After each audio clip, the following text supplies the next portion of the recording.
hapsariba warising asi mamangda hanana hapkraba warising collection oina amuk hapsabani.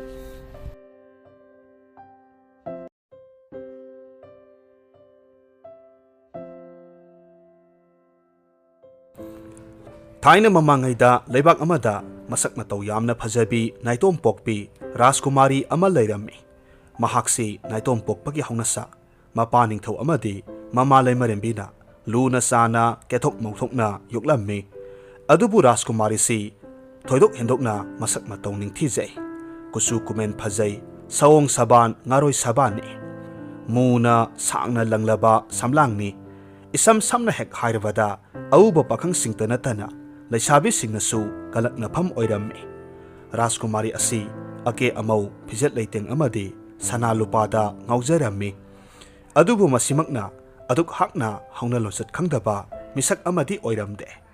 Nongma Rajkumari na sana lekon phijat leiteng ningthina set chaduna mataroi kana yaudana haikol leikol yengba thoraklammi.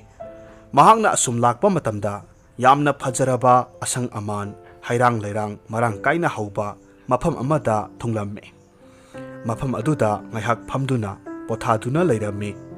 Matam asida mahakna makhutna pairakpa sanagi bol ama ikhang khangaudana makhuttagi onthakhi. Aduga amanba guha amagi manungda tasinkirammi. Mahakna pamjana paijaba sanagi bol aduna guhada tasinkiba aduda Rajkumari du mathwai yamna nungairamde. Amadi mahak kappa hauraklammi. Phana kuina Rajkumari adu kaptuna leirammi. Ngaihak leiraga Rajkumari na kappagi khonjel tabada guha adudagi hangoi laba amakhak phaugalaklammi. Aduga Rajkumari da hairammi. Rajkumari, karigi adumna angang masa amagumna kaplibano. Kari karamba ningba thungdaba leirabage. Rajkumari na ngakna hairammi. Hangoi nabu taibang mirong hangba. Asi haiduna makha taraklammi. Aigi sanagi bol ama guha asigi manungda tasinkre. Asumna hairaga mapi sintharammi. Hangoi laba aduna Rajkumari gi isam samjaba matau aduda nungaitaba phauraduna hairaklammi. Rajkumari wabiganu. Nahaki sanagi bol adu ai khunbige. Tawbatabu aina haiba wafam amadi nahakna yabatai. Masi yarabadi nahaki boldu ai khunbige. Ha, nahakna khunbige haiba. Phare, adudi nahakna hainingriba wafamdo karino hairo. Hangoi labana khumme. Nahakna phamba matamda nahaki chaukrigi mataida aibusu phamhallu. Nahakna saba matamdasu nahaki pukhamdagi aisu sahallu. Nahakna tumba matamdasu nahaki phamungi masi amada aibusu tumhallu. Aina hariba wafamsi yage hairabadi nahaki boldo ai laukhatpige. Hangoi labagi wafam tabada Rajkumari ngaihak khanjane. Adubu hangoi adunabu kari tauba ngamdauribano mahakti guha asidagi kakatba phauba ngamloi khanduna hairaklamme. Hoi yare, nahakna aigi boldu khungatpigani hairabadi nahakna apamba khudingmak ai tauge. Adudagidi hangoi labadu ising manungda chup lupthakre. Guhagi lekha yongna lupthakhirammi. Sanagi boldu koithi thirammi. Ngaihak leiragadi sanagi boldu ngamboi ngamdaboi hangoi laba aduna inkhalaktuna guha aduki mapalda thamlammi.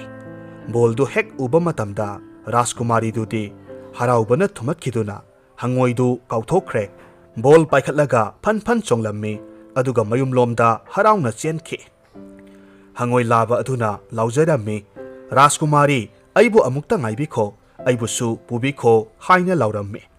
Adubu Rajkumari adudi mahakna laujaribadu tabidana adum senkre. Mathangi numitni Rajkumari du numidang sak saramdagi sakluk mamangda phamtharakpa matamni. Matam asida mapalomdagi makhol ama taraklammi. Ngayak leiraga thongda kanano amana tilaklammi aduga hairaklammi. Aigi nungsirabi Rajkumari thong hangdok aigi nungsibi thongsi amukta hangu aikhoi ani singkhongda guhada hainakhibu wafamdu nahak kaurabra. Lauraklibudu tabada Rajkumari thongjinda sangsinduna thong hangdoklammi matam aduda mahakna kauthokluRaba hangoi laba adu urammi Rajkumari khangprek khanglammi thong gham lonsilaga lauduna imunglomda chensilaklammi masagi khonjel tabada mama leimarembi amasung mapaning thau chentoraklammi aduga mapana hanglammi Ipagi bema kari torapage ipa ibungo masida hangoi ama lehore mahakna aigi sanagi bol guhadagi khungat pirakpane aidi mana haiba wado yathoklure aiga maga tumba chaba phamba punna leiminagani haiduklure tasengna aidi mahak guhadudagi kakhalakpa ngamloi haina khalubani adubu madi thongjinda lehore imungda sanglakke haihori asumna mahakna mapa ibungoda tamlingai matamda hangoi laba aduna amuksu lauraklammi aigi nungsirabi Rajkumari thong hangdou aigi nungsibi thongsi amukta hangu aikhoini singkhongda gohada hainakhibu wafamdu nahak kaurabra ningthongna masa ningolda hairamme ipagi bema haidokhraba wadi ngakadabani nahakna pamdabadi karigi hekta taraina yathokluribano mapagi wafamdu tabada Rajkumari ikaijaramme maramaduna mahakna hangoi laba adubu imungda sanghalaklammi hangoidu manungda phan songduna sanglakle asum sanglakpana Rajkumari na phamliba sakuri adugi manakta leiramme aduga hairaklammi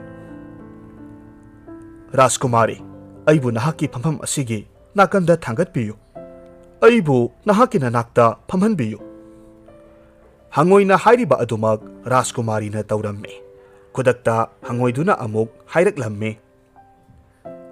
nahaki pukhamdu khajiktang singsinbirau aisu khara sage asumna hangoidu mahakna hek ngamba makai sasilaba matungda hairaklammi haujikti nahaki phamungda aibu thangatpiro Rajkumari du yaningdrabasu hangoina hairibadu tauba tarammi hangoidu mahaki phamung mathakta mon mathakta thangatlammi aduga tumhallammi Rajkumari na tumlamdaida mai muthalamduna phamungdagi tuminna kumtharaklammi aduga atopa ka amada tuminna sanglammi aduga kadugi thongdu lonsillammi adubu mahakna tumthage hek taubaga thong thinduna hangoi aduna hairaklammi aigi nungsirabi Rajkumari thong hangdou aigi nungsibi thongsi amukta hangu aikhoini singkhongda gohada hainakhibu wafamdu nahak kaurabra upai leitabadagi Rajkumari thong hangdoklammi aduga hangoidu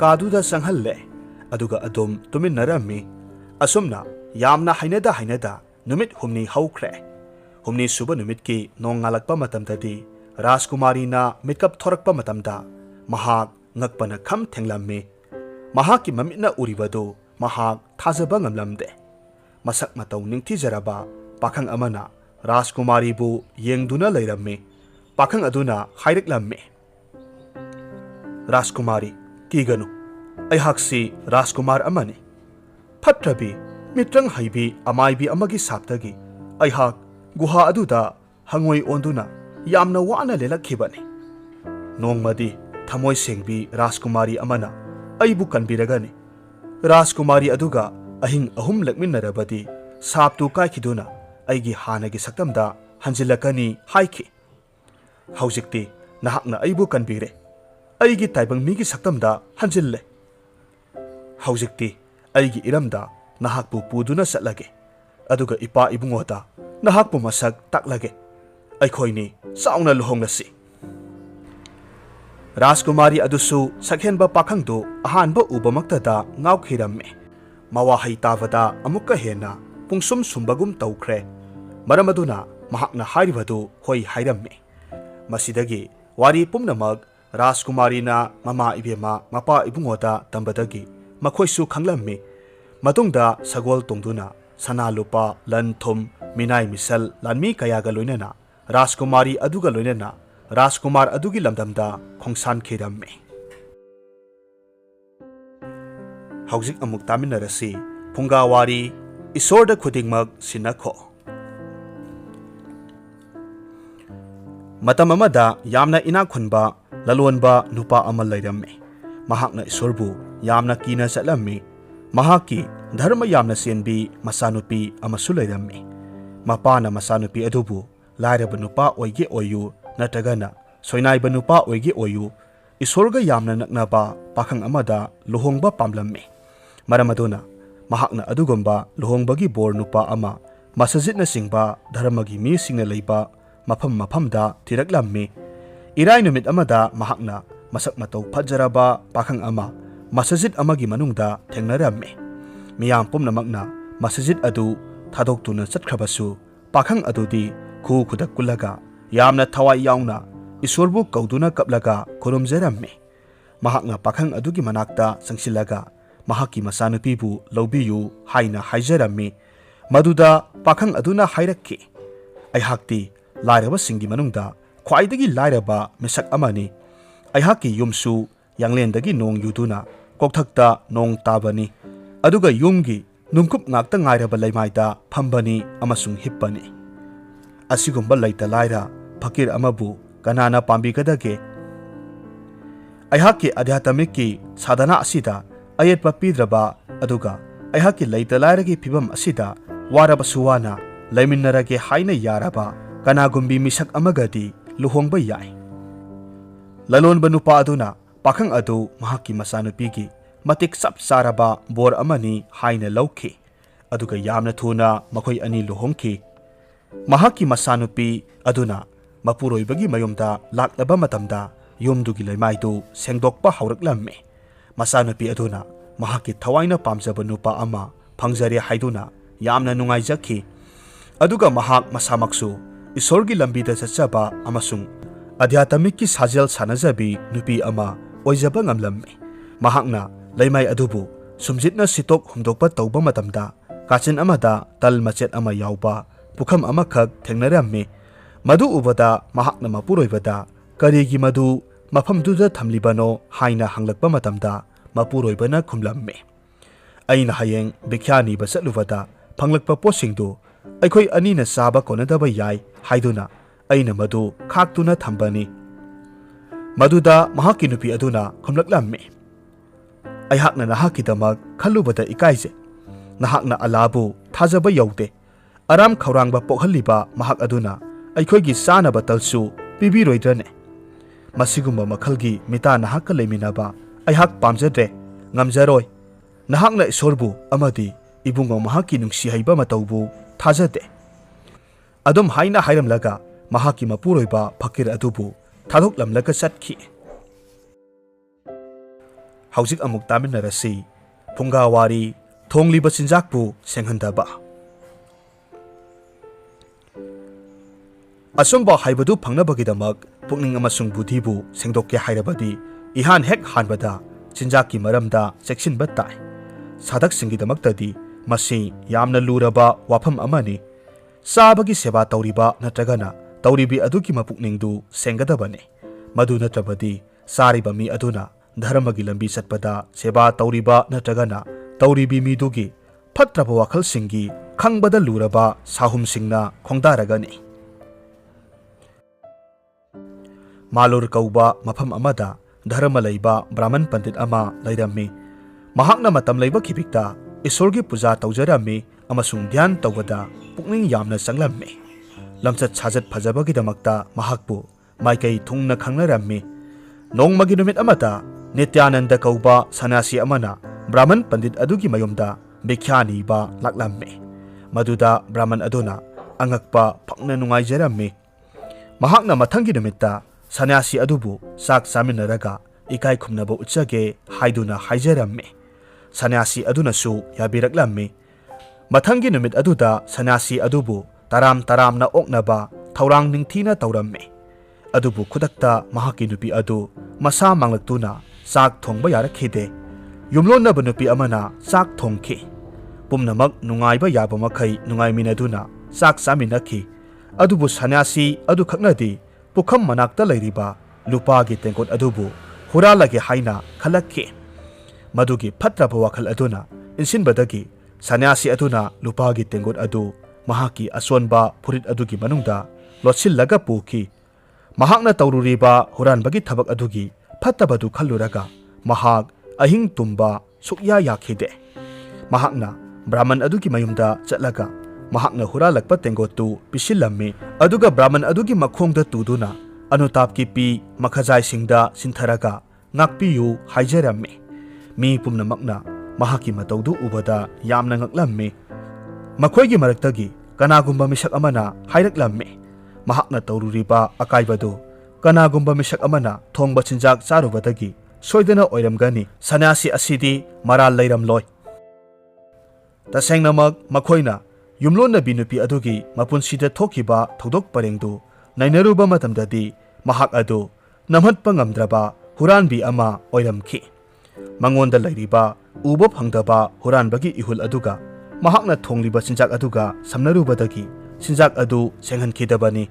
Maram adunani sadak singna adhyatamic ki awangba thak ama kakhalakpa matamda uhai wahai sing amadi lainungda leiba aluna singba posak sing khaktamag saraga hingadabani haina pautaknaribasi. Haujik amuk taminarasi Phunga Wari lusingba singgidamakta takpiba khudam. Haujikki matam asida lusingba singni haiduna lairiba mising asina afaba thabak tawduna leibakki seba tawnakhidre. Maram aduna malemsi yamna mafam marang khangdaba maong amada leire. Matang asida Sri Krishna ki wari ama ningsingba yai. Nongmagi numit amada Sri Krishna na mamanaba singa san senba satluki haina mamada haijaraklamme. Matamaduda mamana hairakki. Isa ibungo ngasidi chatkino. Umangda nahakna khongup tongdana nakhongna satlabadi thotlaba nakhong aduda tingkhang yugani. Lil mayam amasu umangda thengnaba yai. Umangda natragana lamhangda san senba satkadaba oirabadi nakhong sing aduda khongup sing tongsilabadi yamna phagani. Hayengdi soidana nahaki khongup singdu sembal loiragani aduga sisinaba yaragani. Maram aduna hayengdagidi nahakna umangda san senba satpa yare. Khudakta Krishna na mamada hanglaklammi. Imana aibu kauba matamda kari haina kaubage. Mamana khumlammi nahaki naming Gopal kauwi. Maram aduna aina nahakpu Gopal haina kauribadudi. Gopal haiba mingasina san senba mibu khanghalli Krishna na mamada hairaklammi. Madudi aina phangjariba Gopal haiba mingthol asi aihakna san mayam ama senbiba amadi san singhi lusingba ama oibagi phangjabani. San singna aihakpu makhoigi lusingba ama oina khanbibanina makhoina aihakki itung ingani. Aihakna makhoigi damakta karigumba khara taurabadi makhoina su aihakki damakta karigumba khara soidana taurakani. San sing adu khongup tongde maram aduna aihaksu khongup tongloi. Aihakna khongup tonglabadi san sing aduna su makhoigi lusingbana khongup tonglabanina khongup tonginglakani. Matawasumna mahakna ngak senjariba san sing adu khongup yauduna sathalaga mahakna khongup tongduna satwadi Krishna na pamlamkhide. Masini lusingba singgidamakta lusing purel Sri Krishna na takpiba khudam. Haujik amuk taminarasi Phunga Wari Phattaba hainabi amakhaktangdi thadokpa. Lamsat naidaba nupa amana adhyatamic ki lambi satlagi haiduna guru amagi mafamda sangjaramme. Guru aduna mangonda mahaki phattaba hainabi sing adugi manungdagi amakhakta thadok haina hairamme. Mahakna guru adugi yathang inba oina mahaki oidaba ngangbagi hainabi adu khaktadi thadoklagi haina mapukningda chap yungna khanki. Masigi matung nongma ahing amada makhoigi leibak adugi konungda huranba sanglamme. Mahakna konung adugi haikon leikon gi marakta leiba laite manaba lambi amada atopami ama thengnaramme. Atopami aduna mahak masamag huranba mi amani haina mangonda khanghlaklamme. Makhoi anina ningthaugi langai adugi sosing adu hangduklamme. Aduga makhoi anina maduda lairamba hirasing huralaga yanaramme. Atopami amadu kanasu oiramkhide leibak adugi ningthong masamag oiramme. Mahakna huranba amani haina toksinakibani. Aduga langai adugi sosing adu kadaida leibage haibasu mahakna ningthong masamag oibanina khangkibani.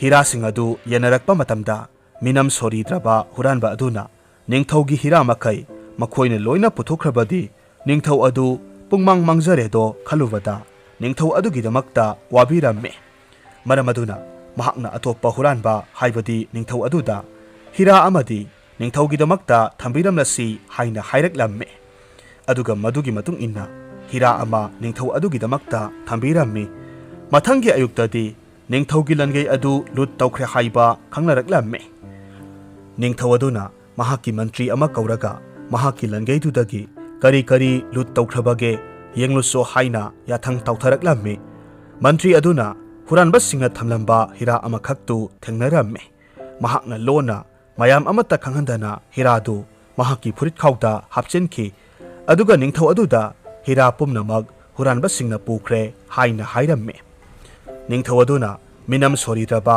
ꯍꯨꯔꯥꯟꯕ ꯑꯗꯨꯒꯤ ꯂꯩꯐꯝ ꯑꯃꯗꯤ ꯃꯃꯤꯡ ꯍꯧꯈꯤꯕ ꯑꯍꯤꯡꯒꯤ ꯄꯣꯠꯌꯣꯝ ꯑꯃꯃꯝ ꯊꯥꯡꯒꯠꯅꯔꯒ ꯃꯈꯣꯏ ꯑꯅꯤ ꯀꯥꯏꯅꯔꯝꯗꯥꯏꯗ ꯈꯪꯍꯧꯈꯤ꯫ ꯃꯔꯝ ꯑꯗꯨꯗꯒꯤ ꯅꯤꯡꯊꯧ ꯑꯗꯨꯅ ꯃꯤꯅꯝ ꯁꯣꯔꯤꯗ꯭ꯔꯕ ꯍꯨꯔꯥꯟꯕ ꯑꯗꯨꯕꯨ ꯃꯤ ꯊꯥꯔꯒ ꯀꯧꯍꯜꯂꯝꯃꯤ꯫ ꯑꯗꯨꯒ ꯅꯤꯡꯊꯧ ꯑꯗꯨꯅ ꯃꯉꯣꯟꯗ ꯍꯤꯔꯥꯁꯤꯡ ꯑꯗꯨ ꯍꯨꯔꯥꯟꯕ꯭ꯔꯥ ꯍꯥꯏꯅ ꯍꯪꯂꯛꯄ ꯃꯇꯝꯗ ꯍꯨꯔꯥꯟꯕꯗꯨꯅ ꯈꯨꯝꯂꯝꯃꯤ,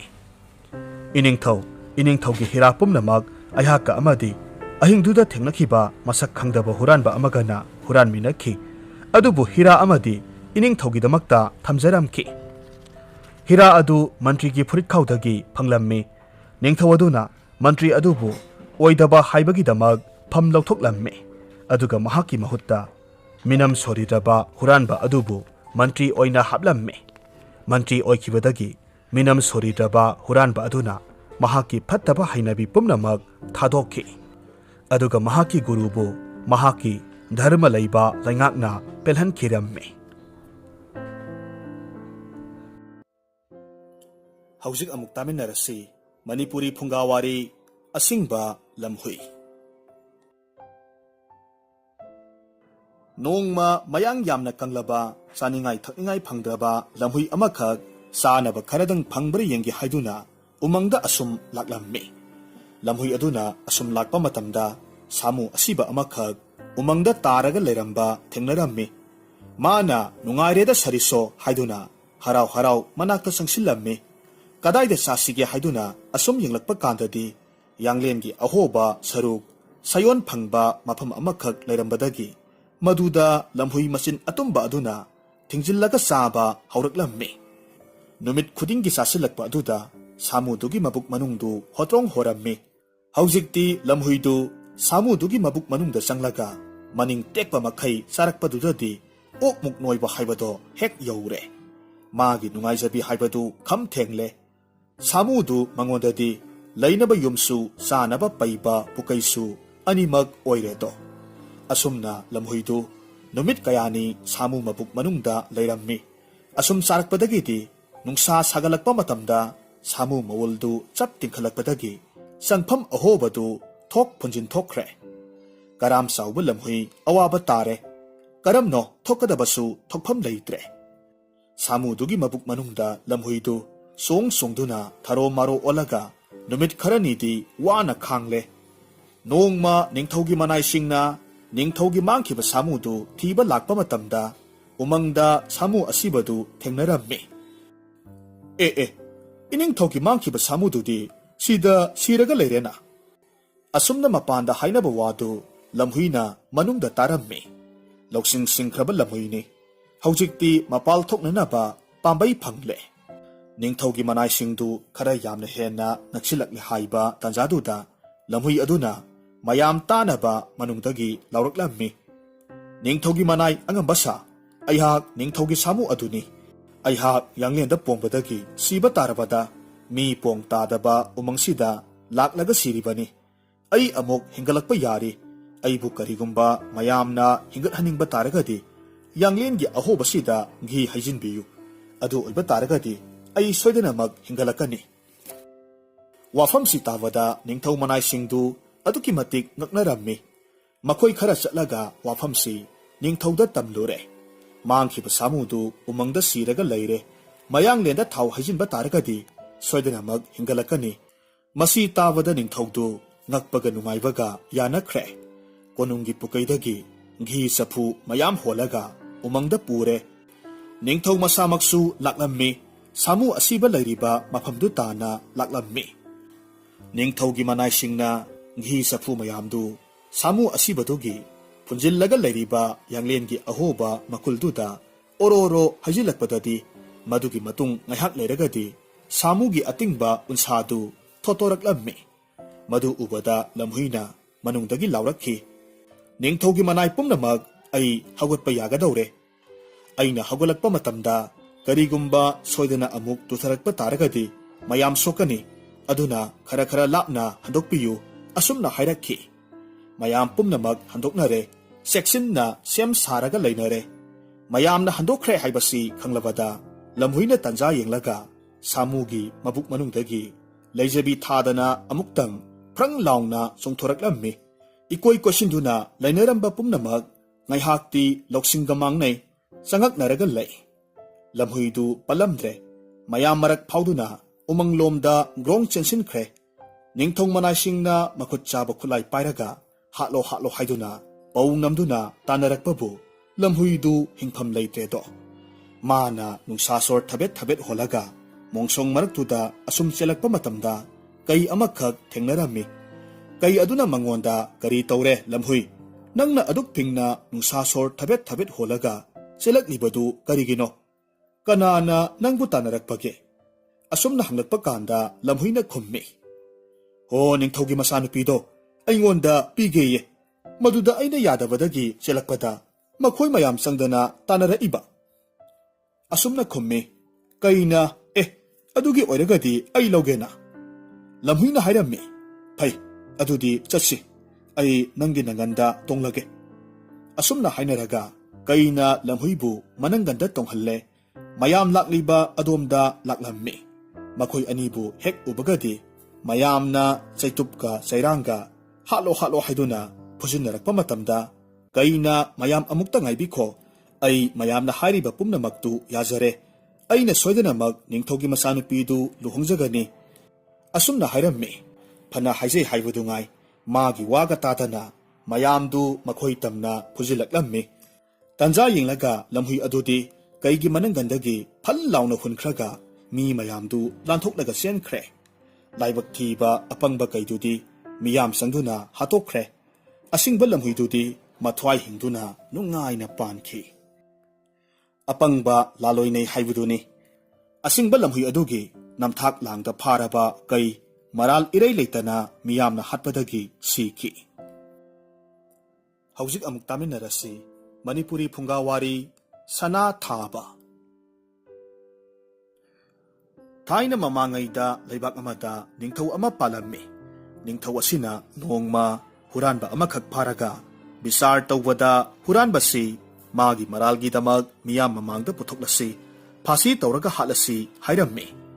Phasi tawgadaba numituni leibak sona mi tille phasi sagai sare phasi tawnaba pungpham ngairaga leire. Pungpham ngaihakta ngairabada ningthongna huranbaduda hanglaklammi. Hai huranba nangna tawkhiba naralgi damag sibagi dandi phanggadaba ngaihakta mangaire.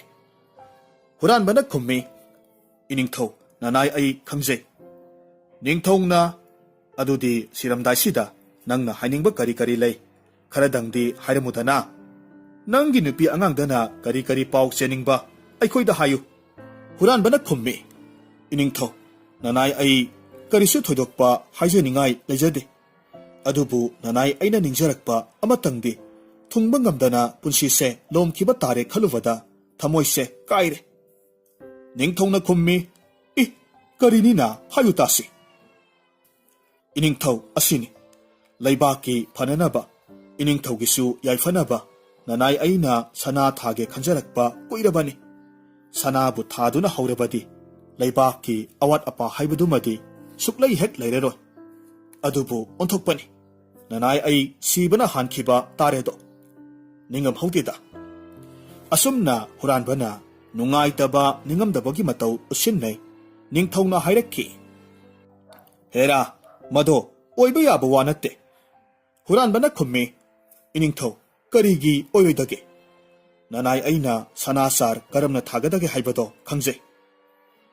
Aduda nanai aigi phasigi matamna naksilakpa asida ꯅꯤꯡꯊꯧꯅ ꯍꯥꯏꯔꯝꯃꯤ, ꯑꯗꯨꯒꯤꯗꯤ ꯀꯔꯤꯃꯠꯇ ꯍꯦꯛ ꯆꯤꯡꯅꯒꯅꯨ, ꯑꯩꯅ ꯃꯇꯝꯗꯣ ꯌꯩꯊꯣꯛꯀꯅꯤ, ꯀꯔꯝꯅ ꯊꯥꯒꯗꯧꯔꯤꯕꯅꯣ ꯍꯥꯏꯕꯗꯨꯇꯪ ꯁꯝꯂꯞꯅ ꯑꯃꯨꯛꯇꯪ ꯍꯥꯏꯌꯨ꯫ ꯏꯅꯤꯡꯊꯧ ꯁꯨꯝꯗꯧꯕꯅꯤ, ꯏꯅꯤꯡꯊꯧꯒꯤ ꯁꯅꯥ ꯀꯣꯅꯨꯡꯗ ꯍꯦꯛ ꯂꯩꯔꯤꯕ ꯁꯅꯥ ꯃꯈꯩꯁꯦ ꯄꯨꯊꯣꯛꯂꯒ ꯂꯩꯕꯥꯛꯇ ꯐꯨꯝꯖꯤꯜꯂꯒ ꯊꯥꯒꯗꯕꯅꯤ, ꯇꯧꯕꯇꯗꯤ ꯊꯥꯒꯗꯧꯔꯤꯕ ꯃꯤꯗꯣ ꯃꯄꯨꯟꯁꯤꯒꯤ ꯃꯤꯒꯤ ꯃꯄꯣꯠ ꯃꯆꯩ ꯑꯃꯨꯛꯇ ꯍꯨꯔꯥꯜꯂꯛꯇꯕ ꯑꯣꯏꯒꯗꯕꯅꯤ, ꯑꯗꯨꯅ ꯏꯅꯤꯡꯊꯧꯅ ꯁꯅꯥ ꯀꯣꯅꯨꯡꯒꯤ ꯑꯉꯝ ꯑꯊꯧ ꯃꯤꯅꯥꯏ ꯃꯤꯁꯜ ꯃꯔꯤ ꯃꯇꯥ ꯃꯌꯥꯝꯗꯒꯤ ꯑꯃꯨꯛꯇ ꯍꯨꯔꯥꯜꯂꯛꯇ꯭ꯔꯤꯕ ꯑꯃꯇꯪ ꯈꯟꯕꯤꯔꯒ ꯊꯥꯔꯕꯗꯤ ꯁꯅꯥ ꯄꯥꯝꯕꯤ ꯍꯧꯗꯨꯅ ꯃꯍꯩ ꯃꯔꯣꯡ ꯆꯨꯝꯅ ꯄꯥꯟꯒꯗꯧꯔꯤꯕꯅꯤ꯫ ꯍꯨꯔꯥꯟꯕꯒꯤ ꯋꯥꯁꯤꯗ ꯅꯤꯡꯊꯧꯅ ꯊꯥꯖꯔꯝꯃꯤ, ꯁꯅꯥ ꯄꯥꯝꯕꯤ ꯊꯥꯅꯕ ꯃꯄꯨꯟꯁꯤꯗ ꯃꯤꯒꯤ ꯃꯄꯣꯠ ꯑꯃꯨꯛꯇ ꯍꯨꯔꯥꯟꯗ꯭ꯔꯤꯕ ꯅꯨꯄꯥ ꯑꯃ ꯈꯟꯕ ꯍꯧꯔꯛꯈꯤ꯫ ꯑꯍꯥꯟꯕꯗ ꯃꯥꯒꯤ ꯗꯔꯕꯥꯔꯗ ꯌꯥꯎꯕ ꯃꯥꯅ ꯈ꯭ꯋꯥꯏꯗꯒꯤ ꯃꯄꯨꯛꯆꯦꯜ ꯁꯦꯡꯉꯤ ꯍꯥꯏꯅ ꯈꯟꯖꯕ ꯐꯝꯅꯥꯏꯕ ꯑꯃꯗ ꯁꯅꯥ ꯊꯥꯅꯕ ꯍꯥꯏꯔꯝꯃꯤ꯫ ꯐꯝꯅꯥꯏꯕꯗꯨ ꯌꯥꯝꯅ ꯄꯥꯈꯠꯂꯝꯃꯤ, ꯍꯥꯏꯔꯛꯈꯤ, ꯏꯅꯤꯡꯊꯧ ꯏꯕꯨꯡꯉꯣ, ꯅꯅꯥꯏꯕꯨ ꯉꯥꯛꯄꯤꯌꯨ, ꯃꯃꯥꯡꯉꯩꯗ ꯅꯅꯥꯏ ꯑꯩꯅ ꯑꯩꯈꯣꯏꯒꯤ ꯈꯨꯟꯗ ꯑꯩꯒ ꯌꯨꯝꯊꯪꯅꯅ ꯂꯩꯕ ꯅꯨꯄꯤ ꯃꯆꯥ ꯑꯃꯒꯤ ꯃꯉꯛꯁꯝꯗꯒꯤ ꯁꯅꯥꯒꯤ ꯂꯤꯛꯐꯥꯡ ꯑꯃꯈꯛ ꯄꯥꯃꯟꯈ꯭ꯔꯗꯨꯅ ꯍꯨꯔꯥꯜꯂꯨꯏ꯫ ꯃꯊꯪꯗ ꯅꯤꯡꯊꯧꯅ ꯃꯥꯅ ꯈ꯭ꯋꯥꯏꯗꯒꯤ ꯍꯦꯟꯅ ꯊꯥꯖꯅ ꯊꯝꯖꯕ ꯕꯣꯔ ꯃꯟꯇ꯭ꯔꯤ ꯑꯗꯨꯗ ꯑꯃꯨꯛ ꯍꯥꯏꯔꯝꯃꯤ꯫ ꯕꯣꯔ ꯃꯟꯇ꯭ꯔꯤ ꯑꯗꯨꯁꯨ ꯌꯥꯗ꯭ꯔꯦ, ꯍꯥꯏꯔꯛꯏ, ꯏꯅꯤꯡꯊꯧ, ꯅꯅꯥꯏ ꯑꯩꯒꯤ ꯏꯇꯤꯛ ꯏꯄꯥ ꯆꯥꯖꯗꯦ, ꯑꯩꯁꯨ ꯏꯅꯤꯡꯊꯧꯒꯤ ꯄꯨꯀꯩ ꯂꯟꯒꯩꯗꯒꯤ ꯑꯩꯒꯤ ꯂꯅꯥꯏꯒꯤ ꯑꯣꯏꯕ ꯁꯦꯜ ꯊꯨꯝ ꯈꯔꯗꯤ ꯑꯗꯨꯝ ꯃꯔꯧꯖꯩꯗꯣ꯫ ꯑꯁꯨꯝꯅ ꯅꯤꯡꯊꯧꯅ ꯃꯥꯒꯤ ꯃꯁꯦꯜ ꯃꯕꯥꯏ ꯃꯔꯤ ꯃꯇꯥ ꯐꯝꯅꯥꯏ ꯇꯨꯅꯥꯏꯕ ꯑꯆꯥꯟꯕ ꯃꯅꯥꯏꯁꯤꯡ ꯀꯧꯁꯤꯜꯂꯒ ꯁꯅꯥ ꯊꯥꯕꯒꯤ ꯊꯕꯛ ꯁꯤꯟꯅꯔꯝꯃꯤ꯫ ꯑꯗꯨꯕꯨ ꯃꯄꯨꯟꯁꯤꯗ ꯃꯤꯒꯤ ꯃꯄꯣꯠ ꯁꯨꯛꯍꯨ ꯍꯨꯔꯥꯟꯗꯕ ꯑꯃꯠꯇ ꯌꯥꯎꯔꯝꯗꯕ ꯃꯔꯝꯅ ꯃꯈꯣꯏ ꯀꯅꯥ ꯑꯃꯠꯇꯅ ꯊꯕꯛꯁꯤ ꯇꯧ ꯍꯥꯏꯕ ꯌꯥꯗ꯭ꯔꯦ꯫ ꯃꯤ ꯀꯅꯥ ꯑꯃꯠꯇ ꯆꯣꯡꯊꯣꯔꯛꯇ꯭ꯔꯕ ꯑꯗꯨꯗ ꯍꯨꯔꯥꯟꯕꯅ ꯅꯤꯡꯊꯧꯗ ꯍꯥꯏꯖꯔꯛꯈꯤ, ꯏꯅꯤꯡꯊꯧ, ꯅꯅꯥꯏꯁꯤꯡꯒꯤ ꯃꯔꯛꯇ ꯍꯨꯔꯥꯟꯗꯕ ꯀꯅꯥꯃꯠꯇ ꯌꯥꯎꯗ꯭ꯔꯕꯅꯤꯅ ꯁꯅꯥ ꯊꯥꯕ ꯌꯥꯔꯣꯏꯗꯧꯔꯦ, ꯑꯗꯨꯗꯤ ꯂꯩꯕꯥꯛꯀꯤ ꯃꯄꯤ ꯃꯄꯥ ꯑꯣꯏꯅ ꯏꯅꯤꯡꯊꯧꯅ ꯊꯥꯕꯤꯔꯣ ꯁꯅꯥꯁꯤ꯫ ꯃꯗꯨ ꯇꯥꯕꯗ ꯅꯤꯡꯊꯧꯁꯨ ꯅꯤꯡꯍꯟꯅꯩ, ꯑꯩꯁꯨ ꯀꯗꯥꯏꯗꯒꯤ ꯌꯥꯒꯗꯒꯦ, ꯑꯩꯁꯨ ꯂꯩꯕꯥꯛꯀꯤ ꯄꯨꯀꯩ ꯂꯟꯒꯩꯗꯒꯤ ꯁꯅꯥ lupa ꯂꯣꯟꯅ ꯂꯧꯊꯣꯛꯇꯨꯅ ꯂꯅꯥꯏꯒꯤ ꯑꯣꯏꯕ ꯊꯕꯛ ꯊꯧꯔꯝꯗ ꯁꯤꯖꯤꯟꯅꯩ, ꯑꯗꯨꯅ ꯑꯩꯁꯨ ꯃꯤꯒꯤ ꯃꯄꯣꯠ ꯑꯃꯨꯛꯇ ꯍꯨꯔꯥꯜꯂꯛꯇ꯭ꯔꯤ ꯍꯥꯏꯕꯗꯨꯗꯤ ꯌꯥꯗ꯭ꯔꯤꯗꯣ꯫ ꯑꯁꯨꯝꯅ ꯆꯥꯡ ꯌꯦꯡꯕ ꯃꯇꯝꯗ ꯂꯩꯕꯥꯛꯇꯨꯒꯤ ꯃꯅꯨꯡꯗ ꯃꯤꯒꯤ ꯃꯄꯣꯠ ꯑꯃꯨꯛꯇ ꯍꯨꯔꯥꯜꯂꯛꯇꯕ ꯀꯅꯥꯃꯠꯇ ꯍꯦꯛ ꯌꯥꯎꯗꯕꯗꯒꯤ ꯁꯅꯥ ꯊꯥꯕ ꯉꯝꯗ꯭ꯔꯦ꯫ ꯑꯗꯨꯗꯒꯤꯗꯤ ꯅꯤꯡꯊꯧꯅ ꯍꯨꯔꯥꯟꯕꯗ ꯍꯥꯏꯔꯛꯈꯤ, ꯍꯥꯏ ꯍꯨꯔꯥꯟꯕ, ꯀꯅꯥꯃꯠꯇꯅ ꯁꯅꯥ ꯊꯥꯕ ꯉꯝꯗ꯭ꯔꯦ, ꯃꯔꯝ ꯑꯗꯨꯅ ꯅꯪꯕꯨ ꯐꯥꯁꯤ ꯇꯧꯕ ꯇꯥꯔꯦ꯫ ꯍꯨꯔꯥꯟꯕꯅ ꯍꯪꯉꯤ, ꯏꯅꯤꯡꯊꯧ ꯀꯔꯤꯒꯤ?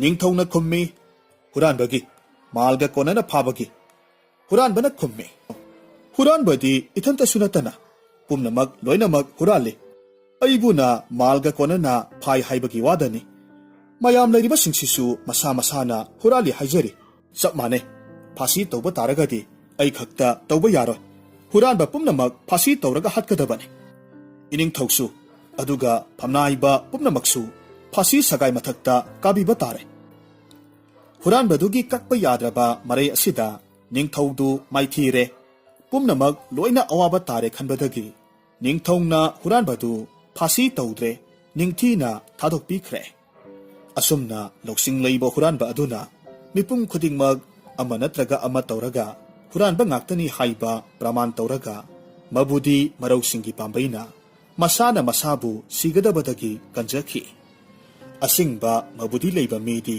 ꯈꯨꯗꯣꯡꯊꯤꯕꯗꯒꯤ ꯂꯥꯏꯅ ꯅꯥꯟꯊꯣꯛꯄ ꯉꯝꯃꯤ꯫ ꯂꯧꯁꯤꯡ ꯂꯩꯕ ꯍꯨꯔꯥꯟꯕꯅ ꯄ꯭ꯔꯃꯥꯟ ꯑꯃꯈꯛꯇꯅ ꯃꯤ ꯄꯨꯝꯅꯃꯛ ꯍꯨꯔꯥꯟꯕ ꯇꯥꯍꯟꯗꯨꯅ ꯃꯁꯥꯅ ꯃꯁꯥꯕꯨ ꯀꯟꯖꯕ ꯉꯝꯈꯤ꯫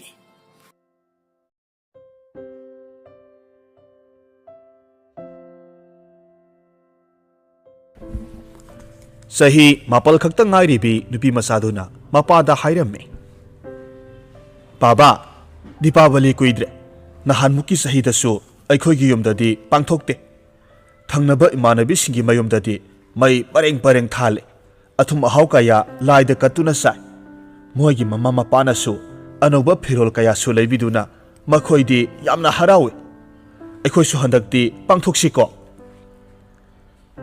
ꯕꯥꯕꯥꯒꯤ ꯀꯨꯁꯨꯝ, ꯏꯆꯥꯅ ꯍꯥꯏꯕ ꯆꯨꯝꯃꯤ, mamang sahida sel natai sakidabana pangthokkhidre handakti ne pabana isagidamak Dipawali sauna pangthokanida warunu matamasida mama thoraklamme hairakhi nupa isagi wafamda panghai haijinba tawbiganu takpiriba wafamda ngakna chatpiyu ko natrabadi isagi matau yengba ngamloi ningsinglibra mamang chahida isana wakhal laina oiduna karimata saw thau yakhidabado chumi mama ai ningsingle he lairaba tolida ko nahakse isa amakhak poksaba sifauba maning thunghanba ngamdeda ko adubu handakti ima Lakshmi na soidana sanvini ai khangi isagi ningba soidana thungne haujik lanthokchari Rajasthan gi nungairaba Phunga Wari Suras athokpam gi khoida Dipawaligi ahing Thaina mamangaida Rajasthan gi Kuldara kauba khungang amada leibak ki sapu amadi leiteng gi polam kaya saba Dipak kauba nupa ama leirame mahakki khutsa haibagi polam seram sing miyamna thoina hena pamnarame maramdi mahakna saba polam ayamba tonganba lairong amadi makhut nanba helamme hairiba nupa asi larik laisugi mangal phanglamde mabuk tappi mina haibu wafam thajagalle masana aduk wana sajaba polam phauba mamal lepa ngamjade mina api apiba lauba oibana lairabagi kuyom nungdagi nanthokpa ngamjaramde tasengna hairabada mahaksi khara pangtak sutak tauba masagi warep lejadaba mi haibadune amaromda mahaki nupi gangadi mahai masing haibi loksing leibi nupi oirame mapuroibagi apangba matau uraga mathamoi laiman oijaribane mapuroibabu pangi haibasi mahaknasu khangjarabasu mi singna namthabibagi matau taruklabadi ganga tuminna khag laithokpa ngamjade masina maram oiraga karigumba kanda ningai sangdanaba thoktaba natte mayum palabi nupi haibasimaktabu mawa mapuroibana atopana sai thangba karemnaba taba kananasu pamde masidi taibangki satnabini matai manaudugi masa ningol saurakna sahi mapalom ta ngairibi kusum kaubi ama leirame nupi masa asi mapabungbu yamna nungsijabini makhoina leiriba yum adugi thangnawada mohon kauba leibaki sapu saba amasu leirame mohon hairiba nupasi yamna salak leiba nongmada oija oitha khara phangdrabadi hainadaba midane mohonna dipaktagi sahi naurol amagumba halle maramasina sinphamsu manavanina dipakna mohonbu tada haina kauduna yamna thajana loinarame mohongi nupi latadi mapuroibagum kalak mihauba leite migi ai phanaba khanba midane maramasina mapuroibagi phatraba wakhalbu matam suppa sumthoknaba honajaramme maramasina wakhal manadraba matai manaudu yamna toina khatnaramme amaromda lata amadi ganga pokminnaba masin manaugum luna sana tinajaramme arai leita lokthok loksin adum tawramme latana ganga amadi dipakpu masa manaugum yamna luna tawjaramme matam ayambada dipakna saba pochai miyamna pamnai haibasi mohonna khangbana dipakpu amuktang laikha tahanba haibasi mahaki thamoida leiramme masigumba mahaki sakhuttaba wafam asidani lataga toina khatnabagi maram nongmadi mohonna dipakki mayumda laklaga hairamme ho inau dipak ngasidi nayamba nungaiba pau ama tamge nahakpu kadai waida leibage tada ai imungda leijariye kari anauba pauno taningbana loire amukta haibiyo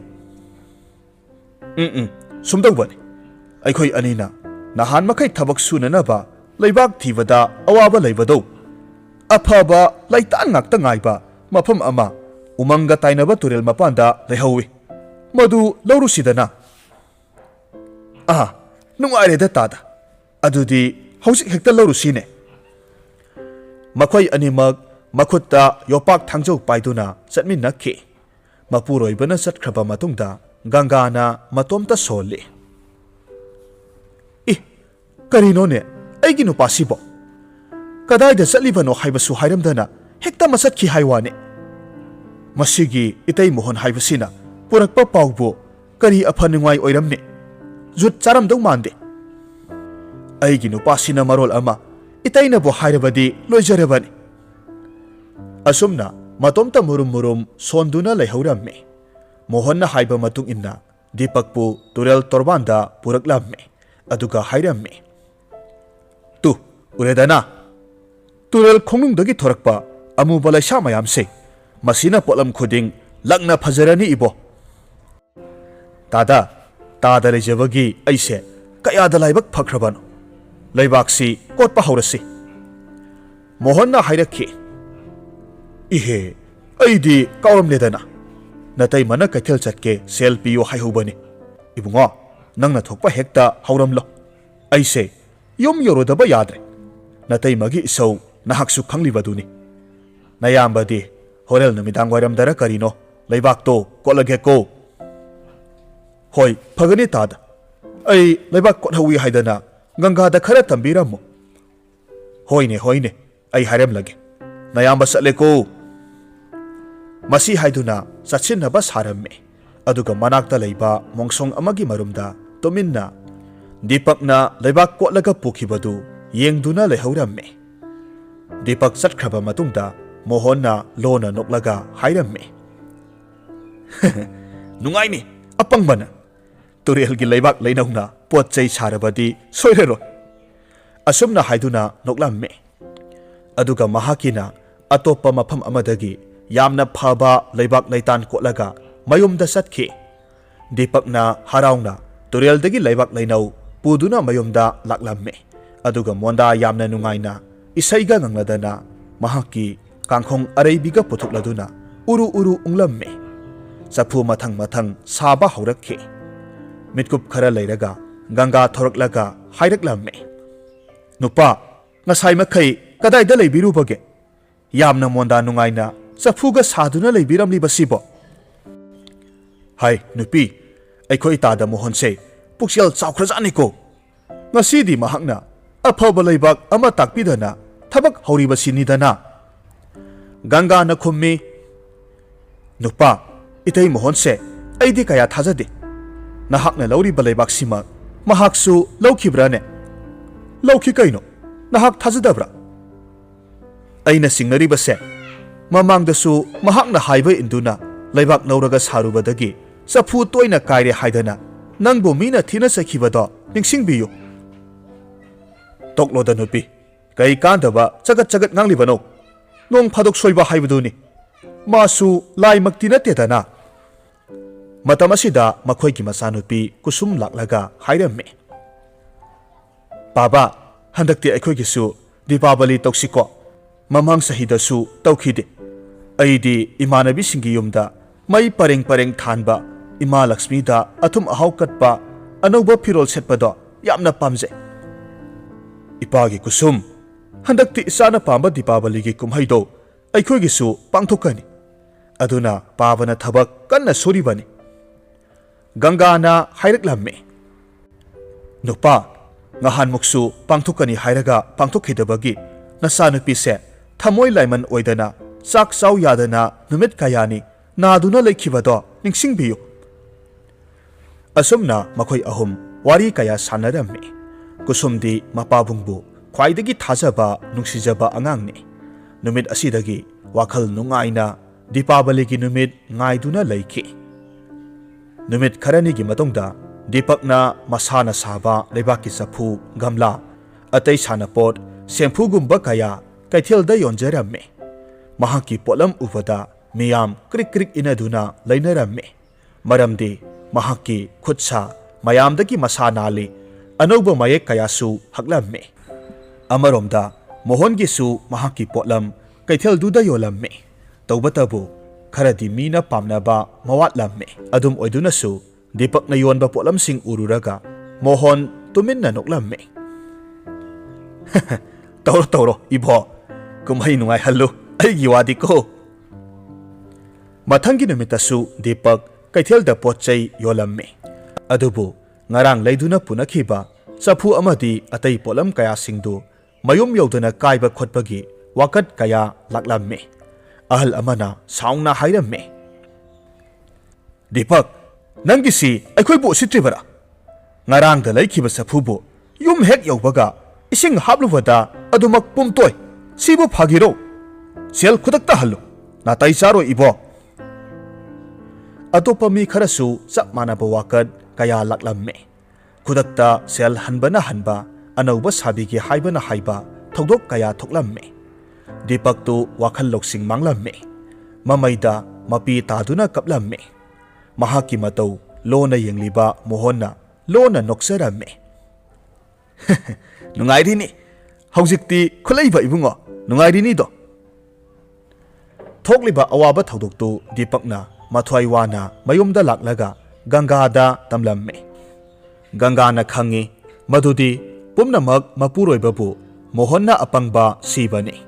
Adubu wakhal loksing laibi nupi oibana themjinjaramme.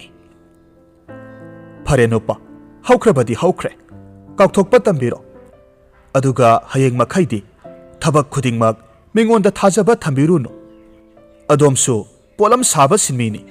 Isana sagadaba safubo karamba laisana mapangal heli khangpham thokpani. Dipakti wa makha takhidre. Somda Dipakki awaba pau tarabada Lata yamna nungairamde. Aduna mapuroibada hairamme. Nupa inaw Dipakki safu nongma phana satte. Akai atoi thukle haidana wathok oribase. Adomdi khanglamgadaba male. Mahakpusu afaba leibak leisagi maramda khara mateng pangbiba yadro. Matai manauna tuson mason leiribase yengba nungairibro.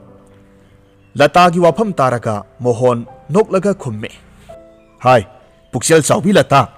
Mase nupi angang noigina thongnatte. Karbar haibasidi karbarni. Amana amabu namthanagadabani ne. Thawong asida tananaba aina wana sinkrapotni. Nangdi sayam sabini na khangliro. Haibige taw. Dipakna ingondagi pochai sabagi mahida punghel helibani. Mahakpu nambinaba kanasu leite. Asumna mahakna summai paktuna leirabadi nongmadi mahak ina khunkhini. Aikhoigina safu mira. Kari watano nupa nahakisibo. Aidi sumnata mateng pangbisi haijabani. Thabak sidi adomna thawaina tohanba oire. Onthokna su puksel piidako nupa nabo. Aidi ikaibana susire. Gangagi mamangda. Asum tauna matai manaw amana hai tade khana sainaba thoktuna imung adu kang khong sairamme. Dipawaligi kumhai asum yoksilaklamme. Maramasina leibak adugi ningthongna mahaki senapati da hairamme. Senapati Dipawaligi thoram tawgadaba ngasi mangani da ngaire. Maramasina ningthau aina pame. Konungi akoivada asengba leibakna saba diya Tengkot khwaidagi phajaba pame. Maramasina khungang asida khwaidagi maming chatpa leibaki potlam saba mi khara diya patra sahanduna athoi ahen tana handuna sanagi sengaw mana mathum pigani haidana leibak paujal lauthoklo. Ningthau aigi ya thangni. Ningthaugi wafam taraga senapatina khungang koina satuna khulhaiba mi thiba hauraklammi. Mamai thangda khulgi khulakpaga unaraduna hiram asigi matangda hanglamme. Khulakpana hairamme. Khungang asida leibaki potlam khwaidagi saba haiba maming leiba miyoi hairagadi mi anikhak lei. Amana Dipak kawi. Mahaki potlam sing khwaidagi masanali phajai. Mitpham hongba yadana phajakraba mayek kayasu thokhanba ngamba miyoini. Tawbatabu kuina satpa watli kaigalli haidana wakat khara takhiba laikre. Aduga atopa amana mohon kawi. Mahaksu ningthina saba haibagi mina masak khanglaba miyoini hairamme. Kulakpagi wafam taraga senapati Dipakki mayumda hana laklamme. Aduga hairamme. Ibungo Dipak nahak unaba yamna phare. Lakadawriba Dipawali si nanganaba nongma watlingaida leibakna saba diya Tengkot lising ama ningthauda katkadabani. Aduga wafam amana hariba diyagi polam singsi phajaba athoi ahen tanagadaba thauramne. Karigumba laibak phaduna ꯅꯤꯡꯊꯧꯅ ꯆꯥꯟꯕꯤꯕ ꯊꯣꯛꯂꯕꯗꯤ ꯅꯍꯥꯛ ꯄꯨꯟꯁꯤꯒꯤ ꯂꯥꯏꯔꯕ ꯍꯥꯏꯕꯗꯣ ꯀꯣꯛꯂꯒꯗꯕꯅꯤ꯫ ꯁꯦꯅꯥꯄꯇꯤꯒꯤ ꯋꯥꯐꯝ ꯇꯥꯔꯒ ꯗꯤꯄꯛ ꯑꯃꯗꯤ ꯒꯪꯒꯥ ꯄꯨꯟꯅ ꯍꯔꯥꯎꯅ ꯁꯦꯅꯥꯄꯇꯤꯕꯨ ꯀꯣꯛ ꯅꯣꯟꯗꯨꯅ ꯊꯥꯖꯕ ꯄꯤꯕꯒ ꯂꯣꯏꯅꯅ ꯍꯔꯥꯎꯖꯔꯝꯃꯤ꯫ ꯗꯤꯄꯛ ꯑꯃꯗꯤ ꯒꯪꯒꯥꯅ ꯍꯔꯥꯎꯕ ꯎꯔꯒ ꯀꯨꯁꯨꯝꯁꯨ ꯃꯍꯥꯛꯀꯤ ꯅꯤꯡꯕ ꯊꯨꯡꯂꯅꯤ ꯈꯟꯖꯔꯝꯃꯤ꯫ ꯋꯥꯐꯝꯁꯤ ꯍꯥꯏꯔꯕ ꯃꯇꯨꯡꯗ ꯁꯦꯅꯥꯄꯇꯤꯅ ꯃꯣꯍꯟꯒꯤꯗ ꯑꯃꯨꯛ ꯂꯥꯛꯂꯒ ꯃꯍꯥꯛꯄꯨꯁꯨ ꯗꯤꯌꯥ ꯁꯥꯕꯒꯤ ꯑꯊꯣꯏ ꯑꯍꯦꯟ ꯇꯥꯟꯅꯕꯒꯤ ꯃꯔꯝꯗ ꯍꯥꯏꯔꯝꯃꯤ꯫ ꯁꯦꯅꯥꯄꯇꯤꯒꯤ ꯋꯥꯐꯝ ꯍꯦꯛ ꯇꯥꯕꯒ ꯃꯣꯍꯣꯟ ꯍꯔꯥꯎꯕꯒꯤ ꯄꯥꯟꯗꯣꯝ ꯂꯣꯝꯂꯝꯃꯤ꯫ ꯆꯥꯡꯗꯝꯅꯕ ꯑꯁꯤꯗ ꯃꯍꯥꯛꯅ ꯃꯥꯏ ꯄꯥꯛꯂꯒ ꯏꯅꯥꯛ ꯀꯩꯔꯥꯛ ꯈꯨꯟꯕ ꯃꯤ ꯑꯣꯏꯔꯒꯅꯤ ꯍꯥꯏꯅ ꯈꯟꯖꯔꯝꯃꯤ꯫ ꯑꯗꯨꯕꯨ ꯈꯟꯊꯔꯛꯄ ꯃꯤꯠꯀꯨꯞꯇ ꯗꯤꯄꯛꯄꯨ ꯅꯤꯡꯁꯤꯡꯂꯛꯄꯗ ꯃꯊ꯭ꯋꯥꯏ ꯋꯥꯅ ꯁꯣꯜꯂꯤ꯫ ꯆꯥꯡꯗꯝꯅꯕꯒꯤ ꯊꯧꯔꯝ ꯑꯁꯤꯗ ꯀꯔꯤꯒꯨꯝꯕ ꯗꯤꯄꯛꯅ ꯌꯥꯎꯔꯕꯗꯤ ꯃꯍꯥꯛꯅ ꯁꯣꯏꯗꯅ ꯃꯥꯏ ꯄꯥꯛꯀꯅꯤꯁꯦ꯫ ꯑꯗꯨꯅꯗꯤ ꯑꯅꯧꯕ ꯂꯥꯂꯣꯡ ꯑꯃ ꯁꯤꯜꯂꯒ ꯗꯤꯄꯛꯄꯨ ꯌꯥꯎꯍꯟꯗꯅꯕ ꯁꯤꯟꯗꯕ ꯌꯥꯗꯦ꯫ ꯃꯄꯨꯔꯣꯏꯕꯒꯤ ꯋꯥꯐꯝ ꯇꯥꯕꯗ ꯂꯇꯥꯅ ꯍꯥꯏꯔꯝꯃꯤ, ꯍꯣ ꯀꯔꯤꯅꯣ ꯃꯨꯔꯨꯝ ꯃꯨꯔꯨꯝ ꯁꯣꯟꯕꯤꯔꯤꯕꯗꯨꯕꯣ? ꯗꯤꯄꯛꯁꯨ ꯑꯗꯣꯝꯁꯨ ꯂꯩꯕꯥꯛꯅ ꯈꯪꯅꯔꯕ ꯈꯨꯠꯍꯩꯕ ꯉꯥꯛꯇꯅꯤ꯫ ꯑꯊꯣꯏ ꯑꯍꯦꯟ ꯇꯥꯟꯅꯗꯨꯅ ꯑꯩꯈꯣꯏꯅꯕꯨ ꯃꯥꯏ ꯄꯥꯛꯂꯦ ꯐꯔꯦ, ꯏꯅꯥꯎ ꯗꯤꯄꯛꯅꯕꯨ ꯃꯥꯏ ꯄꯥꯛꯂꯦ ꯐꯔꯦ꯫ ꯌꯨꯝꯂꯣꯟ ꯀꯩꯔꯣꯟꯅꯕ ꯉꯥꯛꯇꯅꯤ꯫ ꯂꯛꯁꯃꯤ ꯏꯃꯥꯕꯨ ꯊꯥꯒꯣꯅꯁꯤ ꯃꯥꯏ ꯄꯥꯛꯅꯅꯕ꯫ ꯍꯩ ꯅꯨꯄꯤ, ꯅꯪ ꯍꯦꯛꯇ ꯌꯥꯎꯔꯛꯏ꯫ ꯅꯪꯅꯗꯤ ꯈꯪꯗ꯭ꯔꯤꯕ ꯗꯤꯄꯛ ꯍꯥꯏꯔꯤꯕ ꯑꯉꯥꯡꯁꯦ ꯄꯤꯊꯣꯔꯛꯄ ꯑꯃ ꯌꯥꯎꯏꯅꯦ ꯍꯩ꯫ ꯃꯍꯥꯛꯅ ꯁꯥꯕ ꯄꯣꯠꯂꯝ ꯑꯩꯅ ꯐꯅ ꯍꯣꯠꯅꯔꯕꯁꯨ ꯌꯧꯕ ꯉꯝꯗꯦꯅꯦ꯫ ꯑꯗꯨꯅ ꯀꯩꯗꯧꯔꯕ? ꯆꯨꯝꯅ ꯆꯨꯝꯅ ꯇꯧꯕꯤꯌꯨꯀꯣ꯫ ꯏꯁꯣꯔ ꯂꯩꯕꯅꯤ, ꯀꯥꯎꯒꯨꯝꯁꯤ꯫ ꯃꯥꯏ ꯄꯥꯛꯅꯅꯕ ꯍꯣꯠꯅꯁꯤ꯫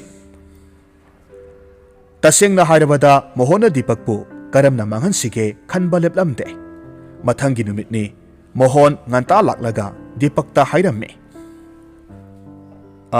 ꯏꯅꯥꯎ ꯗꯤꯄꯛ, ꯅꯌꯥꯝꯕꯁꯦ ꯃꯃꯥꯡꯒꯤ ꯊꯧꯗꯣꯛꯇꯨꯗ ꯌꯥꯝꯅ ꯏꯀꯥꯏꯔꯕꯅꯤ꯫ ꯑꯩꯅ ꯍꯥꯏꯕ ꯂꯩꯕꯥꯛꯇꯣ ꯌꯦꯡꯕꯗ ꯐꯕ ꯃꯥꯜꯂꯒ ꯀꯌꯥ ꯁꯦꯡꯂꯝꯗ꯭ꯔꯦ꯫ ꯇꯧꯕꯒꯤꯁꯨ ꯑꯩꯒꯤ ꯄꯣꯠꯊꯣꯛꯇꯤ ꯀꯌꯥ ꯌꯣꯜꯍꯧꯗꯕꯅ ꯂꯥꯏꯕꯛ ꯐꯕꯒꯤ ꯋꯥꯅꯤ꯫ ꯏꯅꯥꯎꯒꯤ ꯄꯣꯠꯂꯝꯗꯤ ꯅꯈꯨꯠ ꯍꯩꯕ ꯀꯧꯕꯅꯤꯅ ꯀꯩꯊꯦꯜ ꯌꯧꯕꯒ ꯃꯤꯅ ꯇꯥꯞ ꯇꯥꯞ ꯍꯦꯛꯇ ꯃꯔꯩꯈꯤꯕ꯫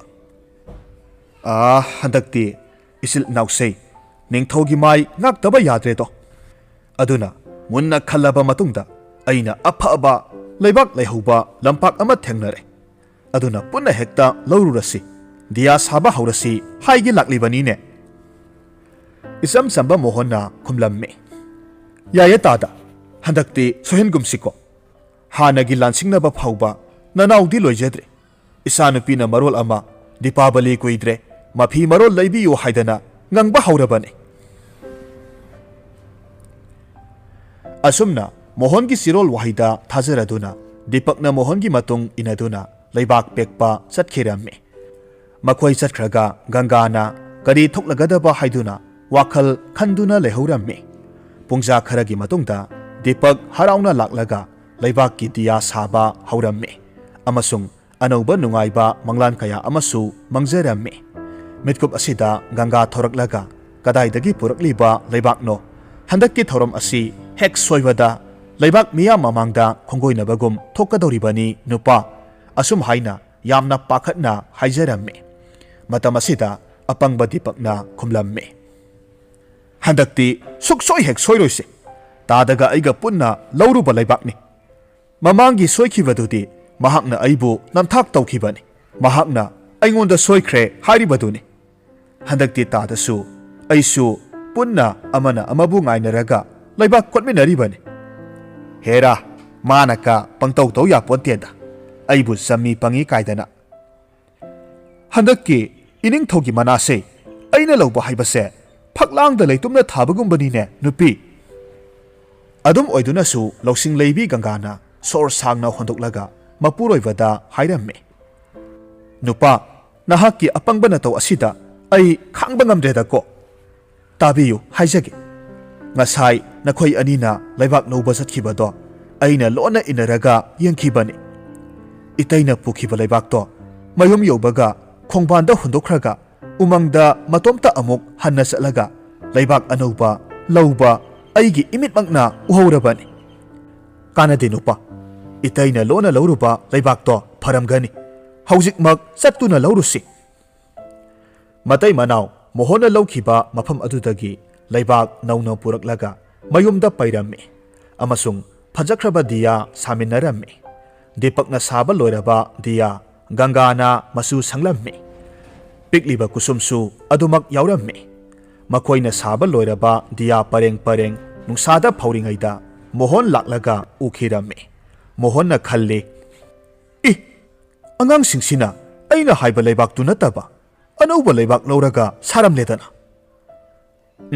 masi pumba matu hai singbi Ganga gi kok soidana oine adubu khangani aina toba yengo Mohon masinbalda khoi taibagum nungsiba saduna hairaklammi Inauksa nakhoi di thabak kankreda ko aigisu natai malatana masu sangkhotana kanna thawai yauna hona hauribani hono masi hairamlaga chatkhirammi Mohonna mayumda laklaga lata da hairammi Hai lata Dipakki matai manau sidi thathagi anganga nateko tokpiro kaidobage numit chupa makhoigi thabakta som yengsinduna leiribasibo kaidorage yamna wajabani onthokna wana hengjaribani natte Inau Dipak amadi Gangana adomda kari akaiba haikrabage Mohondu wa makha takhidre numit adugi ahingni Mohonna lata tumthakraba matungda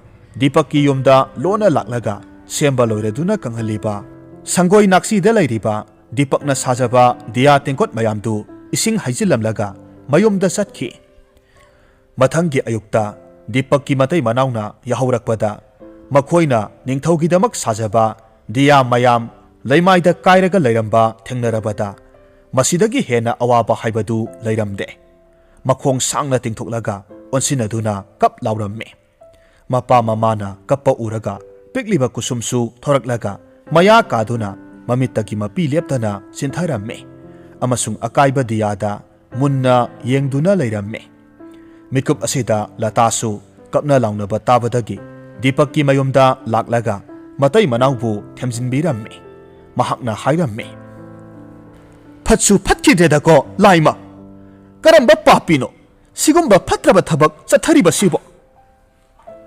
Gangana khumlaklamme Ise aikoi kari togadabano wakhal tadre hayengse ningthogi diya piba numitni asuk yamlaba tengkot sing karamna amuk naungna sarugani Adubu latana hairaklammi Dipak itaima wa haige kaplaga kari kanani haukrabati haukre haujikmak laibak lauruso aisu nateng pangese kusumsu yahonsi aikoi mari punna nangnana basasi Asumna Dipak amuk hanna umangda laibak lauba chatlamme adubu kairaba thamoiduna laibak kotpagi mahutta yendaidu manakta thamlaga hikna kaplaga Phamduna leiramme matamasida masek mangalga loinana mahaki ahangba yandaising adu khudak aduda langtrik langba amotpa amata yaudana laibak laisana pik thalamme madu urubada Dipak khangprek khangna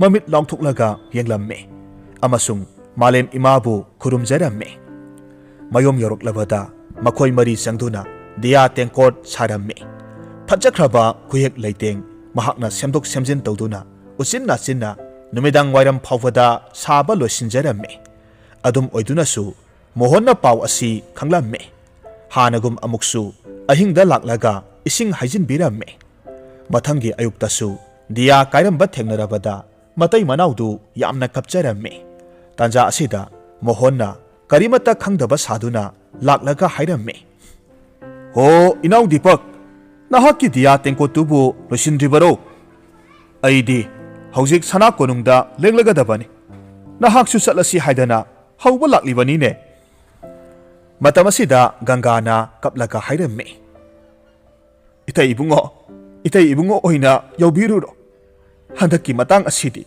aikhoigi laibakpu manghanbiramle Mohondu mamai nganglap tawramme phare ai yaurage hairamlaga chatkiramme mahaki matauda Gangana karigumba singnaba khara poklamme adubu madu hairunabagi kanaba leite khangduna tuminna lehuramme matamasida kusumdi yamna warauna kaplamme masinda soli handaksu aikhoigi Dipawali toklagani Wahai asimak haiba loidringayda kaiduna taduna leiriba diya pumnamak leng satpa hauraklammi amasung hanagumna mathang matomta samjinnakhiramme mitkup aduda diya pumnamak amata kaikhidre hanagum langtrik langna phajaramme thogdok asi urubada imungdu punna harau momon tamjaramme mathamoida Lakshmi Lairembibu khurumjaramme asomda Mohon konung yorwaktuna ningthaugi darbar changlaktuna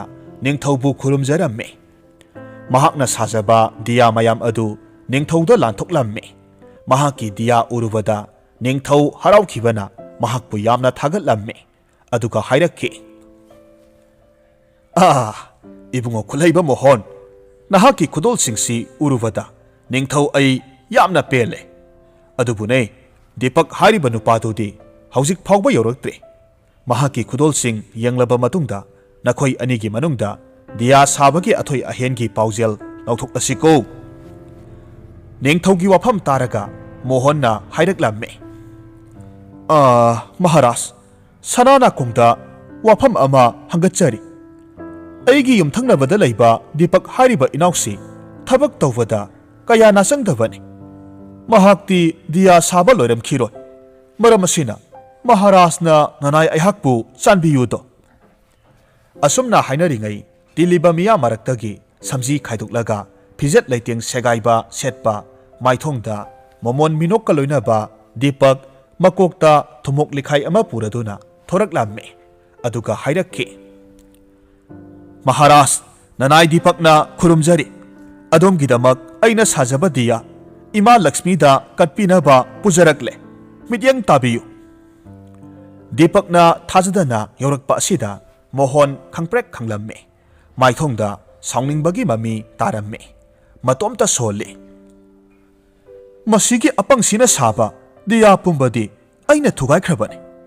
karamna kanadagi amuk purakliba janone adubu yengba tare atopana saba oirabadi aina adum hendabo mareire aina kizabadi mahaktabuni ningthongna haraungna Dipakki khudoldu yenglamme aduga hauna nokladuna hairaklamme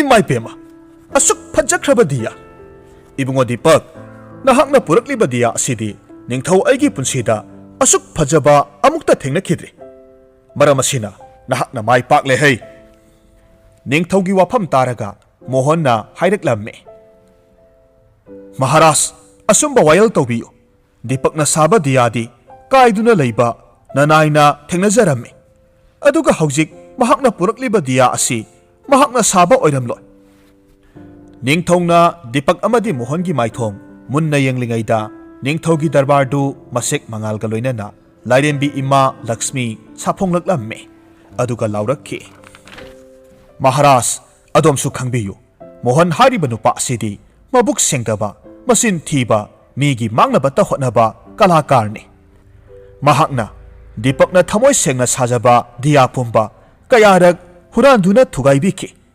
masi pumba Lakshmi aina khangi aina leibak piduna sahanba diyabu papi Mohonna thugainabata hotnaba natana aigi inai puksel maktraba Dipak pusu athiba mingset pibiri haujikti Lakshmi aina mahakki mathakta sibagi sairak piragani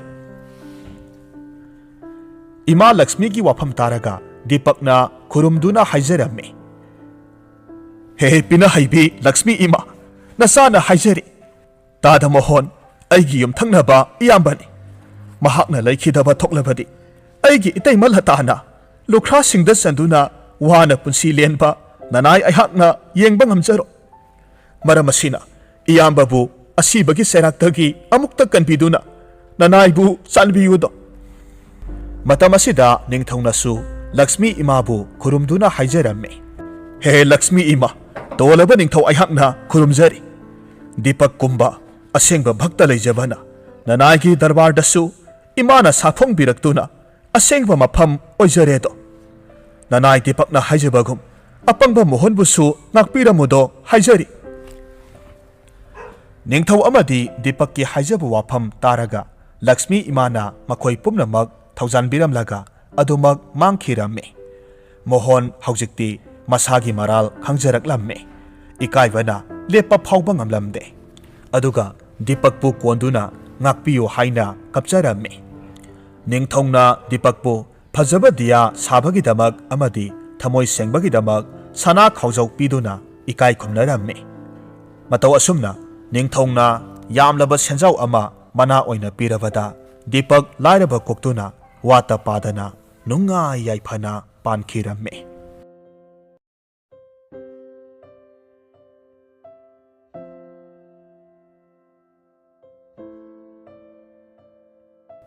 ꯃꯌꯥꯝꯕꯨ ꯇꯔꯥꯝꯅ ꯑꯣꯛꯆꯔꯤ꯫ ꯍꯥꯞꯆꯒꯗꯧꯔꯤꯕ ꯋꯥꯔꯤꯁꯤ ꯃꯃꯥꯡꯉꯩꯗ ꯍꯥꯞꯈꯤꯕ ꯑꯃꯨꯛ ꯂꯧꯊꯈꯤꯕ ꯋꯥꯔꯤꯅꯤ꯫ ꯃꯁꯤꯒꯤꯗꯃꯛ ꯇꯥꯕꯤꯔꯤꯕ ꯈꯨꯗꯤꯡꯃꯛꯅ ꯉꯥꯛꯄꯤꯒꯅꯤ꯫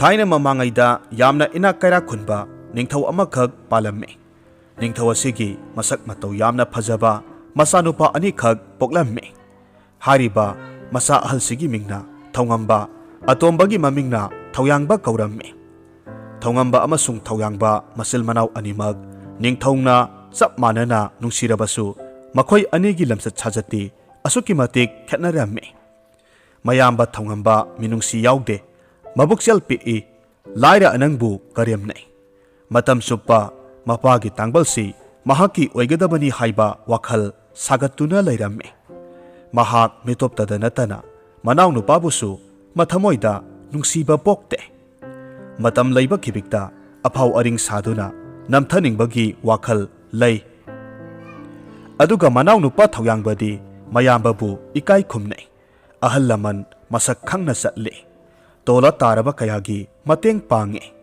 ꯊꯧꯉꯝꯕꯒꯤ ꯈ꯭ꯋꯥꯏꯗꯒꯤ ꯄꯥꯝꯖꯕ ꯍꯩꯅꯕꯤꯁꯤ ꯄꯥꯛ ꯆꯥꯎꯔꯕ ꯁꯃꯨꯗ꯭ꯔꯒꯤ ꯇꯣꯔꯕꯥꯟꯗ ꯐꯝꯗꯨꯅ ꯈꯣꯏ ꯆꯣꯞꯂꯒ ꯑꯆꯧ ꯑꯆꯧꯕ ꯉꯥ ꯐꯥꯕꯅꯤ꯫ ꯃꯍꯥꯛꯅ ꯁꯅꯥꯒꯤ ꯈꯣꯏ ꯀꯌꯥꯃꯔꯨꯝ ꯁꯥꯗꯨꯅ ꯊꯝꯃꯤ꯫ ꯑꯗꯨꯒ ꯃꯅꯥꯎ ꯅꯨꯄꯥ ꯊꯧꯌꯥꯡꯕꯒꯤ ꯈ꯭ꯋꯥꯏꯗꯒꯤ ꯄꯥꯝꯖꯕ ꯍꯩꯅꯕꯤꯅ ꯀꯣꯅꯨꯡꯒꯤ ꯉꯝꯈꯩꯗ ꯂꯩꯔꯤꯕ ꯑꯁꯨꯛꯄ ꯎꯃꯪꯗ ꯁꯥ ꯇꯥꯟꯕꯅꯤ꯫ ꯃꯍꯥꯛꯀꯤ ꯃꯈꯜ ꯃꯈꯜꯒꯤ ꯇꯦꯟ ꯑꯃꯁꯨꯡ ꯊꯥꯡ ꯀꯌꯥꯃꯔꯨꯝ ꯁꯥꯗꯨꯅ ꯊꯝꯃꯤ꯫ ꯃꯈꯣꯏ ꯑꯅꯤꯃꯛ ꯄꯥꯈꯪ ꯃꯄꯨꯡ ꯐꯥꯔꯛꯂꯕꯗ ꯃꯄꯥꯕꯨꯡ ꯅꯤꯡꯊꯧꯅ ꯀꯣꯅꯨꯡꯒꯤ ꯂꯩꯕꯥꯛ ꯉꯥꯛꯂꯣꯟ ꯇꯝꯅꯕꯒꯤꯗꯃꯛ ꯌꯥꯝꯅ ꯑꯐꯥꯎꯕ ꯑꯣꯖꯥ ꯑꯃꯗ ꯃꯍꯩ ꯃꯁꯤꯡ ꯇꯝꯕ ꯊꯥꯔꯝꯃꯤ꯫ ꯑꯁꯨꯝꯅ ꯃꯈꯣꯏ ꯑꯅꯤꯃꯛ ꯂꯩꯕꯥꯛ ꯉꯥꯛꯂꯣꯟꯒꯤ ꯃꯔꯝꯗ ꯃꯇꯤꯛ ꯆꯥꯅ ꯍꯩꯔꯝꯃꯤ꯫ ꯅꯣꯡꯃꯗꯤ ꯏꯈꯪ ꯈꯪꯍꯧꯗꯅ ꯃꯈꯣꯏꯒꯤ ꯃꯄꯥ ꯏꯕꯨꯡꯉꯣ ꯅꯤꯡꯊꯧꯗꯨ ꯇꯥꯏꯕꯪ ꯃꯄꯨꯒꯤ ꯈꯨꯌꯥ ꯇꯥꯟꯈꯤꯔꯝꯃꯤ꯫ ꯅꯤꯡꯊꯧꯅ ꯍꯤꯡꯂꯤꯉꯩ ꯃꯇꯝꯗ ꯑꯣꯖꯥ ꯑꯍꯜ ꯑꯗꯨꯕꯨ ꯀꯧꯔꯗꯨꯅ ꯋꯥꯍꯩ ꯈꯔ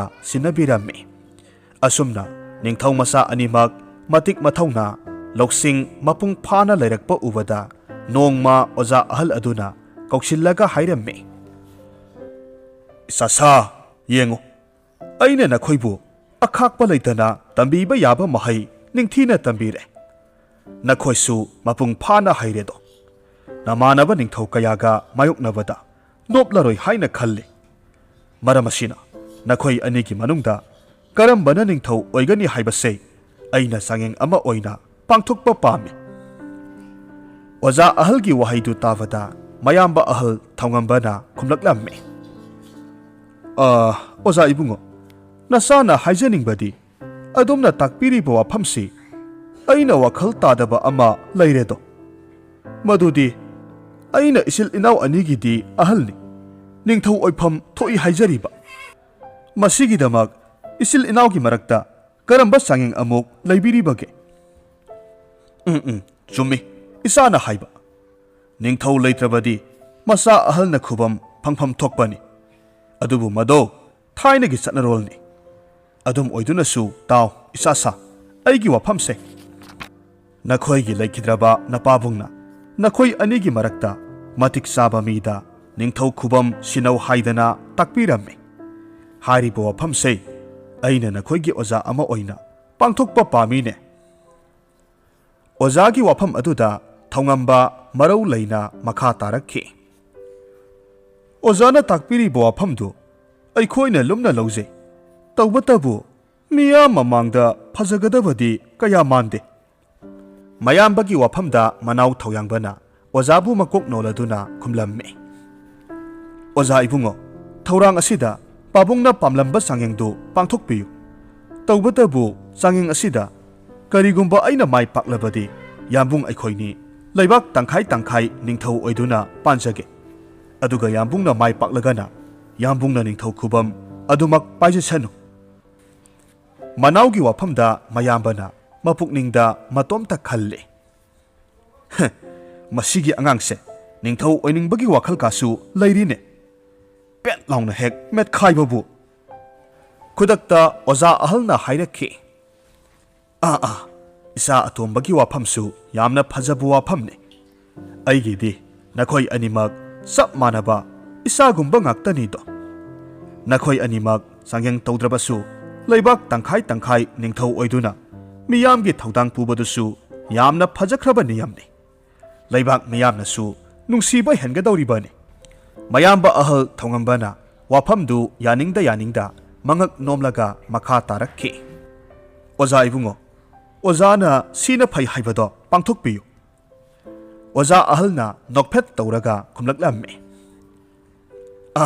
ꯐꯔꯦ ꯐꯔꯦ ꯏꯆꯥꯁꯥ, ꯃꯗꯨꯝꯅ ꯊꯃꯣꯏ ꯆꯥꯎꯊꯣꯛꯅꯒꯗꯕꯅꯤꯅꯦ꯫ ꯃꯊꯪ ꯂꯥꯛꯀꯗꯧꯔꯤꯕ ꯊꯥꯅꯦꯜꯗ ꯅꯈꯣꯏ ꯑꯅꯤꯃꯛꯄꯨ ꯑꯩꯍꯥꯛꯅ ꯅꯤꯡꯊꯧ ꯈꯨꯕꯝ 2 ꯍꯥꯞꯂꯒꯅꯤ꯫ ꯑꯗꯨꯒ ꯅꯤꯡꯊꯧ ꯑꯣꯏꯔꯛꯂꯕ ꯃꯇꯝꯗ ꯅꯈꯣꯏ ꯑꯅꯤꯃꯛ ꯍꯥꯟꯅꯒꯨꯝ ꯈꯣꯏ ꯆꯣꯞꯄ ꯑꯃꯗꯤ ꯎꯃꯪꯗ ꯅꯨꯃꯤꯠ ꯆꯨꯞꯄ ꯁꯥ ꯇꯥꯟꯗꯨꯅ ꯂꯩꯊꯣꯛꯄꯗꯣ ꯃꯗꯨꯗꯤ ꯌꯥꯔꯔꯣꯏꯀꯣ꯫ ꯂꯩꯕꯥꯛꯀꯤ ꯑꯋꯥ ꯑꯅꯥ ꯆꯥꯎꯈꯠ ꯃꯥꯏꯀꯩꯗ ꯄꯨꯛꯅꯤꯡ ꯆꯪꯁꯤꯟꯒꯗꯕꯅꯤ꯫ ꯃꯤꯌꯥꯝꯒꯤ ꯊꯣꯔꯛꯄ ꯊꯧꯔꯝ ꯊꯧꯗꯥꯗ ꯃꯇꯦꯡ ꯄꯥꯡꯒꯗꯕꯅꯤ꯫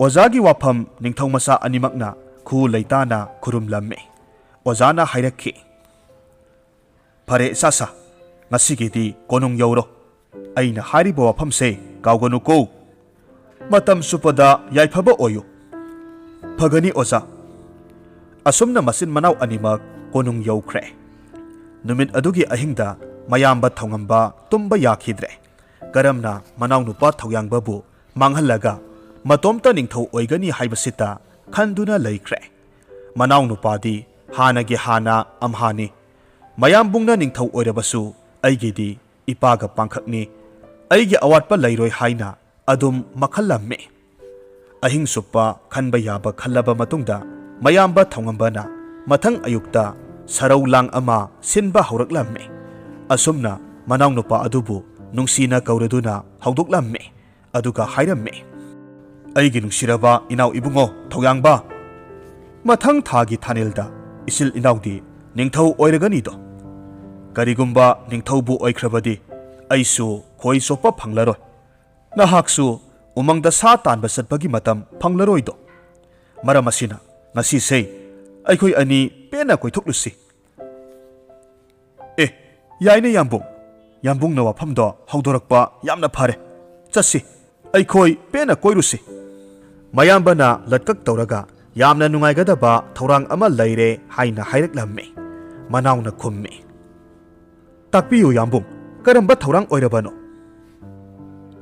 ꯌꯦꯡꯉꯨ, ꯅꯪꯁꯨ ꯑꯐꯥꯎꯕ ꯁꯗꯥꯟꯕꯅꯤ, ꯑꯗꯨꯒ ꯑꯩꯁꯨ ꯑꯐꯥꯎꯕ ꯉꯥ ꯐꯥꯕ ꯑꯍꯩꯕꯅꯤꯗꯣ꯫ ꯑꯗꯨꯕꯨ ꯑꯩꯈꯣꯏ ꯑꯅꯤꯒꯤ ꯁꯤꯟꯐꯝꯁꯦ ꯀꯔꯝꯕꯅ ꯍꯦꯟꯅ ꯂꯨꯏ, ꯀꯔꯝꯕꯅ ꯂꯥꯏ ꯍꯥꯏꯕꯗꯣ ꯀꯅꯥꯁꯨ ꯈꯪꯅꯗꯦ꯫ ꯃꯔꯝ ꯑꯁꯤꯅ ꯑꯩꯅ ꯉꯁꯤꯗꯤ ꯅꯍꯥꯛꯀꯤ ꯂꯤꯔꯨꯡꯇꯦꯟ ꯄꯨꯗꯨꯅ ꯁꯥ ꯇꯥꯟꯕ ꯆꯠꯀꯦ꯫ ꯑꯗꯨꯒ ꯅꯍꯥꯛꯅ ꯑꯩꯒꯤ ꯍꯤ ꯌꯥꯏ ꯆꯦꯟꯕ ꯁꯅꯥꯒꯤ ꯈꯣꯏ ꯄꯨꯗꯨꯅ ꯉꯥ ꯐꯥꯕ ꯆꯠꯂꯨ꯫ ꯀꯅꯥꯅ ꯍꯦꯟꯅ ꯃꯥꯏ ꯄꯥꯛꯄ ꯍꯥꯏꯕꯗꯣ ꯌꯦꯡꯅꯔꯁꯤ꯫ ꯃꯌꯥꯝꯕꯒꯤ ꯋꯥꯐꯝꯗ ꯏꯆꯝ ꯆꯝꯕ ꯊꯧꯌꯥꯡꯕꯅ ꯃꯣꯃꯣꯟ ꯇꯧꯔꯗꯨꯅ ꯈꯨꯝꯂꯛꯂꯝꯃꯤ, ꯌꯥꯝꯕꯨꯡꯒꯤ ꯄꯥꯏꯔꯛꯀꯤ ꯊꯧꯔꯥꯡꯁꯤ ꯀꯌꯥꯗ ꯐꯖꯈ꯭ꯔꯕꯅꯣ꯫ ꯑꯩꯁꯨ ꯉꯁꯤꯗꯤ ꯉꯥ ꯀꯔꯝꯅ ꯐꯥꯏ ꯍꯥꯏꯕꯗꯣ ꯌꯦꯡꯂꯒꯦ꯫ ꯑꯁꯨꯝꯅ ꯃꯈꯣꯏ ꯑꯅꯤ ꯌꯥꯅꯔꯦ꯫ ꯆꯥꯛ ꯏꯁꯤꯡ ꯉꯟꯅ ꯆꯥꯊꯣꯛꯃꯤꯟꯅꯔꯦ꯫ ꯃꯌꯥꯝꯕꯅ ꯃꯅꯥꯎꯒꯤ ꯂꯤꯔꯨꯡꯇꯦꯟ ꯄꯨꯗꯨꯅ ꯎꯃꯪꯒꯤ ꯃꯥꯏꯀꯩ ꯄꯥꯡꯈ꯭ꯔꯦ꯫ ꯃꯅꯥꯎꯅꯨꯄꯥ ꯊꯧꯌꯥꯡꯕꯅ ꯃꯌꯥꯝꯕꯒꯤ ꯁꯅꯥꯒꯤ ꯈꯣꯏ ꯄꯨꯗꯨꯅ ꯁꯃꯨꯗ꯭ꯔ ꯇꯣꯔꯕꯥꯟ ꯇꯝꯅ ꯆꯠꯂꯝꯃꯤ꯫ ꯊꯧꯌꯥꯡꯕꯅ ꯁꯃꯨꯗ꯭ꯔ ꯃꯄꯥꯜꯗ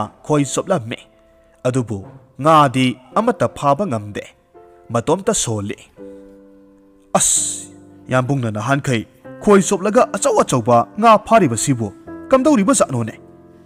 ꯑꯩꯗꯤ ꯑꯃꯠꯇꯁꯨ ꯐꯥꯕ ꯉꯝꯗꯦ꯫ ꯑꯩꯕꯨ ꯍꯣꯔꯦꯟ ꯆꯣꯞꯇꯅ ꯇꯣꯛꯂꯔꯅꯤꯁꯦ꯫ ꯑꯁꯨꯝꯅ ꯍꯥꯏꯗꯨꯅ ꯈꯣꯏ ꯂꯪꯂꯝꯃꯤ꯫ ꯇꯁꯦꯡꯅ ꯃꯍꯥꯛ ꯋꯥꯈꯜ ꯋꯥꯔꯝꯃꯤ꯫ ꯃꯍꯥꯛꯅ ꯑꯁꯨꯝꯅ ꯈꯣꯏ ꯆꯣꯞꯂꯤꯉꯩꯗ ꯃꯍꯥꯛꯀꯤ ꯈꯣꯏꯒꯤ ꯂꯥꯡꯒꯣꯜꯗꯨ ꯈꯞꯂꯛꯂꯝꯃꯤ꯫ ꯑꯆꯧꯕ ꯉꯥꯖꯥꯎ ꯑꯃꯒꯤ ꯁꯥꯍꯨꯝ ꯐꯪꯂꯝꯃꯤ꯫ ꯇꯁ ꯀꯝꯗꯧꯏ ꯉꯥ ꯑꯆꯧꯕ ꯑꯃꯗꯤ ꯁꯣꯏꯗ꯭ꯔꯦ ꯑꯩꯍꯥꯛ ꯍꯣꯔꯦꯜ ꯍꯟꯖꯤꯟꯕꯗ ꯆꯨꯞꯂꯔꯣꯏ ꯉꯥꯖꯥꯎ ꯑꯗꯨꯅ ꯃꯍꯥꯛꯀꯤ ꯈꯣꯏꯔꯤꯗꯨ ꯌꯥꯝꯅ ꯂꯨꯝꯅ ꯆꯤꯡꯊꯔꯝꯃꯤ ꯁꯣꯝꯗꯅ ꯎꯃꯪꯗ ꯁꯥ ꯇꯥꯟꯒꯅꯤ ꯆꯠꯈꯤꯕ ꯃꯌꯥꯝꯕ ꯊꯧꯉꯝꯕ ꯁꯥ ꯇꯥꯟꯕ ꯆꯠꯂꯝꯗꯦ ꯃꯅꯥꯎꯅꯨꯄꯥꯒꯤ ꯃꯇꯨꯡꯗ ꯇꯨꯃꯤꯟꯅ ꯏꯟꯅꯔꯛꯇꯨꯅ ꯉꯁꯥꯏꯗꯒꯤ ꯃꯅꯥꯎꯅ ꯍꯣꯠꯅꯔꯤꯕꯁꯤꯡ ꯑꯗꯨ ꯇꯨꯃꯤꯟꯅ ꯂꯨꯝꯗꯨꯅ ꯑꯁꯦꯡꯕ ꯇꯥꯟꯖꯥ ꯌꯦꯡꯂꯝꯃꯤ ꯃꯍꯥꯛꯅ ꯃꯅꯥꯎꯅꯨꯄꯥ ꯊꯧꯌꯥꯡꯕꯒꯤ ꯈꯣꯏꯗ ꯑꯆꯧꯕ ꯉꯥ ꯑꯃꯅ ꯆꯤꯡꯕ ꯑꯗꯨꯁꯨ ꯅꯨꯡꯖꯥꯎ ꯑꯃꯒꯤ ꯃꯔꯨꯝꯗꯒꯤ ꯌꯦꯡꯂꯝꯃꯤ ꯃꯍꯥꯛꯅ ꯊꯨꯅ ꯌꯥꯡꯅ ꯇꯨꯃꯤꯟꯅ ꯏꯁꯤꯡꯗ ꯏꯔꯨꯞꯇꯨꯅ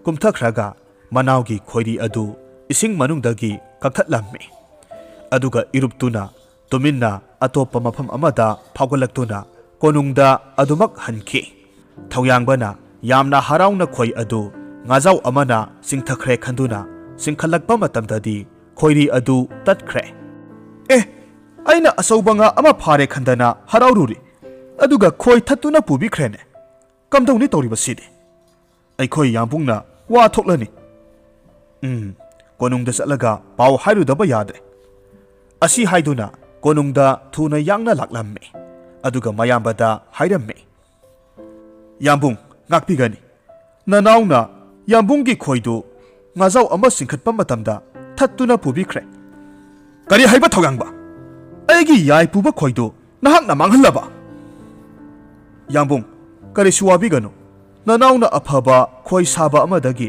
ꯌꯥꯝꯕꯨꯡꯒꯤ ꯈꯣꯏ ꯃꯌꯥꯝ ꯑꯃ ꯁꯥꯅꯅꯕ ꯊꯧꯗꯥꯡ ꯄꯥꯡꯖꯒꯦ ꯍꯩ ꯅꯍꯥꯛꯅ ꯑꯗꯨꯝꯅ ꯍꯥꯏꯔꯒ ꯑꯩꯅ ꯍꯦꯛꯇ ꯌꯥꯔꯅꯤ ꯁꯤꯅꯤꯅꯦ ꯃꯗꯣ ꯑꯣꯏꯊꯣꯛꯇꯕꯅꯤ ꯅꯍꯥꯛꯅ ꯃꯥꯡꯍꯟꯈꯤꯕ ꯈꯣꯏꯗꯨ ꯅꯠꯇꯅ ꯀꯔꯤꯒꯨꯝꯕ ꯈꯣꯏ ꯑꯃꯠꯇ ꯑꯩꯅ ꯈꯣꯏꯗꯥꯗꯦ ꯊꯨꯅꯃꯛ ꯑꯩꯒꯤ ꯈꯣꯏꯗꯣ ꯊꯤꯗꯨꯅ ꯄꯣꯔꯛꯀꯗꯕꯅꯤ ꯌꯥꯝꯕꯨꯡ ꯑꯗꯨꯝꯅ ꯇꯥꯛꯄꯤꯒꯅꯨ ꯅꯅꯥꯎꯅ ꯂꯥꯟꯈꯤꯕꯅꯤ ꯄꯥꯛ ꯆꯥꯎꯔꯕ ꯁꯃꯨꯗ꯭ꯔ ꯑꯗꯨꯗꯕꯨ ꯑꯩꯅ ꯀꯔꯝꯅ ꯈꯣꯏ ꯑꯗꯨ ꯊꯤꯔꯨꯒꯗꯧꯔꯤꯕꯅꯣ ꯑꯇꯣꯞꯄ ꯈꯣꯏ ꯃꯌꯥꯝ ꯑꯃ ꯌꯥꯝꯕꯨꯡꯒꯤ ꯂꯩꯔꯤꯕ ꯑꯗꯨꯅꯤ ꯍꯟꯗꯛꯀꯤ ꯃꯇꯥꯡ ꯑꯁꯦ ꯅꯅꯥꯎ ꯑꯩꯍꯥꯛꯄꯨ ꯑꯃꯨꯛꯇ ꯉꯥꯛꯄꯤꯌꯨ ꯍꯩ ꯆꯠꯈ꯭ꯔꯣ ꯆꯠꯂꯣ ꯅꯁꯛꯇꯣ ꯌꯦꯡꯅꯤꯡꯗꯦ ꯅꯍꯥꯛ ꯉꯁꯤꯗꯒꯤ ꯑꯩꯒꯤ ꯌꯦꯛꯅꯕ ꯑꯣꯏꯔꯕꯅꯤ ꯑꯩꯒꯤ ꯃꯥꯡꯈꯤꯕ ꯈꯣꯏꯗꯣ ꯄꯨꯔꯛꯇ꯭ꯔꯤ ꯐꯥꯎꯕ ꯅꯍꯥꯛ ꯀꯣꯅꯨꯡ ꯑꯁꯤꯗ ꯃꯈꯥ ꯇꯥꯅ ꯂꯩꯕ ꯌꯥꯔꯣꯏ ꯀꯔꯤꯁꯨ ꯂꯩꯇ꯭ꯔꯕ ꯈꯣꯏ ꯑꯃꯒꯤꯗꯃꯛ ꯑꯗꯨꯛ ꯌꯥꯝꯅ ꯇꯥꯊꯤꯒꯅꯤ ꯍꯥꯏꯕꯁꯤꯗꯤ ꯊꯧꯌꯥꯡꯕꯅ ꯈꯜꯂꯨꯗꯕꯅꯤ ꯃꯍꯥꯛ ꯃꯕꯨꯛꯅꯤꯡ ꯅꯨꯡꯁꯤꯔꯛꯂꯝꯃꯤ ꯑꯗꯨꯒ ꯍꯥꯏꯔꯛꯈꯤ ꯐꯔꯦ ꯌꯥꯝꯕꯨꯡ ꯅꯅꯥꯎꯗꯒꯤ ꯈꯣꯏ ꯑꯃꯅ ꯍꯦꯟꯅ ꯃꯃꯜ ꯂꯩꯅ ꯈꯟꯈ꯭ꯔꯕꯅꯤꯅ ꯑꯩꯅ ꯄꯥꯛ ꯆꯥꯎꯔꯕ ꯁꯃꯨꯗ꯭ꯔ ꯀꯨꯝꯗꯨꯅ ꯈꯣꯏ ꯌꯣꯠꯈꯤꯕ ꯉꯥꯗꯣ ꯊꯤꯔꯨꯕ ꯇꯥꯕꯅꯤ ꯑꯁꯨꯝꯅ ꯍꯥꯏꯔꯝꯂꯒ ꯃꯃꯤꯠꯇꯒꯤ ꯃꯄꯤ ꯇꯥꯅ ꯀꯣꯅꯨꯡꯗꯒꯤ ꯊꯣꯛꯈꯤ ꯃꯅꯥꯎꯅꯨꯄꯥꯅ ꯀꯣꯅꯨꯡ ꯊꯥꯗꯣꯛꯂꯒ ꯆꯠꯈ꯭ꯔꯕ ꯑꯗꯨꯗ ꯊꯧꯉꯝꯕꯗꯤ ꯌꯥꯝꯅ ꯍꯔꯥꯎꯅ ꯃꯍꯥꯛꯀꯤ ꯃꯅꯥꯏ ꯈꯔꯒ ꯂꯣꯏꯅꯅ ꯍꯧꯅ ꯅꯣꯛꯇꯨꯅ ꯑꯁꯨꯝꯅ ꯍꯥꯏꯍꯧꯔꯝꯃꯤ ꯕꯥ ꯃꯁꯤꯅꯤ ꯂꯧꯁꯤꯡꯅ ꯁꯥꯃꯨ ꯐꯥꯕ ꯍꯥꯏꯕꯗꯣ ꯑꯄꯪꯒꯤ ꯑꯉꯥꯡꯁꯤ ꯑꯃꯨꯛ ꯍꯟꯅ ꯀꯣꯅꯨꯡ ꯑꯁꯤꯗ ꯍꯜꯂꯛꯂꯔꯣꯏ ꯃꯊꯪ ꯊꯥꯒꯤ ꯊꯥꯅꯤꯜꯗ ꯑꯩꯅ ꯄꯥꯕꯨꯡꯒꯤ ꯇꯥꯡꯕꯜꯗ ꯁꯣꯏꯗꯅ ꯐꯝꯂꯒꯅꯤ ꯑꯁꯤ ꯍꯥꯏꯔꯒ ꯂꯥꯟꯉꯝ ꯐꯤꯔꯥꯜ ꯄꯥꯏꯔꯕ ꯃꯤꯑꯣꯏ ꯑꯃꯒꯨꯝ ꯍꯧꯅ ꯅꯣꯛꯂꯝꯃꯤ ꯅꯥꯀꯜ ꯑꯃꯔꯣꯝꯗ ꯊꯧꯌꯥꯡꯕꯅ ꯁꯃꯨꯗ꯭ꯔ ꯇꯝꯅ ꯂꯥꯛꯂꯒ ꯇꯣꯔꯕꯥꯟꯗ ꯃꯈꯨ ꯈꯨꯗꯛ ꯀꯨꯜꯂꯒ ꯀꯞꯂꯗꯨꯅ ꯍꯥꯏꯖꯔꯝꯃꯤ ꯍꯦ ꯄꯥꯛ ꯆꯥꯎꯔꯕꯤ ꯁꯃꯨꯗ꯭ꯔ ꯏꯃꯥ ꯅꯆꯥꯒꯤ ꯋꯥꯔꯕ ꯄꯣꯠꯂꯨꯝ ꯑꯁꯤ ꯑꯃꯨꯛꯇ ꯀꯣꯛꯍꯟꯕꯤꯔꯣꯒꯕ ꯃꯍꯥꯛꯀꯤ ꯈꯣꯟꯖꯦꯜ ꯑꯗꯨ ꯁꯃꯨꯗ꯭ꯔꯒꯤ ꯏꯔꯥꯎꯈꯣꯜ ꯑꯗꯨꯗ ꯀꯅꯥꯁꯨ ꯇꯥꯕꯤꯗꯅ ꯇꯤꯟꯈꯤꯔꯝꯃꯤ ꯊꯧꯌꯥꯡꯕꯅ ꯇꯧꯐꯝ ꯈꯪꯗꯅ ꯁꯃꯨꯗ꯭ꯔ ꯏꯌꯥꯏꯗ ꯍꯤ ꯑꯃ ꯍꯣꯜꯂꯒ ꯑꯗꯨꯝ ꯂꯦꯞꯇꯅ ꯆꯠꯂꯝꯃꯤ ꯃꯍꯥꯛꯅ ꯑꯁꯨꯝꯅ ꯌꯥꯝꯅ ꯂꯥꯞꯅ ꯍꯣꯟꯗꯣꯔꯛꯂꯕꯗ ꯁꯃꯨꯗ꯭ꯔ ꯏꯌꯥꯏꯗ ꯅꯨꯡꯖꯥꯎ ꯉꯥꯛꯇꯒꯤ ꯏꯊꯠ ꯑꯃꯈꯛ ꯊꯦꯡꯅꯔꯝꯃꯤ ꯍꯤ ꯍꯣꯟꯕꯒꯤ ꯆꯣꯛꯊꯔꯕ ꯃꯁꯥ ꯑꯗꯨ ꯏꯊꯠ ꯑꯗꯨꯗ ꯀꯥꯈꯠꯂꯒ ꯉꯥꯏꯍꯥꯛ ꯄꯣꯊꯥꯒꯦ ꯈꯟꯗꯨꯅ ꯍꯤ ꯄꯨꯟꯁꯤꯜꯂꯒ ꯏꯊꯠ ꯑꯗꯨꯗ ꯀꯣꯏꯆꯠ ꯆꯠꯂꯝꯃꯤ ꯑꯗꯨꯕꯨ ꯏꯈꯪ ꯈꯪꯍꯧꯗꯅ ꯅꯨꯄꯤ ꯑꯃꯒꯤ ꯅꯥꯍꯦꯛꯈꯣꯜ ꯑꯃꯈꯛ ꯇꯥꯔꯛꯈꯤ ꯃꯍꯥꯛ ꯌꯥꯝꯅ ꯉꯛꯅ ꯀꯣꯏꯔꯩ ꯂꯩꯗꯨꯅ ꯌꯦꯡꯉꯤ ꯉꯥꯏꯍꯥꯛ ꯂꯩꯔꯒꯗꯤ ꯃꯍꯥꯛꯅ ꯎꯔꯦ ꯌꯥꯝꯅ ꯃꯁꯛ ꯃꯇꯧ ꯅꯤꯡꯊꯤꯖꯔꯕꯤ ꯅꯨꯄꯤ ꯑꯃ ꯉꯥ ꯐꯥꯕꯒꯤ ꯂꯥꯡ ꯑꯃꯅ ꯌꯣꯝꯁꯤꯜꯂꯒ ꯂꯩꯕ ꯋꯥꯅ ꯈꯥꯡꯂꯒ ꯂꯩꯕ ꯎꯔꯛꯂꯝꯃꯤ ꯀꯔꯤꯅꯣ ꯑꯩꯅ ꯎꯔꯤꯕꯁꯤꯕꯣ ꯑꯁꯨꯛ ꯐꯖꯕꯤ ꯅꯨꯄꯤꯗꯤ ꯏꯃꯥꯅ ꯄꯣꯛꯄꯗꯒꯤ ꯎꯈꯤꯗ꯭ꯔꯤ ꯑꯁꯤ ꯍꯥꯏꯗꯨꯅ ꯂꯥꯡ ꯑꯗꯨ ꯃꯍꯥꯛꯀꯤ ꯊꯥꯡ ꯃꯆꯥ ꯑꯗꯨꯅ ꯃꯆꯦꯠ ꯃꯆꯦꯠ ꯀꯛꯊꯠꯂꯝꯃꯤ ꯂꯥꯡꯗꯒꯤ ꯅꯥꯟꯊꯣꯛꯂꯕ ꯅꯨꯄꯤ ꯑꯗꯨ ꯇꯞꯅ ꯍꯥꯏꯔꯛꯂꯝꯃꯤ ꯍꯦ ꯄꯨꯛꯆꯦꯜ ꯆꯥꯎꯔꯕ ꯑꯗꯣꯝꯕꯨ ꯀꯅꯥ ꯑꯣꯏꯔꯕꯅꯣ ꯃꯐꯝ ꯑꯁꯤꯗ ꯀꯔꯝꯅ ꯂꯥꯛꯂꯤꯕꯅꯣ ꯅꯤꯡꯊꯤꯖꯔꯕꯤ ꯑꯩꯍꯥꯛ ꯅꯤꯡꯊꯧ ꯃꯥꯂꯪꯕꯒꯤ ꯃꯆꯥ ꯏꯕꯨꯡꯉꯣ ꯑꯅꯤꯁꯨꯕ ꯏꯃꯤꯡꯅ ꯊꯧꯌꯥꯡꯕ ꯀꯧꯖꯩ꯫ ꯑꯗꯨꯒ ꯑꯗꯣꯝꯅ ꯀꯅꯥ ꯑꯣꯏꯔꯕꯅꯣ? ꯇꯥꯕꯤꯌꯨꯗꯣ ꯃꯖꯥ ꯏꯕꯨꯡꯉꯣ, ꯑꯩꯍꯥꯛ ꯁꯃꯨꯗ꯭ꯔꯒꯤ ꯅꯤꯡꯊꯧ ꯂꯥꯏꯖꯉꯝꯕꯒꯤ ꯑꯃꯠꯇ ꯄꯣꯛꯆꯕꯤ ꯃꯃꯣꯝ ꯇꯝꯐꯥꯅꯤ꯫ ꯑꯩꯅ ꯉꯁꯤ ꯑꯌꯨꯛꯇ ꯏꯇꯥꯔꯣꯏ ꯈꯔꯒ ꯁꯃꯨꯗ꯭ꯔꯒꯤ ꯏꯌꯥꯏꯗ ꯏꯔꯣꯏꯗꯨꯅ ꯁꯥꯟꯅꯔꯤꯉꯩ ꯉꯥ ꯐꯥꯕ ꯉꯥꯃꯤ ꯈꯔꯅ ꯂꯥꯡ ꯍꯨꯟꯕꯗ ꯑꯩꯒꯤ ꯑꯣꯏꯔꯤꯕ ꯐꯤꯕꯝ ꯑꯁꯤꯗ ꯍꯨꯟꯗꯣꯛꯂꯝꯂꯒ ꯃꯈꯣꯏ ꯄꯥꯈꯠꯇꯨꯅ ꯉꯝꯅꯃꯛ ꯆꯦꯟꯅꯈ꯭ꯔꯦ꯫ ꯑꯗꯣꯝ ꯂꯥꯛꯂꯝꯗ꯭ꯔꯕꯗꯤ ꯑꯩꯒꯤ ꯄꯨꯟꯁꯤ ꯑꯁꯨꯝꯅ ꯀꯪꯂꯒ ꯊꯋꯥꯏ ꯊꯥꯔꯝꯒꯅꯤꯗꯣ꯫ ꯃꯇꯧ ꯑꯁꯨꯝꯅ ꯃꯈꯣꯏ ꯑꯅꯤ ꯉꯥꯏꯍꯥꯛꯇꯪ ꯑꯗꯨꯗ ꯋꯥꯔꯤ ꯀꯌꯥ ꯁꯥꯟꯅꯗꯨꯅ ꯈꯪꯅ ꯆꯥꯟꯅꯕ ꯍꯥꯏꯕꯗꯨ ꯑꯣꯏꯈꯤꯔꯝꯃꯤ꯫ ꯇꯁꯦꯡꯅ ꯇꯝꯐꯥꯅ ꯊꯧꯌꯥꯡꯕꯒꯤ ꯆꯨꯡ ꯐꯤꯔꯥꯜ ꯆꯥꯔꯕ ꯁꯑꯣꯡ ꯁꯕꯥꯟ ꯃꯑꯣꯡ ꯃꯇꯧ ꯑꯗꯨꯗ ꯃꯊꯃꯣꯏꯗ ꯅꯨꯡꯁꯤ ꯏꯍꯧ ꯍꯧꯔꯛꯂꯝꯃꯤ꯫ ꯍꯧꯖꯤꯛꯇꯤ ꯁꯛꯈꯪ ꯃꯥꯏꯈꯪꯅꯕ ꯍꯥꯏꯕꯗꯣ ꯑꯣꯏꯔꯕꯅꯤꯅ ꯑꯩꯈꯣꯏꯒꯤ ꯀꯣꯅꯨꯡꯗ ꯆꯠꯇꯨꯅ ꯑꯩꯒꯤ ꯄꯥꯕꯨꯡ ꯅꯤꯡꯊꯧꯗ ꯄꯥꯎ ꯇꯝꯂꯨꯁꯤ꯫ ꯁꯤꯗꯒꯤ ꯈꯔ ꯆꯠꯂꯒ ꯑꯩꯈꯣꯏꯒꯤ ꯁꯪꯒꯥꯏ ꯀꯣꯅꯨꯡ ꯏꯊꯠ ꯑꯆꯧꯕ ꯑꯃ ꯂꯩꯕꯅꯤ꯫ ꯑꯁꯤ ꯍꯥꯏꯗꯨꯅ ꯃꯈꯣꯏ ꯑꯅꯤ ꯀꯣꯅꯨꯡ ꯇꯝꯅ ꯆꯠꯂꯝꯃꯤ꯫ ꯁꯣꯝꯗꯅ ꯏꯊꯠꯀꯤ ꯀꯣꯅꯨꯡꯗ ꯃꯖꯥ ꯏꯕꯦꯝꯃ ꯇꯝꯐꯥ ꯃꯥꯡꯈꯤꯕꯒꯤ ꯅꯤꯡꯊꯧ ꯂꯥꯏꯖꯉꯝꯕꯅ ꯃꯊ꯭ꯋꯥꯏ ꯋꯥꯔꯝꯃꯤ꯫ ꯀꯣꯅꯨꯡꯒꯤ ꯐꯝꯅꯥꯏ ꯇꯨꯅꯥꯏꯕ ꯀꯌꯥ ꯊꯥꯗꯣꯛꯇꯨꯅ ꯊꯤꯍꯜꯂꯝꯃꯤ꯫ ꯃꯈꯣꯏꯅ ꯑꯁꯨꯝꯅ ꯋꯥꯅꯔꯤꯉꯩ ꯃꯇꯝ ꯑꯁꯤꯗ ꯇꯝꯐꯥ ꯂꯥꯛꯇꯨꯅ ꯍꯥꯏꯔꯛꯈꯤ, ꯏꯄꯥ ꯏꯕꯨꯡꯉꯣ, ꯑꯩꯍꯥꯛ ꯉꯁꯤꯗꯤ ꯉꯥꯃꯤꯒꯤ ꯁꯔꯧ ꯂꯥꯡꯗ ꯊꯋꯥꯏ ꯊꯥꯒꯗꯕꯗꯒꯤ ꯄꯨꯛꯆꯦꯜ ꯆꯥꯎꯔꯕ ꯃꯖꯥ ꯏꯕꯨꯡꯉꯣ ꯊꯧꯌꯥꯡꯕ ꯊꯦꯡꯅꯗꯨꯅ ꯀꯟꯕꯤꯔꯦ꯫ ꯃꯆꯥꯅꯨꯄꯤ ꯎꯖꯕꯗ ꯅꯤꯡꯊꯧ ꯑꯃꯗꯤ ꯂꯩꯃꯔꯦꯝꯕꯤ ꯀꯣꯅꯨꯡꯒꯤ ꯃꯤꯌꯥꯝ ꯄꯨꯝꯅꯃꯛ ꯍꯨꯞꯅ ꯍꯔꯥꯎ ꯇꯌꯥꯝꯕ ꯐꯣꯡꯗꯣꯛꯅꯔꯝꯃꯤ꯫ ꯅꯤꯡꯊꯧ ꯂꯥꯏꯖꯉꯝꯕꯅ ꯃꯆꯥꯅꯨꯄꯤꯕꯨ ꯀꯟꯕꯤꯔꯛꯄ ꯊꯧꯌꯥꯡꯕꯕꯨ ꯆꯦꯠꯅ ꯀꯣꯟꯗꯨꯅ ꯍꯥꯏꯔꯝꯃꯤ, ꯏꯆꯥꯒꯤ ꯑꯆꯧꯕ ꯂꯃꯟ ꯑꯃ ꯇꯣꯟꯁꯤꯜꯂꯦ, ꯑꯗꯨꯒ ꯅꯍꯥꯛꯀꯤ ꯃꯔꯝꯗ ꯏꯄꯥꯅ ꯈꯔꯁꯨ ꯈꯪꯕ ꯄꯥꯝꯃꯤ꯫ ꯍꯥꯏꯕꯤꯌꯨ ꯃꯖꯥ ꯏꯕꯨꯡꯉꯣ, ꯅꯍꯥꯛꯀꯤ ꯃꯔꯝꯗ ꯈꯔ ꯍꯥꯏꯕꯤꯌꯨ꯫ ꯅꯤꯡꯊꯧꯒꯤ ꯋꯥꯍꯪꯗ ꯊꯧꯌꯥꯡꯕꯅ ꯊꯣꯛꯈꯤꯕ ꯊꯧꯗꯣꯛ ꯄꯨꯝꯅꯃꯛ ꯇꯝꯕ ꯂꯣꯏꯔꯕꯗ ꯅꯤꯡꯊꯧꯅ ꯍꯥꯏꯔꯛꯈꯤ, ꯃꯗꯨꯗꯤ ꯀꯔꯤ ꯊꯣꯏꯗꯣꯛꯄ ꯊꯕꯛ ꯅꯠꯇꯦ꯫ ꯁꯃꯨꯗ꯭ꯔ ꯅꯤꯡꯊꯧ ꯑꯩꯒꯤ ꯏꯐꯝꯗꯗꯤ ꯍꯥꯏ, ꯅꯈꯣꯏ ꯀꯅꯥ ꯀꯅꯥ ꯂꯩ? ꯐꯝꯅꯥꯏꯕ ꯄꯨꯝꯅꯃꯛ ꯁꯃꯨꯗ꯭ꯔꯒꯤ ꯑꯀꯣꯏꯕꯗ ꯂꯩꯔꯤꯕ ꯉꯥꯁꯤꯡꯗ ꯃꯈꯣꯏꯒꯤ ꯃꯌꯥꯗ ꯁꯅꯥꯒꯤ ꯈꯣꯏ ꯌꯥꯎꯕ ꯉꯥꯗꯣ ꯀꯧꯔꯛꯎ ꯍꯥꯏꯈꯣ꯫ ꯐꯝꯅꯥꯏꯕ ꯈꯔ ꯆꯠꯂꯒ ꯁꯃꯨꯗ꯭ꯔꯒꯤ ꯉꯥꯁꯤꯡꯗ ꯄꯥꯎ ꯊꯥꯔꯝꯃꯤ꯫ ꯉꯥꯏꯍꯥꯛ ꯂꯩꯔꯒꯗꯤ ꯌꯥꯝꯅ ꯆꯥꯎꯕ ꯉꯥꯔꯤꯜ ꯑꯃ ꯂꯥꯛꯂꯒ ꯍꯥꯏꯔꯛꯈꯤ, ꯇꯥꯕꯤꯌꯨ ꯐꯝꯅꯥꯏꯕ, ꯅꯨꯃꯤꯠ ꯈꯔꯅꯤꯒꯤ ꯃꯃꯥꯡꯗꯒꯤ ꯑꯩꯒꯤ ꯈꯌꯥꯠꯇ ꯁꯅꯥꯈꯣꯏ ꯑꯃ ꯄꯟꯗꯨꯅ ꯂꯩꯕ ꯀꯨꯏꯔꯦ꯫ ꯃꯁꯤꯅ ꯆꯥꯕ ꯊꯛꯄ ꯑꯃꯠꯇ ꯌꯥꯗ꯭ꯔꯦ꯫ ꯃꯁꯤ ꯑꯃꯨꯛꯇ ꯂꯧꯊꯣꯛꯄꯤꯌꯨ, ꯑꯗꯨꯒ ꯏꯅꯤꯡꯊꯧꯅ ꯄꯥꯝꯂꯤꯕ ꯈꯣꯏꯗꯣ ꯆꯨꯝꯕ꯭ꯔꯥ ꯆꯨꯝꯗꯕ꯭ꯔꯥ ꯍꯥꯏꯕꯗꯨ ꯌꯦꯡꯍꯟꯕꯤꯌꯨ꯫ ꯑꯁꯨꯝꯅ ꯉꯥꯔꯤꯟꯒꯤ ꯃꯌꯥꯗꯒꯤ ꯁꯅꯥꯒꯤ ꯈꯣꯏꯗꯨ ꯂꯧꯊꯣꯛꯂꯝꯃꯤ, ꯑꯗꯨꯒ ꯅꯤꯡꯊꯧꯒꯤ ꯃꯅꯥꯛꯇ ꯄꯨꯔꯛꯂꯝꯃꯤ꯫ ꯈꯣꯏꯗꯨ ꯎꯔꯕꯗ ꯊꯧꯌꯥꯡꯕ ꯍꯔꯥꯎꯅ ꯍꯥꯏꯔꯛꯈꯤ, ꯃꯥꯅꯤ ꯃꯥꯅꯤ, ꯆꯨꯝꯃꯤ, ꯑꯩꯒꯤ ꯃꯥꯡꯈꯤꯕ ꯈꯣꯏꯗꯨ ꯃꯁꯤꯃꯛꯅꯤ꯫ ꯃꯁꯤꯒꯤ ꯃꯇꯨꯡꯗ ꯅꯤꯡꯊꯧ ꯂꯥꯏꯖꯉꯝꯕꯅ ꯃꯆꯥꯅꯨꯄꯤ ꯇꯝꯐꯥꯕꯨ ꯊꯧꯌꯥꯡꯕꯒ ꯂꯨꯍꯣꯡꯕꯤꯔꯝꯃꯤ꯫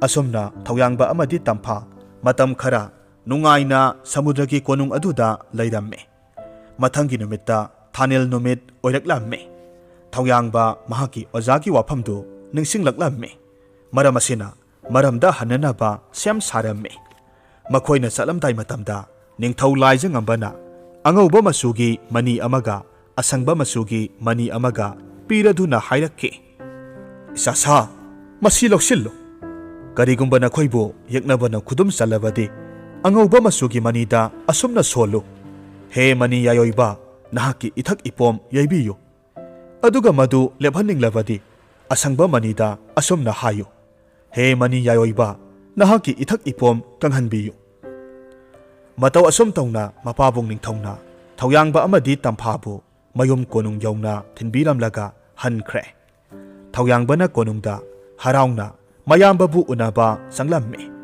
ꯀꯣꯅꯨꯡꯒꯤ ꯃꯤꯇꯤꯟ ꯀꯥ ꯌꯧꯔꯕꯗ ꯃꯍꯥꯛꯅ ꯍꯥꯏꯔꯝꯃꯤ, ꯌꯥꯝꯕꯨꯡ ꯌꯦꯡꯕꯤꯌꯨ, ꯅꯍꯥꯛꯀꯤ ꯊꯋꯥꯏꯗꯒꯤ ꯍꯦꯟꯕ ꯁꯅꯥꯒꯤ ꯈꯣꯏꯗꯣ ꯑꯩꯅ ꯄꯨꯖꯔꯛꯂꯦ꯫ ꯃꯌꯥꯝꯕ ꯊꯧꯉꯝꯕꯅ ꯀꯔꯦꯝꯅꯔꯒ ꯍꯥꯏꯔꯛꯈꯤ, ꯍꯥꯏ, ꯅꯪꯕꯨ ꯀꯅꯥꯅꯣ?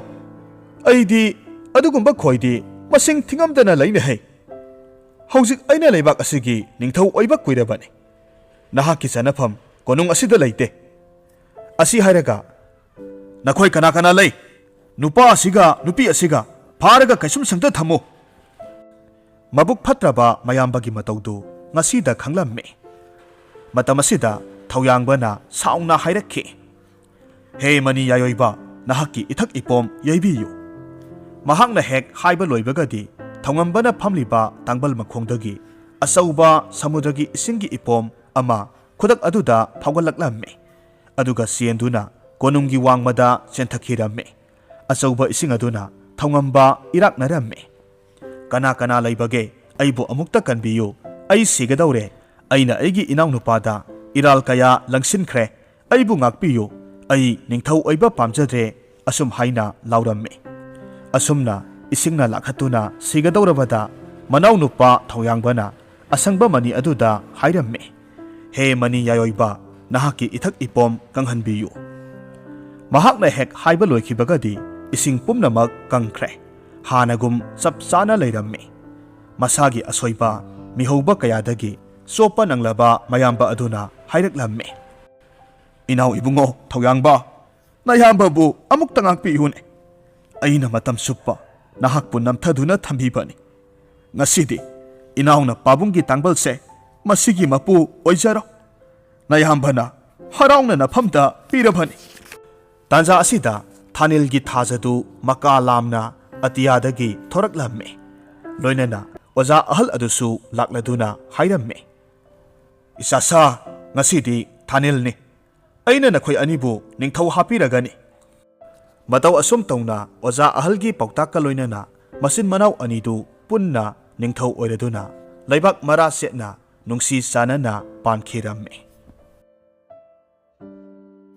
Warisi nungaibiragadi like tawbiramu, comment tawbiramu. Amadi channel asida nauna sangbirakpa oiragadi subscribe tawbiramu.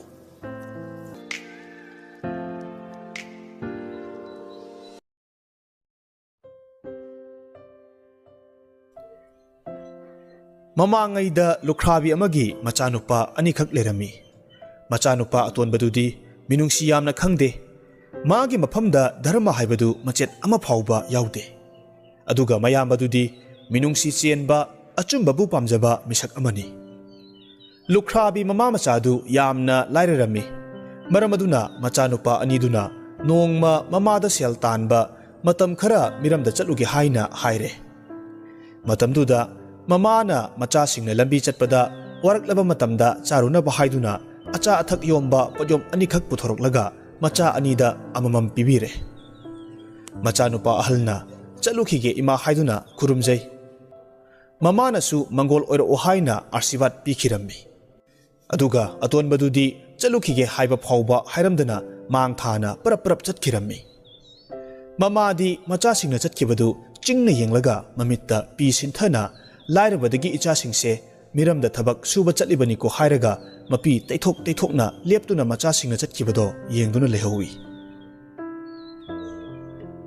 Machin manaw anidu asum chatpaduda warakladuna achauba pukhri amagi mapanda hauriba u amagi marumda phamlaga makhoi anina chanaba mayomsingdu phaktoktuna chagadobagi thoranglammi. Matamduda manawduna mayambada yenglaga hairei. Tacho nangido hana chaminarasi. Aduga aigisina horel amok lamlaklaga charasi. Manawna asumna haibaduda mayambasu yaraduna magi chanaba mayomdu manawnu pada sinarami. Manawduna madu thoklaga ayamba saruk makhai chathoklaga mayambagi khajiktang khaklammi. Mayambadu mabuk thandrabanina ising mabuk thanna thakchilaga amuk chatpa haukhre. Umang amagi manungda asum chatlingaigi matamda numit takidawre chaksu yamna lamle nangi chanabadu chathoklasi haina mayambana hairakpa matamda manawdunasu hoi haiduna chanaba mayomdu puthoklaga chaba haukirammi. Mayambagi saruk khajik phauba khaktana mana sit nana chathokhi. Madu ubada mayambana warauna hairei. Nangsidi ibungo nabuk siangdaba minungsi khajik phauba yaudaba mibu piziningdaba mini. Asumna mayambana haiba phauba loifatringaida manawduna phamlambadagi phuk hawgatlaga sawningmanbadagi manakta tariba chaiduna mayambaduda pangphudamak phujillammi. Phubada pelaktaduna mamitta chaiduna chak thilamlaga nangsidi umangsida sana chaduna sihuro. Cheng leragana mirakta chatuna niduna napunchi chupalelo.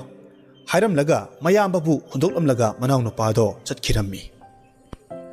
Mayambadu ꯐꯨꯔꯝꯕꯒꯤ ꯆꯩꯅꯥꯈꯣꯜ ꯑꯃꯗꯤ ꯃꯃꯤꯠꯇ ꯊꯤꯜꯂꯝꯕꯗꯒꯤ ꯃꯃꯤꯠ ꯑꯅꯤꯗꯨ ꯇꯥꯡꯈꯤꯕꯗꯒꯤ ꯆꯠꯐꯝ ꯂꯥꯛꯐꯝ ꯈꯪꯗꯅ ꯅꯨꯃꯤꯠ ꯇꯥꯈꯤꯗꯧꯔꯦ ꯈꯟꯗꯨꯅ ꯑꯁꯨꯝ ꯃꯥꯗꯨꯅ ꯆꯠꯄ ꯃꯇꯝꯗ ꯎ ꯄꯥꯝꯕꯤ ꯑꯃꯗ ꯊꯦꯡꯖꯤꯜꯂꯨꯕꯗꯒꯤ ꯎꯗꯨꯗ ꯀꯥꯈꯠꯂꯒ ꯑꯍꯤꯡꯗꯨꯃ ꯌꯥꯔꯛꯂꯒꯦ ꯍꯥꯏꯅ ꯈꯜꯂꯦ꯫ ꯑꯗꯨꯗꯒꯤ ꯎꯗꯨ ꯃꯥꯗꯨꯅ ꯀꯥꯈꯠꯂꯒ ꯃꯊꯛꯇ ꯂꯩꯔꯦ꯫ ꯑꯁꯨꯝꯅ ꯎꯗꯨꯒꯤ ꯃꯊꯛꯇ ꯆꯩꯅꯥꯈꯣꯜꯗꯨ ꯈꯥꯡꯗꯨꯅ ꯂꯩꯔꯤꯉꯩꯒꯤ ꯃꯇꯝ ꯑꯁꯤꯗ ꯑꯍꯤꯡ ꯅꯣꯡꯌꯥꯏ ꯑꯣꯏꯔꯛꯂꯦ꯫ ꯉꯥꯏꯍꯥꯛ ꯂꯩꯔꯒ ꯎꯗꯨꯒꯤ ꯃꯅꯥꯛꯇ ꯁꯥꯁꯤꯡꯅ ꯂꯥꯛꯂꯒ ꯉꯥꯡꯅ ꯁꯛꯅꯕꯗꯨ ꯅꯨꯄꯥꯗꯨꯅ ꯇꯥꯔꯝꯃꯤ꯫ ꯅꯨꯃꯤꯠ ꯑꯗꯨ ꯁꯥꯁꯤꯡꯒꯤ ꯈꯨꯟꯗꯤꯟꯅꯕ ꯅꯨꯃꯤꯠꯅꯤ꯫ ꯃꯈꯣꯏꯒꯤ ꯑꯣꯏꯕ ꯋꯥꯐꯝ ꯀꯌꯥ ꯈꯟꯅꯔꯕ ꯃꯇꯨꯡꯗ ꯎꯃꯪꯒꯤ ꯅꯤꯡꯊꯧ ꯑꯣꯏꯔꯤꯕ ꯅꯣꯡꯁꯥꯅ ꯑꯁꯨꯝꯅ ꯍꯥꯏꯔꯛꯏ꯫ ꯑꯩꯈꯣꯏꯒꯤ ꯂꯩꯕꯥꯛꯀꯤ ꯅꯤꯡꯊꯧꯅ ꯃꯃꯤꯠ ꯇꯥꯡꯂꯤꯕꯁꯤ ꯅꯨꯡꯉꯥꯏꯇꯦ꯫ ꯃꯥꯅ ꯉꯝꯖꯔꯕꯗꯤ ꯑꯩꯈꯣꯏꯅ ꯈꯨꯟꯗꯤꯟꯅꯔꯤꯕ ꯎꯁꯤꯒꯤ ꯃꯔꯥꯁꯤ ꯁꯨꯒꯥꯏꯔꯒ ꯃꯍꯤꯗꯨ ꯃꯃꯤꯠꯇ ꯈꯔ ꯍꯥꯞꯂꯕꯗꯤ ꯁꯣꯏꯗꯅꯃꯛ ꯃꯃꯤꯠ ꯎꯔꯛꯀꯅꯤ꯫ ꯅꯣꯡꯁꯥꯒꯤ ꯋꯥꯐꯝꯗꯨ ꯇꯥꯔꯕ ꯃꯇꯨꯡꯗ ꯀꯩꯅꯃꯨꯛ ꯍꯥꯏꯔꯛꯏ꯫ ꯂꯩꯕꯥꯛꯁꯤꯗ ꯏꯁꯤꯡ ꯐꯪꯗꯗꯨꯅ ꯋꯥꯔꯤꯕꯁꯦ ꯀꯣꯅꯨꯡꯒꯤ ꯃꯌꯥꯏꯗ ꯐꯥꯎꯔꯝꯕ ꯏꯐꯨꯗꯣ ꯂꯩꯅꯨꯡꯗ ꯑꯆꯧꯕ ꯅꯨꯡꯄꯥꯛ ꯑꯃꯅ ꯅꯟꯗꯨꯅ ꯊꯠꯆꯤꯜꯂꯦ꯫ ꯅꯨꯡꯄꯥꯛꯇꯨ ꯂꯧꯊꯣꯛꯂꯕꯗꯤ ꯏꯁꯤꯡꯒꯤ ꯑꯋꯥꯕ ꯑꯃꯨꯛ ꯂꯩꯔꯣꯏ꯫ ꯀꯩꯒꯤ ꯋꯥꯗꯨ ꯍꯦꯛ ꯂꯣꯏꯕꯒ ꯁꯑꯣꯝꯅ ꯑꯃꯨꯛ ꯍꯥꯏꯔꯛꯏ꯫ ꯅꯤꯡꯊꯧꯒꯤ ꯃꯆꯥꯅꯨꯄꯤ ꯔꯥꯖꯀꯟꯌꯥꯁꯤ ꯃꯔꯣꯜ ꯊꯣꯛꯇ꯭ꯔꯤꯕ ꯃꯅꯥ ꯇꯥꯗ꯭ꯔꯤꯕꯁꯤ ꯀꯣꯅꯨꯡ ꯃꯌꯥꯗ ꯀꯣꯝ ꯃꯆꯥ ꯑꯃ ꯂꯩꯔꯤꯕꯗꯨꯗ ꯍꯪꯉꯣꯏ ꯑꯃꯈꯛ ꯂꯩꯕꯅꯤ꯫ ꯍꯪꯉꯣꯏꯗꯨꯗ ꯀꯔꯤꯒꯨꯝꯕ ꯄꯣꯠꯁꯛ ꯑꯃꯈꯛ ꯄꯤꯖꯔꯒ ꯑꯃꯨꯛ ꯃꯨꯟꯗꯨꯅ ꯂꯧꯊꯣꯛꯂꯒ ꯔꯥꯖꯀꯟꯌꯥꯗ ꯄꯤꯖꯕ ꯉꯝꯂꯕꯗꯤ ꯃꯍꯥꯛ ꯑꯃꯨꯛ ꯍꯟꯅ ꯃꯔꯣꯜ ꯊꯣꯛꯂꯛꯀꯅꯤ꯫ ꯃꯅꯥꯁꯨ ꯇꯥꯒꯗꯧꯔꯤꯕꯅꯤ꯫ ꯑꯔꯣꯏꯕ ꯑꯣꯏꯅ ꯂꯝꯍꯨꯏꯅ ꯑꯃꯨꯛ ꯍꯥꯏꯔꯛꯈꯤ꯫ ꯅꯤꯡꯊꯧꯒꯤ ꯂꯩꯔꯤꯕ ꯂꯩꯀꯣꯜꯁꯤ ꯂꯩ ꯅꯨꯡ ꯑꯃꯠꯇ ꯁꯥꯠꯈꯤꯗ꯭ꯔꯦ꯫ ꯃꯁꯤꯒꯤ ꯃꯔꯝꯗꯤ ꯁꯅꯥꯒꯤ ꯑꯆꯧꯕ ꯌꯣꯜꯍꯤꯡ ꯑꯃꯅ ꯂꯩꯅꯨꯡꯗ ꯀꯣꯏꯁꯤꯟꯗꯨꯅ ꯂꯩꯔꯦ꯫ ꯃꯁꯤ ꯂꯧꯊꯣꯛꯄ ꯉꯝꯂꯕꯗꯤ ꯁꯣꯏꯗꯅꯃꯛ ꯂꯩ ꯁꯥꯠꯂꯛꯀꯅꯤ꯫ ꯂꯝꯍꯨꯏꯒꯤ ꯋꯥꯗꯨ ꯍꯦꯛ ꯂꯣꯏꯕꯒ ꯅꯣꯡꯁꯥꯅ ꯀꯨꯝꯁꯤ ꯆꯍꯤꯒꯤ ꯑꯣꯏꯅꯗꯤ ꯈꯨꯟꯗꯤꯟꯅꯕꯁꯤ ꯃꯇꯥꯡꯁꯤꯗ ꯂꯣꯏꯁꯤꯜꯂꯁꯤ, ꯃꯊꯪ ꯆꯍꯤꯗ ꯑꯃꯨꯛ ꯄꯨꯜꯂꯁꯤ ꯍꯥꯏꯔꯛꯈꯤ꯫ ꯃꯗꯨꯗꯒꯤꯗꯤ ꯁꯥꯁꯤꯡꯗꯨ ꯃꯁꯥ ꯃꯁꯥꯒꯤ ꯂꯩꯐꯝꯗ ꯂꯣꯏꯅꯃꯛ ꯍꯟꯅꯈ꯭ꯔꯦ꯫ ꯎꯊꯛꯇ ꯐꯝꯂꯤꯕ ꯅꯨꯄꯥꯗꯨꯅ ꯁꯥꯁꯤꯡꯅ ꯍꯥꯏꯅꯈꯤꯕꯁꯤꯡꯗꯨ ꯑꯃꯠꯇ ꯀꯥꯎꯗꯅ ꯃꯄꯨꯛꯅꯤꯡꯗ ꯆꯦꯠꯅ ꯊꯝꯂꯝꯃꯤ꯫ ꯉꯥꯏꯍꯥꯛ ꯂꯩꯔꯒ ꯆꯔꯣꯏ ꯇꯦꯇꯨ ꯈꯣꯡꯕ ꯍꯧꯔꯛꯂꯦ꯫ ꯑꯍꯤꯡꯗ ꯆꯥꯛꯇꯥꯔꯝꯕ ꯎꯆꯦꯛꯁꯤꯡꯁꯨ ꯃꯥꯒꯤ ꯂꯩꯐꯝ ꯇꯥꯅ ꯄꯥꯏꯔꯒ ꯈꯣꯡꯗꯨꯅ ꯍꯟꯅꯈꯤꯕꯗꯨ ꯅꯨꯄꯥꯗꯨꯅ ꯇꯥꯔꯦ꯫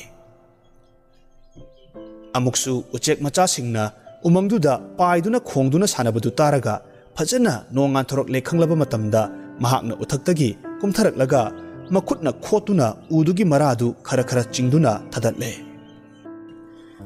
ꯃꯈꯨꯕꯥꯛꯇ ꯃꯔꯥꯗꯨ ꯅꯣꯏꯕ ꯃꯇꯝꯗ ꯃꯍꯤ ꯈꯔ ꯊꯣꯔꯛꯏ꯫ ꯃꯍꯤꯗꯨ ꯃꯃꯤꯠꯇ ꯍꯥꯞꯆꯤꯟꯕ ꯃꯇꯝꯗ ꯇꯥꯡꯂꯨꯔꯕ ꯃꯃꯤꯠ ꯑꯅꯤꯗꯨ ꯑꯃꯨꯛ ꯍꯟꯅ ꯎꯕ ꯉꯝꯈꯤ꯫ ꯃꯗꯨꯗ ꯃꯍꯥꯛ ꯌꯥꯝꯅ ꯍꯔꯥꯎꯔꯝꯃꯤ꯫ ꯅꯨꯄꯥꯗꯨꯅ ꯁꯥꯁꯤꯡꯗꯨꯕꯨ ꯍꯟꯅ ꯊꯥꯒꯠꯆꯈꯤ꯫ ꯅꯨꯄꯥꯗꯨꯅ ꯎꯒꯤ ꯃꯔꯥ ꯈꯔꯗꯨ ꯊꯠꯇꯨꯅ ꯍꯥꯞꯆꯤꯜꯂꯒ ꯁꯅꯥ ꯀꯣꯅꯨꯡ ꯇꯝꯅ ꯄꯥꯡꯂꯛꯈꯤ꯫ ꯀꯣꯅꯨꯡ ꯌꯧꯔꯒ ꯅꯤꯡꯊꯧꯗ ꯋꯥꯔꯤ ꯋꯥꯇꯥꯏ ꯁꯥꯔꯕ ꯃꯇꯨꯡꯗ ꯎꯒꯤ ꯃꯔꯥꯗꯨ ꯁꯨꯒꯥꯏꯔꯒ ꯃꯍꯤꯗꯨ ꯅꯤꯡꯊꯧꯒꯤ ꯃꯃꯤꯠꯇ ꯍꯥꯞꯄ ꯃꯇꯝꯗ ꯎꯔꯝꯗꯕ ꯅꯤꯡꯊꯧꯒꯤ ꯃꯤꯠꯇꯨ ꯎꯕ ꯉꯝꯂꯦ꯫ ꯃꯇꯝꯗꯨꯗ ꯅꯤꯡꯊꯧꯗꯨ ꯍꯥꯏꯅꯤꯡꯉꯥꯏ ꯂꯩꯇꯅ ꯍꯔꯥꯎꯔꯝꯃꯤ꯫ ꯑꯗꯨꯗꯒꯤꯗꯤ ꯃꯊꯪ ꯁꯥꯁꯤꯡꯅ ꯍꯥꯏꯔꯝꯕꯗꯨ ꯄꯥꯡꯊꯣꯛꯄ ꯃꯇꯝꯗ ꯏꯁꯤꯡꯒꯤ ꯑꯋꯥꯕꯁꯨ ꯂꯩꯈꯤꯗ꯭ꯔꯦ꯫ ꯂꯩꯀꯣꯟꯗ ꯂꯩ ꯁꯥꯠꯂꯝꯗꯕꯁꯨ ꯁꯥꯠꯈ꯭ꯔꯦ꯫ ꯑꯔꯣꯏꯕꯗ ꯔꯥꯖꯀꯨꯃꯥꯔꯤꯅ ꯃꯔꯣꯜ ꯊꯣꯛꯇꯕ ꯃꯅꯥ ꯇꯥꯔꯝꯗꯕ ꯑꯗꯨꯁꯨ ꯐꯅꯕꯒꯤꯗꯃꯛꯇ ꯀꯣꯅꯨꯡ ꯃꯌꯥꯗ ꯂꯩꯕ ꯀꯣꯝꯗꯨꯗ ꯇꯜ ꯃꯆꯦꯠ ꯑꯃꯈꯛ ꯊꯥꯗꯔꯝꯃꯤ꯫ ꯇꯜꯗꯨ ꯀꯣꯝ ꯑꯗꯨꯗ ꯂꯩꯔꯤꯕ ꯍꯪꯉꯣꯏꯗꯨꯅ ꯊꯣꯔꯛꯄ ꯆꯥꯕ ꯎꯕꯗꯒꯤ ꯅꯨꯄꯥꯗꯨꯅ ꯈꯨꯗꯛꯇ ꯍꯪꯉꯣꯏꯗꯨ ꯐꯥꯔꯒ ꯃꯆꯤꯟꯗꯒꯤ ꯇꯟꯗꯨ ꯃꯨꯜꯂꯒ ꯂꯧꯊꯣꯛꯂꯦ꯫ ꯇꯜꯗꯨ ꯔꯥꯖꯀꯨꯃꯥꯔꯤꯗ ꯄꯤꯖꯕ ꯃꯇꯝꯗ ꯊꯣꯛꯂꯝꯗꯕ ꯃꯔꯣꯜꯁꯨ ꯊꯣꯛꯈ꯭ꯔꯦ, ꯇꯥꯔꯝꯗꯕ ꯃꯅꯥꯁꯨ ꯇꯥꯈ꯭ꯔꯦ꯫ ꯊꯧꯗꯣꯛ ꯑꯗꯨꯗ ꯄꯦꯜꯂꯗꯨꯅ ꯅꯤꯡꯊꯧꯅ ꯃꯆꯥꯅꯨꯄꯤꯕꯨ ꯅꯨꯄꯥ ꯑꯗꯨꯗ ꯄꯤꯔꯦ ꯍꯥꯏꯗꯨꯅ ꯂꯩꯕꯥꯛ ꯃꯃꯥꯡꯗ ꯂꯥꯎꯊꯣꯛꯂꯝꯃꯤ꯫ ꯂꯨꯍꯣꯡꯕꯒꯤ ꯅꯨꯃꯤꯠꯁꯨ ꯂꯦꯞꯅꯈ꯭ꯔꯦ꯫ ꯂꯨꯍꯣꯡꯕꯗꯨ ꯅꯨꯄꯥꯗꯨꯅ ꯅꯤꯡꯊꯧꯗ ꯃꯃꯥ ꯂꯨꯈ꯭ꯔꯥꯕꯤꯗꯨ ꯌꯥꯎꯍꯟꯅꯤꯡꯉꯤ ꯍꯥꯏꯕꯗꯒꯤ ꯅꯤꯡꯊꯧꯅ ꯗꯣꯂꯥꯏꯅꯆꯤꯡꯕ ꯄꯤꯗꯨꯅ ꯃꯃꯥ ꯂꯨꯈ꯭ꯔꯥꯕꯤꯗꯨ ꯂꯧꯔꯨꯅꯕ ꯃꯅꯥꯏꯁꯤꯡ ꯊꯥꯈꯤꯔꯝꯃꯤ꯫ ꯑꯃꯔꯣꯝꯗꯅ ꯂꯝꯆꯠ ꯁꯦꯡꯗꯕ ꯃꯤꯅꯨꯡꯁꯤ ꯈꯪꯗꯕ ꯃꯅꯥꯎ ꯅꯨꯄꯥꯗꯨꯗꯤ ꯁꯨꯕ ꯅꯣꯝꯕ ꯇꯟꯕꯗꯒꯤ ꯃꯤꯒꯤ ꯃꯄꯣꯠ ꯂꯥꯛꯂꯨꯕꯗꯒꯤ ꯃꯤꯌꯥꯝ ꯆꯪꯗꯨꯅ ꯐꯨꯔꯛꯄꯗꯒꯤ ꯃꯃꯤꯠ ꯇꯥꯡꯈ꯭ꯔꯦ꯫ ꯂꯝꯕꯤꯗ ꯐꯝꯗꯨꯅ ꯑꯆꯠ ꯑꯋꯣꯛꯁꯤꯡꯗꯒꯤ ꯅꯤꯗꯨꯅ ꯋꯥꯅ ꯄꯨꯟꯁꯤ ꯂꯦꯟꯕ ꯇꯥꯈꯤ꯫ ꯑꯗꯨꯒ ꯂꯥꯟꯖꯗꯕ ꯃꯌꯥꯝꯕꯗꯨꯅ ꯃꯃꯥꯅ ꯊꯨꯡꯂꯔꯕ ꯃꯇꯝꯗ ꯃꯅꯥꯎ ꯅꯨꯄꯥꯅ ꯃꯉꯣꯟꯗ ꯐꯨ ꯆꯩꯗꯨꯅ ꯃꯃꯤꯠ ꯇꯥꯡꯍꯜꯂꯝꯕ, ꯃꯥꯅ ꯎꯊꯛꯇ ꯑꯍꯤꯡ ꯑꯃ ꯂꯦꯟꯈꯤꯕ ꯄꯨꯝꯅꯃꯛ ꯑꯃꯠꯇ ꯆꯤꯊꯗꯅ ꯃꯃꯥꯗ ꯂꯤꯗꯨꯅ ꯇꯥꯍꯜꯂꯝꯃꯤ꯫ ꯃꯆꯥꯅꯨꯄꯥ ꯑꯇꯣꯝꯕꯒꯤ ꯂꯤꯆꯠ ꯁꯥꯖꯠꯇꯨꯗ ꯃꯃꯥꯗꯨ ꯌꯥꯝꯅ ꯄꯦꯜꯂꯝꯗꯦ ꯑꯗꯨꯒ ꯃꯆꯥꯅꯨꯄꯥ ꯑꯍꯜꯕꯨ ꯌꯦꯡꯂꯒ ꯍꯥꯏꯔꯛꯏ, ꯏꯕꯨꯡꯉꯣ, ꯃꯥꯂꯦꯝꯁꯤꯗ ꯅꯠꯇꯕ ꯑꯣꯏꯗꯕ ꯊꯕꯛꯇꯤ ꯅꯣꯡꯃ ꯎꯠ ꯑꯣꯟꯗꯨꯅ ꯃꯥꯡꯈꯤꯒꯅꯤ, ꯑꯗꯨꯒ ꯑꯁꯦꯡꯕ ꯊꯃꯣꯏꯅ ꯑꯆꯨꯝꯕ ꯂꯝꯕꯤꯗ ꯆꯠꯂꯒ ꯃꯤꯌꯥꯝꯒꯤ ꯌꯥꯏꯐꯅꯕ ꯈꯟꯕ ꯑꯗꯨꯒꯨꯝꯕ ꯃꯤꯗꯨꯗꯤ ꯃꯤꯡꯆꯠ ꯎꯔꯣꯡ ꯈꯤꯟꯗꯨꯅ ꯂꯩꯍꯧꯒꯅꯤ. ꯑꯆꯨꯝꯕꯅ ꯃꯥꯏ ꯄꯥꯛꯄ, ꯑꯔꯥꯟꯕꯅ ꯃꯥꯏꯊꯤꯕ ꯍꯥꯏꯕꯁꯦ ꯂꯦꯡꯗ꯭ꯔꯕꯅꯤ. ꯃꯤꯗꯤ ꯃꯥꯅ ꯇꯧꯕꯅ ꯃꯥꯅ ꯐꯪꯖꯒꯗꯕꯅꯤ. ꯈꯨꯂꯪ ꯂꯃꯟꯗꯤ ꯁꯣꯏꯗ꯭ꯔꯕꯅꯤ. ꯑꯀꯣꯟ ꯑꯍꯥꯟꯒꯤ ꯋꯥꯇꯅꯤ. ꯏꯁꯣꯔ ꯂꯩꯔꯤ, ꯏꯆꯥꯁꯤꯗꯤ ꯋꯥꯔꯨꯒꯅꯨꯁꯦ. ꯃꯃꯥꯒꯤ ꯄꯥꯎꯇꯥꯛꯁꯤꯡꯗꯨ ꯇꯥꯔꯒ ꯃꯥꯒꯤ ꯊꯃꯣꯏꯗ ꯂꯩꯔꯝꯕ ꯅꯨꯡꯉꯥꯏꯇꯕ ꯄꯦꯟꯗꯕꯁꯤꯡꯗꯨ ꯂꯣꯏꯅꯃꯛ ꯃꯥꯡꯈꯤ. ꯅꯤꯡꯊꯧ ꯃꯆꯥꯅꯨꯄꯤ ꯂꯨꯍꯣꯡꯂꯕ ꯃꯇꯨꯡꯗ ꯃꯃꯥ ꯃꯆꯥ ꯃꯈꯣꯏ ꯄꯨꯟꯅ ꯅꯨꯡꯉꯥꯏ ꯌꯥꯏꯐꯅ ꯂꯩꯈꯤ.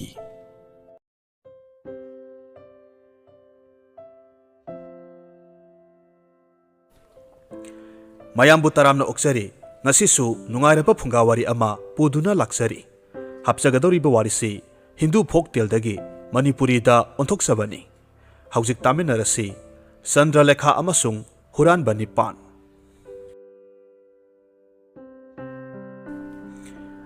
ꯊꯥꯏꯅ ꯃꯃꯥꯡꯉꯩꯗ ꯈꯥ ꯚꯥꯔꯠꯇ ꯀꯥꯏꯕꯂꯦꯝ ꯀꯧꯕ ꯂꯝꯗꯝ ꯑꯃ ꯂꯩꯔꯝꯃꯤ. ꯍꯥꯏꯔꯤꯕ ꯂꯝꯗꯝ ꯑꯁꯤꯗ ꯖꯒꯣꯏ ꯁꯥꯕꯤꯒꯤ ꯁꯥꯒꯩꯗ ꯄꯣꯛꯄ ꯃꯨꯇꯨ ꯃꯣꯍꯅꯥ ꯀꯧꯕꯤ ꯁꯛꯇ ꯆꯨꯗ ꯑꯋꯥꯠꯄ ꯑꯃꯠꯇ ꯂꯩꯇ꯭ꯔꯕꯤ ꯅꯨꯄꯤ ꯑꯃ ꯂꯩꯔꯝꯃꯤ. ꯃꯍꯥꯛꯁꯤ ꯁꯛꯇ ꯆꯨꯗ ꯍꯦꯟꯕꯇ ꯅꯠꯇꯅ ꯖꯒꯣꯏ ꯁꯥꯕꯒꯤ ꯂꯝ ꯑꯁꯤꯗꯁꯨ ꯂꯩꯕꯥꯛ ꯁꯤꯟꯕ ꯊꯨꯡꯅ ꯃꯃꯤꯡ ꯆꯠꯂꯝꯃꯤ. ꯃꯍꯥꯛꯁꯤ ꯅꯨꯄꯤ ꯂꯛꯇꯒꯤ ꯑꯊꯣꯏꯕꯤ, ꯇꯝꯖꯅꯤꯡꯉꯥꯏ ꯑꯣꯏꯕꯤ ꯅꯨꯄꯤ ꯑꯃꯅꯤ. ꯑꯌꯨꯛ ꯉꯟꯅ ꯍꯧꯗꯨꯅ ꯈꯨꯜꯒꯤ ꯂꯥꯏꯁꯪꯗ ꯆꯠꯇꯨꯅ ꯁꯤꯕ ꯃꯍꯥꯗꯦꯕꯕꯨ ꯈꯨꯔꯨꯝꯖꯩ. ꯂꯥꯏ ꯈꯨꯔꯨꯝꯗ꯭ꯔꯤꯕ ꯃꯈꯩ ꯃꯆꯤꯟꯗ ꯀꯔꯤꯒꯨꯝꯕ ꯑꯃꯠꯇ ꯆꯥꯔꯝꯗꯦ. ꯃꯔꯝ ꯑꯁꯤꯅ ꯂꯩꯕꯥꯛ ꯅꯤꯡꯊꯧ, ꯃꯟꯇ꯭ꯔꯤ, ꯐꯝꯅꯥꯏ ꯇꯨꯅꯥꯏꯕꯁꯤꯡꯅ ꯃꯍꯥꯛꯄꯨ ꯃꯁꯛ ꯈꯪꯂꯝꯃꯤ. ꯃꯍꯥꯛ ꯁꯥꯒꯩ ꯖꯥꯠ ꯆꯥꯎꯕ ꯃꯤꯑꯣꯏꯁꯤꯡꯒ ꯁꯪꯒ ꯇꯧꯔꯝꯃꯤ. ꯃꯍꯥꯛꯀꯤ ꯃꯆꯥ ꯃꯁꯛ ꯃꯇꯧ ꯐꯖꯈ꯭ꯔꯕꯤ ꯆꯟꯗ꯭ꯔꯂꯦꯈꯥ ꯀꯧꯕꯤ ꯃꯆꯥꯅꯨꯄꯤ ꯑꯃ ꯂꯩꯔꯝꯃꯤ. ꯃꯆꯥꯅꯨꯄꯤ ꯑꯁꯤ ꯑꯊꯣꯏꯕ ꯕ꯭ꯔꯥꯍ꯭ꯃꯟ ꯑꯃꯗ ꯂꯩꯕꯥꯛ ꯅꯤꯡꯊꯧꯒꯤ ꯃꯆꯥꯅꯨꯄꯥ ꯑꯃꯗꯤ ꯑꯇꯩ ꯐꯝꯅꯥꯏꯕ ꯀꯌꯥꯒꯤ ꯃꯆꯥ ꯃꯁꯨꯁꯤꯡꯒ ꯄꯨꯟꯅ ꯃꯍꯩ ꯇꯝꯂꯝꯃꯤ. ꯃꯃꯥꯒꯨꯝꯅ ꯆꯟꯗ꯭ꯔꯂꯦꯈꯥꯁꯨ ꯃꯍꯩ ꯃꯁꯤꯡ ꯌꯥꯝꯅ ꯍꯩꯔꯝꯃꯤ. ꯍꯦꯛ ꯄꯤꯛꯂꯤꯉꯩꯗꯒꯤ ꯂꯥꯏꯔꯤꯛ ꯃꯌꯦꯛ ꯇꯝꯂꯛꯄꯗꯒꯤ ꯍꯧꯅ ꯑꯊꯣꯏꯕ ꯕ꯭ꯔꯥꯍ꯭ꯃꯟ ꯑꯗꯨꯗ ꯃꯍꯩ ꯇꯝꯍꯜꯂꯛꯈꯤ. ꯃꯍꯥꯛꯅ ꯂꯩꯁꯥꯕꯤ ꯄꯨꯡꯀꯛ ꯐꯥꯔꯛꯄ ꯃꯇꯝꯗꯗꯤ ꯍꯩꯕ ꯌꯥꯕ, ꯇꯝꯕ ꯌꯥꯕ ꯒ꯭ꯌꯥꯟ ꯂꯧꯁꯤꯡ ꯄꯨꯝꯅꯃꯛ ꯍꯩꯔꯝꯃꯤ. ꯕꯦꯗ ꯁꯥꯁꯇ꯭ꯔ ꯑꯃꯁꯨꯡ ꯂꯧꯁꯤꯡ ꯃꯈꯜ 64ꯒꯤ ꯃꯔꯝꯗ ꯀꯨꯞꯅ ꯈꯪꯂꯝꯃꯤ. ꯃꯇꯝ ꯑꯁꯤꯗ ꯃꯃꯥ ꯃꯨꯇꯨ ꯃꯣꯍꯅꯥꯅ ꯆꯟꯗ꯭ꯔꯂꯦꯈꯥꯕꯨ ꯃꯍꯩ ꯇꯝꯕ ꯆꯠꯄ ꯂꯦꯞꯍꯜꯂꯝꯃꯤ. ꯅꯣꯡꯃ ꯃꯍꯥꯛꯅ ꯃꯆꯥꯅꯨꯄꯤꯗ ꯍꯥꯏꯔꯝꯃꯤ, ꯏꯃꯥꯒꯤ ꯏꯕꯦꯝꯃ, ꯍꯧꯈꯤꯕ ꯆꯍꯤ ꯀꯌꯥ ꯑꯁꯤꯗ ꯅꯍꯥꯛꯀꯤ ꯒꯨꯔꯨ ꯕ꯭ꯔꯥꯍ꯭ꯃꯟ ꯑꯗꯨꯒꯤ ꯃꯐꯝꯗ ꯅꯍꯩ ꯇꯝꯗꯨꯅ ꯂꯧꯁꯤꯡ ꯀꯌꯥ ꯐꯪꯖꯔꯦꯗꯣ. ꯍꯧꯖꯤꯛꯇꯤ ꯒꯨꯔꯨꯒꯤ ꯃꯐꯝꯗ ꯉꯝꯖꯕ ꯈꯔ ꯒꯨꯔꯨ ꯗꯈꯤꯅꯥ ꯄꯤꯕ ꯃꯇꯝ ꯑꯣꯏꯔꯦ ꯍꯥꯏꯅ ꯏꯃꯥꯅ ꯈꯜꯂꯤ. ꯌꯦꯡꯉꯣꯏ, ꯑꯩꯈꯣꯏꯒꯤ ꯂꯩꯔꯤꯕ ꯄꯨꯀꯩ ꯑꯁꯤꯗꯒꯤ ꯅꯍꯥꯛꯅ ꯑꯄꯥꯝꯕ ꯁꯅꯥ ꯂꯨꯄꯥ ꯄꯨꯔꯒ ꯅꯪꯒꯤ ꯒꯨꯔꯨꯗ ꯄꯤꯕꯗ ꯏꯃꯥꯅ ꯌꯥꯔꯤꯀꯣ. ꯑꯁꯨꯝꯅ ꯍꯥꯏꯔꯗꯨꯅ ꯆꯟꯗ꯭ꯔꯂꯦꯈꯥꯗ ꯃꯃꯥꯅ ꯄꯨꯀꯩꯒꯤ ꯁꯣ ꯁꯤꯟꯅꯔꯝꯃꯤ. ꯃꯃꯥꯒꯤ ꯋꯥꯐꯝꯗꯨ ꯇꯥꯕꯗ ꯆꯟꯗ꯭ꯔꯂꯦꯈꯥ ꯍꯔꯥꯎꯔꯝꯃꯤ. ꯃꯍꯥꯛꯅ ꯄꯨꯀꯩꯗꯒꯤ ꯁꯅꯥ ꯃꯣꯍꯣꯔ ꯂꯤꯁꯤꯡ ꯂꯤꯁꯤꯡ ꯂꯧꯊꯣꯛꯂꯝꯃꯤ. ꯑꯗꯨꯒ ꯃꯗꯨ ꯁꯦꯡꯒꯥ 5ꯗ ꯍꯥꯞꯇꯨꯅ ꯃꯅꯥꯏ ꯅꯨꯕꯤ 5ꯒꯤ ꯃꯀꯣꯛꯇ ꯊꯣꯡꯒꯠꯇꯨꯅ ꯒꯨꯔꯨꯒꯤ ꯃꯅꯥꯛ ꯇꯝꯅ ꯂꯥꯛꯂꯝꯃꯤ. ꯃꯁꯤꯗ ꯅꯠꯇꯅ ꯆꯟꯗ꯭ꯔꯂꯦꯈꯥꯁꯨ ꯍꯩꯔꯨꯛ ꯄꯥꯅ ꯑꯊꯨꯝ ꯑꯍꯥꯎ ꯀꯌꯥ ꯍꯥꯞꯄ ꯁꯦꯡꯒꯥ ꯑꯃ ꯄꯨꯗꯨꯅ ꯆꯠꯂꯝꯃꯤ. ꯒꯨꯔꯨꯒꯤ ꯃꯌꯨꯝ ꯍꯦꯛ ꯌꯧꯕꯒ ꯁꯅꯥ ꯃꯣꯍꯣꯔ ꯌꯥꯎꯕ ꯁꯦꯡꯒꯥꯁꯤꯡ ꯑꯗꯨ ꯒꯨꯔꯨꯒꯤ ꯃꯅꯥꯛꯇ ꯊꯅꯝꯂꯒ ꯃꯅꯥꯏ ꯅꯨꯕꯤꯁꯤꯡ ꯑꯗꯨ ꯊꯣꯛꯈꯤꯗꯨꯅ ꯂꯥꯞꯇꯛꯅ ꯂꯩꯔꯝꯃꯤ. ꯆꯟꯗ꯭ꯔꯂꯦꯈꯥꯅ ꯍꯩ ꯂꯩ, ꯍꯩꯔꯨꯛ ꯄꯥꯅ ꯑꯊꯨꯝ ꯑꯍꯥꯎꯁꯤꯡꯗꯨ ꯒꯨꯔꯨꯒꯤ ꯃꯐꯝꯗ ꯀꯠꯆꯗꯨꯅ ꯈꯨꯔꯨꯝꯂꯝꯃꯤ. ꯑꯗꯨꯒ ꯍꯥꯏꯔꯝꯃꯤ, ꯒꯨꯔꯨꯗꯦꯕ, ꯅꯍꯥꯛꯀꯤ ꯁꯦꯡꯂꯕ ꯒ꯭ꯌꯥꯟ ꯂꯧꯁꯤꯡꯅ ꯅꯅꯥꯏ ꯑꯩꯍꯥꯛꯄꯨ ꯑꯃꯝꯕꯗꯒꯤ ꯀꯣꯛꯄꯤꯕꯅꯤ. ꯍꯧꯈꯤꯕ ꯆꯍꯤ ꯀꯌꯥ ꯑꯁꯤꯗ ꯅꯍꯥꯛꯅ ꯇꯥꯛꯄꯤ ꯇꯝꯕꯤꯗꯨꯅ ꯅꯍꯥꯛꯀꯤ ꯁꯤꯁ꯭ꯌ ꯑꯣꯏꯖꯔꯛꯂꯦ. ꯍꯧꯖꯤꯛ ꯅꯅꯥꯏ ꯑꯩꯍꯥꯛꯅ ꯉꯝꯖꯕ ꯈꯔꯗꯪ ꯒꯨꯔु ꯗꯈꯤꯅꯥ ꯑꯣꯏꯅ ꯀꯠꯆꯔꯤ. ꯃꯁꯤ ꯂꯧꯁꯤꯟꯕꯤꯌꯨ. ꯑꯗꯨꯕꯨ ꯕ꯭ꯔꯥꯍ꯭ꯃꯟ ꯑꯗꯨꯅ ꯃꯣꯡ ꯍꯥꯗꯅ ꯈꯨꯝꯂꯛꯂꯝꯃꯤ, ꯆꯟꯗ꯭ꯔꯂꯦꯈꯥ, ꯅꯍꯥꯛ ꯈꯪꯗꯕ꯭ꯔꯥ? ꯑꯩꯍꯥꯛꯁꯤ ꯅꯤꯡꯊꯧ ꯃꯆꯥ, ꯃꯟꯇ꯭ꯔꯤ ꯃꯆꯥꯁꯤꯡ, ꯑꯉꯝ ꯑꯊꯧ ꯀꯌꯥꯒꯤ ꯃꯆꯥꯁꯤꯡ ꯇꯥꯛꯄꯤ ꯇꯝꯕꯤꯔꯤꯕ ꯒꯨꯔꯨꯅꯤ. ꯁꯦꯜ ꯊꯨꯝ ꯁꯅꯥ ꯂꯨꯄꯥꯗꯤ ꯑꯩꯒꯤꯁꯨ ꯊꯣꯏꯗꯣꯛꯅ ꯃꯔꯥꯡ ꯀꯥꯏꯅ ꯂꯩ. ꯑꯩꯅ ꯅꯐꯝꯗꯒꯤ ꯁꯅꯥ ꯃꯣꯍꯣꯔ ꯑꯃꯠꯇ ꯄꯥꯝꯕ ꯂꯩꯇꯦ. ꯑꯗꯨꯕꯨ ꯑꯩꯅ ꯄꯥꯝꯕ ꯑꯃꯈꯛꯇꯤ ꯅꯍꯥꯛꯀ ꯑꯩꯍꯥꯛꯀ ꯂꯨꯍꯣꯡꯕꯅꯤ꯫ ꯑꯁꯨꯝꯅ ꯍꯥꯏꯔꯛꯄꯗ ꯆꯟꯗ꯭ꯔꯂꯦꯈꯥ ꯁꯛꯐꯝ ꯈꯪꯍꯣꯡ ꯍꯣꯡꯉꯤ, ꯃꯥꯏꯊꯣꯡꯒꯤ ꯀꯨꯆꯨ ꯑꯣꯜꯂꯝꯃꯤ꯫ ꯃꯍꯥꯛꯅ ꯊꯥꯛ ꯋꯥꯡꯅ ꯈꯟꯖꯔꯤꯕ, ꯑꯆꯨꯝꯕꯒꯤ ꯍꯧꯔꯛꯐꯝꯅꯤ ꯍꯥꯏꯅ ꯈꯟꯖꯔꯤꯕ ꯒꯨꯔꯨ ꯑꯗꯨꯅ ꯑꯗꯨꯝꯅ ꯍꯥꯏꯔꯛꯄ ꯇꯥꯕꯗ ꯑꯀꯤꯕ ꯇꯨꯀꯠꯆꯕ ꯐꯥꯎꯔꯝꯃꯤ꯫ ꯑꯗꯨꯕꯨ ꯃꯍꯥꯛ ꯇꯞꯅ ꯍꯥꯏꯔꯛꯈꯤ, ꯒꯨꯔꯨꯗꯦꯕ, ꯒꯨꯔꯨꯅ ꯍꯥꯏꯕꯤꯔꯤꯕ ꯑꯁꯤꯕꯨ ꯅꯅꯥꯏ ꯑꯩꯍꯥꯛꯇꯤ ꯂꯧꯁꯤꯟꯕ ꯉꯝꯖꯗ꯭ꯔꯦ꯫ ꯑꯩꯍꯥꯛꯄꯨ ꯆꯥꯡꯌꯦꯡ ꯇꯧꯕꯤꯔꯤꯕ꯭ꯔꯥ? ꯑꯩꯅ ꯇꯥꯖꯕꯗ ꯑꯩꯕꯨ ꯇꯥꯛꯄꯤ ꯇꯝꯕꯤꯔꯤꯕ ꯑꯣꯖꯥ ꯒꯨꯔꯨꯗꯤ ꯑꯩꯒꯤ ꯑꯄꯣꯛꯄ ꯏꯄꯥꯒꯨꯝꯕꯅꯤ꯫ ꯑꯩꯁꯤ ꯅꯍꯥꯛꯀꯤ ꯅꯆꯥꯒꯨꯝꯕꯤ ꯅꯠꯇꯕ꯭ꯔꯥꯅꯦ? ꯒꯨꯔꯨꯗꯦꯕ, ꯇꯣꯜꯂꯕ ꯅꯅꯥꯏꯕꯨ ꯉꯥꯛꯄꯤꯌꯨ꯫ ꯅꯅꯥꯏ ꯑꯩꯍꯥꯛ ꯌꯨꯝꯗ ꯍꯟꯖꯈ꯭ꯔꯒꯦ꯫ ꯑꯗꯨꯕꯨ ꯃꯕꯨꯛ ꯁꯦꯡꯗꯕ ꯒꯨꯔꯨ ꯑꯗꯨꯗꯤ ꯄꯥꯎꯈꯨꯝ ꯄꯤꯗꯅ ꯇꯨꯃꯤꯟꯅ ꯆꯟꯗ꯭ꯔꯂꯦꯈꯥꯗ ꯃꯨꯟꯅ ꯌꯦꯡꯉꯤ꯫ ꯆꯟꯗ꯭ꯔꯂꯦꯈꯥ ꯋꯥ ꯃꯈꯥ ꯇꯥꯗꯦ꯫ ꯃꯅꯥꯏꯅꯨꯕꯤꯁꯤꯡ ꯑꯗꯨꯗ ꯁꯦꯡꯒꯥꯁꯤꯡ ꯑꯗꯨ ꯄꯨꯔꯛꯅꯕ ꯍꯥꯏꯔꯒ ꯃꯌꯨꯝ ꯇꯝꯅ ꯄ꯭ꯔꯞ ꯄ꯭ꯔꯞ ꯂꯥꯛꯂꯝꯃꯤ꯫ ꯑꯁꯣꯝꯗ ꯆꯟꯗ꯭ꯔꯂꯦꯈꯥꯒꯤ ꯃꯃꯥ ꯃꯨꯇꯨꯃꯣꯍꯅꯥꯅ ꯃꯆꯥꯕꯨ ꯈꯧꯔꯥꯡꯅ ꯉꯥꯏꯖꯔꯝꯃꯤ꯫ ꯆꯟꯗ꯭ꯔꯂꯦꯈꯥꯒꯤ ꯃꯥꯏꯊꯣꯡ ꯂꯪꯁꯤꯟꯕ ꯃꯇꯧ ꯎꯔꯨꯕꯗ ꯃꯃꯥꯗꯨ ꯌꯥꯝꯅ ꯉꯛꯂꯝꯃꯤ꯫ ꯂꯣꯏꯅꯅ ꯒꯨꯔꯨꯗ ꯄꯤꯒꯅꯤ ꯍꯥꯏꯅ ꯄꯨꯈꯤꯕ ꯈꯨꯗꯣꯜꯁꯤꯡ ꯑꯃꯠꯇ ꯄꯤꯔꯝꯗꯅ ꯑꯃꯨꯛ ꯄꯨꯔꯛꯄ ꯑꯁꯤꯗ ꯑꯃꯨꯛꯀ ꯍꯦꯟꯅ ꯈꯪꯅꯤꯡꯕ ꯐꯥꯎꯔꯝꯃꯤ꯫ ꯀꯔꯤꯒꯨꯝꯕ ꯄꯥꯝꯗꯕ ꯊꯧꯗꯣꯛ ꯑꯃꯗꯤ ꯊꯣꯛꯂꯝꯂꯒꯅꯤ ꯍꯥꯏꯕꯁꯤ ꯃꯃꯥꯅ ꯆꯤꯡꯅꯔꯝꯃꯤ꯫ ꯆꯟꯗ꯭ꯔꯂꯦꯈꯥꯅ ꯊꯣꯛꯈꯤꯕ ꯊꯧꯗꯣꯛ ꯄꯨꯝꯅꯃꯛ ꯃꯃꯥꯗ ꯆꯤꯊꯗꯅ ꯇꯝꯖꯩ꯫ ꯃꯆꯥꯅꯨꯄꯤꯒꯤ ꯊꯧꯅꯥ ꯑꯃꯗꯤ ꯐꯤꯔꯦꯞ ꯑꯗꯨꯒꯤꯗꯃꯛ ꯃꯨꯇꯨꯃꯣꯍꯅꯥꯅ ꯌꯥꯝꯅ ꯆꯥꯎꯊꯣꯛꯆꯔꯝꯃꯤ ꯑꯃꯁꯨꯡ ꯍꯥꯏꯔꯝꯃꯤ,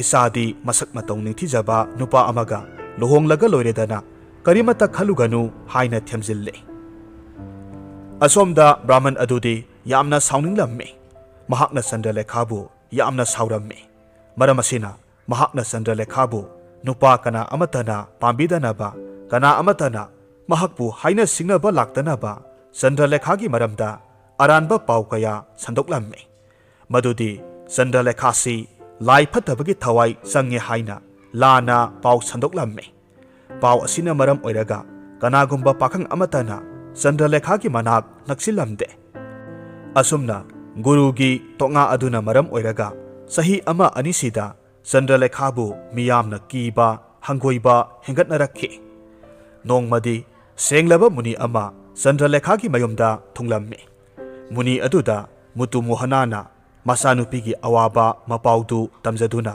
ꯑꯋꯥꯕꯁꯤꯗꯒꯤ ꯀꯣꯛꯅꯅꯕ ꯄꯥꯝꯕꯩ ꯇꯥꯛꯄꯤꯔꯝꯃꯨ ꯍꯥꯏꯅ ꯍꯥꯏꯖꯔꯝꯃꯤ꯫ ꯊꯧꯖꯥꯜ ꯍꯩꯔꯕ ꯃꯨꯅꯤꯅ ꯇꯥꯛꯄꯤꯔꯝꯃꯤ, ꯇꯥꯔꯣ ꯏꯆꯥꯅꯨꯄꯤ, ꯍꯧꯖꯤꯛꯇꯤ ꯅꯆꯥꯅꯨꯄꯤꯒꯤ ꯁꯥꯃꯨ ꯍꯛꯆꯥꯡꯗ ꯂꯥꯏ ꯐꯠꯇꯕꯒꯤ ꯊꯋꯥꯏ ꯆꯪꯉꯦ ꯍꯥꯏꯗꯅ ꯈꯨꯜ ꯃꯤꯌꯥꯝ ꯄꯨꯝꯕꯅ ꯊꯥꯖꯅꯈ꯭ꯔꯕꯅꯤꯅ ꯂꯥꯛꯂꯤꯕ ꯊꯥꯁꯤ ꯅꯨꯃꯤꯠꯀꯤ ꯑꯍꯤꯡ ꯅꯣꯡꯌꯥꯏ ꯑꯁꯤꯗ ꯏꯁꯃꯁꯥꯟ ꯘꯥꯠꯇ ꯂꯥꯏ ꯐꯠꯇꯕꯒꯤ ꯃꯐꯝꯗ ꯄꯨꯖꯥ ꯑꯃ ꯀꯠꯆꯕ ꯃꯊꯧ ꯇꯥꯔꯦ꯫ ꯄꯨꯖꯥ ꯑꯁꯤ ꯃꯍꯥꯛ ꯃꯁꯥ ꯃꯊꯟꯇꯅ ꯄꯥꯡꯊꯣꯛꯆꯒꯗꯕꯅꯤ꯫ ꯄꯨꯖꯥꯁꯤ ꯃꯍꯥꯛꯅ ꯄꯥꯡꯊꯣꯛꯈ꯭ꯔꯦ ꯍꯥꯏꯕ ꯃꯤꯌꯥꯝꯅ ꯈꯪꯂꯕꯗꯤ ꯃꯍꯥꯛꯄꯨ ꯅꯨꯡꯁꯤꯖꯕ ꯄꯥꯝꯖꯕ ꯈꯣꯏꯃꯨ ꯀꯌꯥꯅ ꯂꯩꯔꯥꯡꯒꯤ ꯈꯣꯡꯒꯨꯜ ꯂꯤꯔꯛꯂꯒꯅꯤꯗꯣ꯫ ꯑꯁꯨꯝꯅ ꯍꯥꯏꯔꯝꯂꯒ ꯃꯨꯅꯤ ꯑꯗꯨ ꯆꯠꯈ꯭ꯔꯦ꯫ ꯃꯨꯇꯨꯃꯣꯍꯅꯥꯅ ꯃꯨꯅꯤꯒꯤ ꯋꯥꯐꯝꯗꯨ ꯄꯥꯡꯊꯣꯛꯂꯒꯦ ꯍꯥꯏꯅ ꯆꯞ ꯌꯨꯡꯅ ꯈꯜꯂꯝꯃꯤ꯫ ꯃꯍꯥꯛꯅ ꯈꯪꯉꯤ ꯃꯆꯥꯅꯨꯄꯤꯗ ꯂꯥꯏ ꯐꯠꯇꯕꯒꯤ ꯊꯋꯥꯏ ꯆꯪꯕ ꯂꯩꯇꯦ꯫ ꯑꯗꯨꯕꯨ ꯃꯤꯌꯥꯝꯗ ꯆꯨꯈ꯭ꯔꯕ ꯃꯆꯥꯅꯨꯄꯤꯒꯤ ꯐꯖꯗ꯭ꯔꯕ ꯃꯤꯡꯆꯠ ꯑꯗꯨ ꯀꯣꯛꯅꯕꯒꯤꯗꯃꯛ ꯃꯆꯥꯅꯨꯄꯤ ꯑꯗꯨꯕꯨ ꯄꯨꯖꯥ ꯑꯁꯤ ꯄꯥꯡꯊꯣꯛꯍꯜꯂꯒꯦ ꯍꯥꯏꯅ ꯈꯜꯂꯝꯃꯤ꯫ ꯆꯠꯅꯕꯤ ꯑꯣꯏꯅ ꯂꯥꯏ ꯐꯠꯇꯕꯒꯤ ꯄꯨꯖꯥ ꯇꯧꯕꯁꯤ ꯊꯥꯁꯤ ꯅꯨꯃꯤꯠꯀꯤ ꯑꯍꯤꯡ ꯅꯣꯡꯌꯥꯏꯗ ꯂꯥꯏ ꯐꯠꯇꯕꯒꯤ ꯊꯋꯥꯏ ꯆꯪꯂꯤꯕ ꯃꯤꯁꯛ ꯑꯗꯨꯅ ꯃꯇꯣꯝꯇ ꯏꯁꯃꯁꯥꯟ ꯘꯥꯠ ꯇꯝꯅ ꯆꯠꯇꯨꯅ ꯄꯨꯖꯥ ꯀꯠꯅꯔꯝꯃꯤ꯫ ꯊꯥꯁꯤ ꯅꯨꯃꯤꯠ ꯑꯣꯏꯔꯛꯂꯕꯗ ꯆꯟꯗ꯭ꯔꯂꯦꯈꯥ ꯙꯨꯞ ꯊꯥꯎꯃꯩ ꯑꯃꯗꯤ ꯄꯨꯖꯥꯒꯤ ꯄꯣꯠꯂꯝ ꯆꯩꯔꯝ ꯄꯨꯝꯅꯃꯛ ꯄꯨꯔꯛꯇꯨꯅ ꯏꯁꯃꯁꯥꯟ ꯘꯥꯠ ꯇꯝꯅ ꯂꯥꯛꯂꯝꯃꯤ꯫ ꯀꯥꯏꯕꯂ꯭ꯌꯝ ꯍꯥꯏꯔꯤꯕ ꯈꯨꯟꯁꯤꯗꯒꯤ ꯈꯔ ꯆꯠꯂꯒ ꯈꯥꯟꯗꯚꯝ ꯀꯧꯕ ꯑꯆꯧꯕ ꯑꯁꯨꯛꯄ ꯎꯃꯪ ꯑꯃ ꯂꯩꯔꯝꯃꯤ꯫ ꯍꯥꯏꯔꯤꯕ ꯎꯃꯪ ꯑꯁꯤꯗ ꯃꯃꯤꯡ ꯂꯩꯔꯕ ꯍꯨꯔꯥꯟꯕ 9ꯈꯛ ꯂꯩꯔꯝꯃꯤ꯫ ꯃꯈꯣꯏꯅ ꯑꯀꯣꯏꯕꯗ ꯂꯩꯔꯤꯕ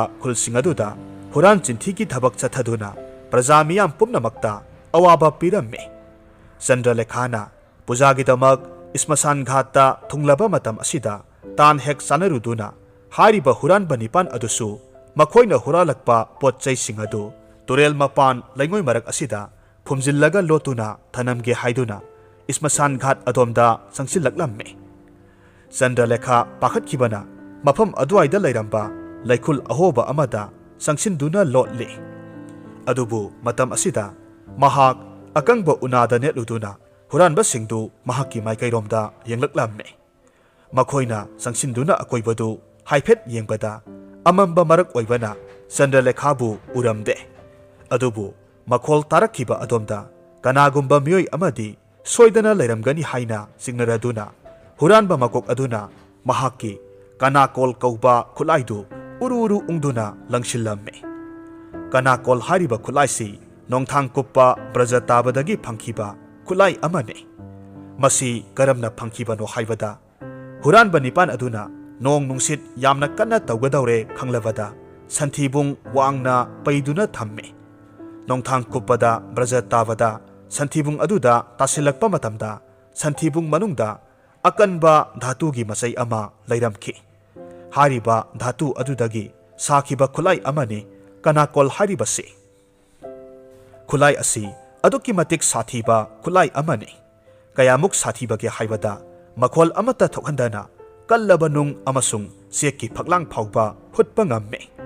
Khulai asina kanagumbada langsinba matamda pandana tokte. Maram asina huranba makokna khulaidu Chandralekhana leiriba adomda langsilakpa matamda laikhulda lotuna leiriba Chandralekha tamna paishilaklamme. Aduga Chandralekhagi mananganda sak laungna yungi. Chandralekha saina khangi. Wa maset amata ngangdana makhutna maningda yungliba khulai adu satoklamme. Aduga khulaidu khongpakna nyatsindu thamme. Huranbasingdu huranpot mayamdu amamba ahing aduda turel mapanda phumjillamme. Matungda makhoigi khulai kanakholgi wafam ningsingludana adumak hanakre. Huranbasing hek chatkibaga Chandralekha laikhuldudagi thoraktuna huranbasingna phumjilamba huranpotsing adu khotoklaga yengi. Sana lupa mani muktana pik thanna yauba upu masa nipan khak leiramki. Madu mahakna mayumda puraklamme. Loinana huranbasingi khutlai kanakolsu mahakna mayumda puraklamme. Mayum hek yaubaga upu masa singdudagi sana lupa pumnamak loktoktuna makhoigi pukaida thamjilamme. Aduga upusing adugi manungda hana yauramba sana lupa sing aduga lumba manaba maongda nungdum amadi yotek thangtek kaya hapsinduna upudu makhum setna khumjillamme. Aduga upusingdu mahaki kangthol makhada thamlamme. Asomdana kamdauri ahing mamaigi matamda huranba nipandu makhoina phumjilamba huranpotsing adugi manakta atopa huranpot kharasu puduna laklamme. Adubu makhoina lolamba polamsing adudi amata leiramdabaduda makhoi yamna sauramme. Ngaihak leiragadi nongsu nganthorakadaure. Maram asina huranbasingdu kana udringaida khandabam umanglomda sangkhiramme. Mangkhraba makhoigi huranpot adugidamaktadi mathangi numitta thirasi haina hainaramme. Aduga aphauba huranba makhoi nipanbu maithiba piduna huranpotu amuk huranduna pukriba misak adu kana oiribano khalubada makhoi amuksu ngaklamme. Haujiktada wakhal laklamme. Madudi ismasan ghata masak khangdaba miyoi ama tamna makhoigi khulai kanakol langkhibadu. Khulai aduna miyoidu soidana sokhalamgani. Maram asina makhoi nipangi manungdagi amana sak lotuna mafam aduaigi akoibada leiriba miyamsingda asokpabu oisinba ngamba hidak langthak molom khara yonba satlamme. Mahakna laikai da satuna lauramme. Molom yonjari makhal makha khudingi asokpa anaba khudingmak athuba matamgi manungda phahanba ngamba molom yonjari haina lauramme. Matam asida atopa huranba taret aduna misam saduna hidak yonba nupa adugi matungda lona innaramme. Chandralekhagi manai nupi amana mahaki mabema Chandralekhagi mananganda asokpa leibadu khangladuna lambida hidak yonba lakliba nupa adu kausillamme. Aduga yomda kausinduna mabemada hairamme. Nahaki asokpadu phahanba ngamgadaba molom yaure. Masi leihaurasi haiduna molom khara leihauramme. Wakhal loksing leibi Chandralekhana hidak yonba lakliba nupa asi huranba nupa ama soidana oiramgani haina khalamme. Huranba adunasu Chandralekhagi asokpadu hek ubamaktada khangle. madu kanakolna sokhanba soidana oigani haibasi. Haujikti makhoi huranpot hukiba misaktu khanglabada huranba nupadu yumdudagi thorakle. Umangda huranba sing aduga wa khanarame. Hariba numit adugi numidangi matamda Chandralekhagi mayumda chatlasi aduga nupi masa adusu sanalupa yauba makhoigi upusing aduga loinana punna puraklasi hainarame. Asomda Chandralekhasu asamba nupi natabanina thaurang pumnamak sinba loikrabani. Upusingdudagi sanalupasing adudi hanana lauthokkrabani. Aduga nung amadi yotek thangtekna singba hapsinduna thamkrabani. Mahakna khangi numit adugi numidangda huranba singdu soidana laklaba yai haibasi mahakna thajarame. Maramaduna mahak tumba makti tumdana tumsinaba saduna huranba singdu sangduna lairame. Numidang thengjilakpa matamda huranba singdu yumgi thong phakaiduna Chandralekhagi kada sangsilaklamme. Makhoina tumliba Chandralekhabu ure. Aduga mahakki phamung makhada makhoigi huranpot pumnamak laiba ure. Madu ubada makhoi harauramme. Huranba amana hairakki. Marupsing, ngasidi aikhoigi upu masasingsi aikhoi nipalna pukhrasi. Aduga hayeng numidangda amuk laktuna masigi leisabi masase para ama tambirasi. Asumna hainaduna makhoi nipan upu nipan du thangduna umangda satkre. Makhoi gi leifam surung tamna satlamme. Nong ngalamdaida makhoi no upu singdu hangduktuna yengluba matamdadi makhoi gi sanalupa singdu amatta yauramdre. Nung amadi yotek thangtek kaya marum yauramme. Makhoi na hainaramme. Laksaida kayada hay singkraba nupi masano. Aikhoi bu handaksu amuk maithiba piraba. Pai, ngasi numitta takhisano. Nang nangambra, aikhoi nangambra haibadu yangnaba taredana. Asumna huranba nipandu hariba numit adu numit taba ngairamme. Amaromda Chandralekhasu tuminna leithoklamde. Numit adugi numidangda huranba singdu amuk halakhini haibasi mahakna thajai. Mahakna huranba singgi kanakol adudagi thauraba phajaraba haijrang amakhak semlamme. Aduga madu mahaki mon makhada thamlamme. Masiga loinana mahaki mon makhada kwa maru mana sunu yauba khaw masa amasu thamlamme. Numit adugi numidangdu mahak sangan chathoklaga phamungda sangduna tumsinaba saduna lei. Ahing dongyagi matam yoroklabada ngarangi matawgum huranba sing adu mahaki kada sangsilaklamme. Huranba amana hairamme. Masigi nupisi nakhokhtanaga kayada nungaina tumliba none. Mafam asidadi mangonda karigumba amata tauba yade. Marupsa aikhoi nipal kangthol makhong marise aikhoi ani painaduna kangthol si thangduna purase. Aduga aikhoi gi leifamda mahakpu laknaduna hatlurase. Asumna hainaduna huranba sing aduna kangthol makhong maridu ani painaduna thangnaba hotnai. Phamungdu karimata haiba nikpa tawdana yum adudagi thangdoraklamme. Mataw asumna makhoigi yeknaba oiriba mahaktu puthorakpa asida huranba sing adudi harau mathoi karamme. Makhoigi surung tamna laklamme. Matam asida Chandralekhasu tumduna leiba natte. Umang phauduna satpa surung yogadaba lambidu yamna sanglamme. Hainau pambi pareng sana hauba lambi ama phauduna zatlamme. Matamdu hainau munba matam oiramme. Hainau pambi singadu hainau na zum launa panba masa singna lambida haitharamme. Mafamdu yoksilakpa matamda Chandralekhana tuminna lambigi mataida yanthaduna paliba hainau singadu tuminna hektuna phamungda thamlamme. Hainau singdu asum masing yamkhalaklabada mahaki arumbaga manarakpa matam aduaida mahakna mon makhada thamliba haijrang amasung mahaki khaw masadu paikhatuna hainau pambi amagi masada yanduna leihawramme. Phamung mathakta hainau singdu yaubana maram oiraga hainau sing adugi arumbaduna huranba sing aduna Chandralekha leihawre haibasi khanglamde. Huranba sing asum lakpana nong nganthorakpa matamda makhoigi surungdu yauraklamme. Surung manungda sangaktuna kangtholdu leimaida thamme. Adubu angakpani ꯐꯃꯨꯡ ꯀꯥꯡꯊꯣꯜ ꯃꯊꯛꯇ ꯆꯟꯗ꯭ꯔꯂꯦꯈꯥꯗꯤ ꯌꯥꯎꯔꯝꯗ꯭ꯔꯦ꯫ ꯍꯩꯅꯧ ꯀꯌꯥ ꯃꯔꯨꯝ ꯌꯥꯎꯔꯝꯂꯦ꯫ ꯃꯈꯣꯏ ꯅꯤꯄꯥꯟꯗꯨ ꯉꯛꯄꯅ ꯈꯝ ꯊꯦꯡꯂꯝꯃꯤ꯫ ꯃꯇꯝ ꯑꯁꯤꯗ ꯍꯨꯔꯥꯟꯕ ꯑꯃꯅ ꯍꯨꯔꯥꯟꯕ ꯃꯀꯣꯛ ꯑꯗꯨꯗ ꯍꯥꯏꯔꯝꯃꯤ, "ꯑꯉꯝꯕ, ꯃꯍꯥꯛ ꯅꯨꯄꯤꯅꯤ꯫ ꯃꯍꯥꯛꯅ ꯌꯥꯡꯗꯅ ꯀꯌꯥꯝ ꯌꯥꯡꯗꯧꯔꯤꯕꯅꯣ? ꯎꯃꯪꯒꯤ ꯂꯝꯕꯤꯗ ꯃꯍꯥꯛ ꯁꯣꯏꯗꯅ ꯂꯩꯔꯝꯈꯤꯅꯤ꯫ ꯑꯩꯈꯣꯏ ꯌꯥꯝꯅ ꯊꯨꯅ ꯆꯠꯇꯨꯅ ꯊꯤꯔꯕꯗꯤ ꯃꯍꯥꯛꯄꯨ ꯑꯩꯈꯣꯏꯅ ꯁꯣꯏꯗꯅ ꯐꯪꯅꯤ."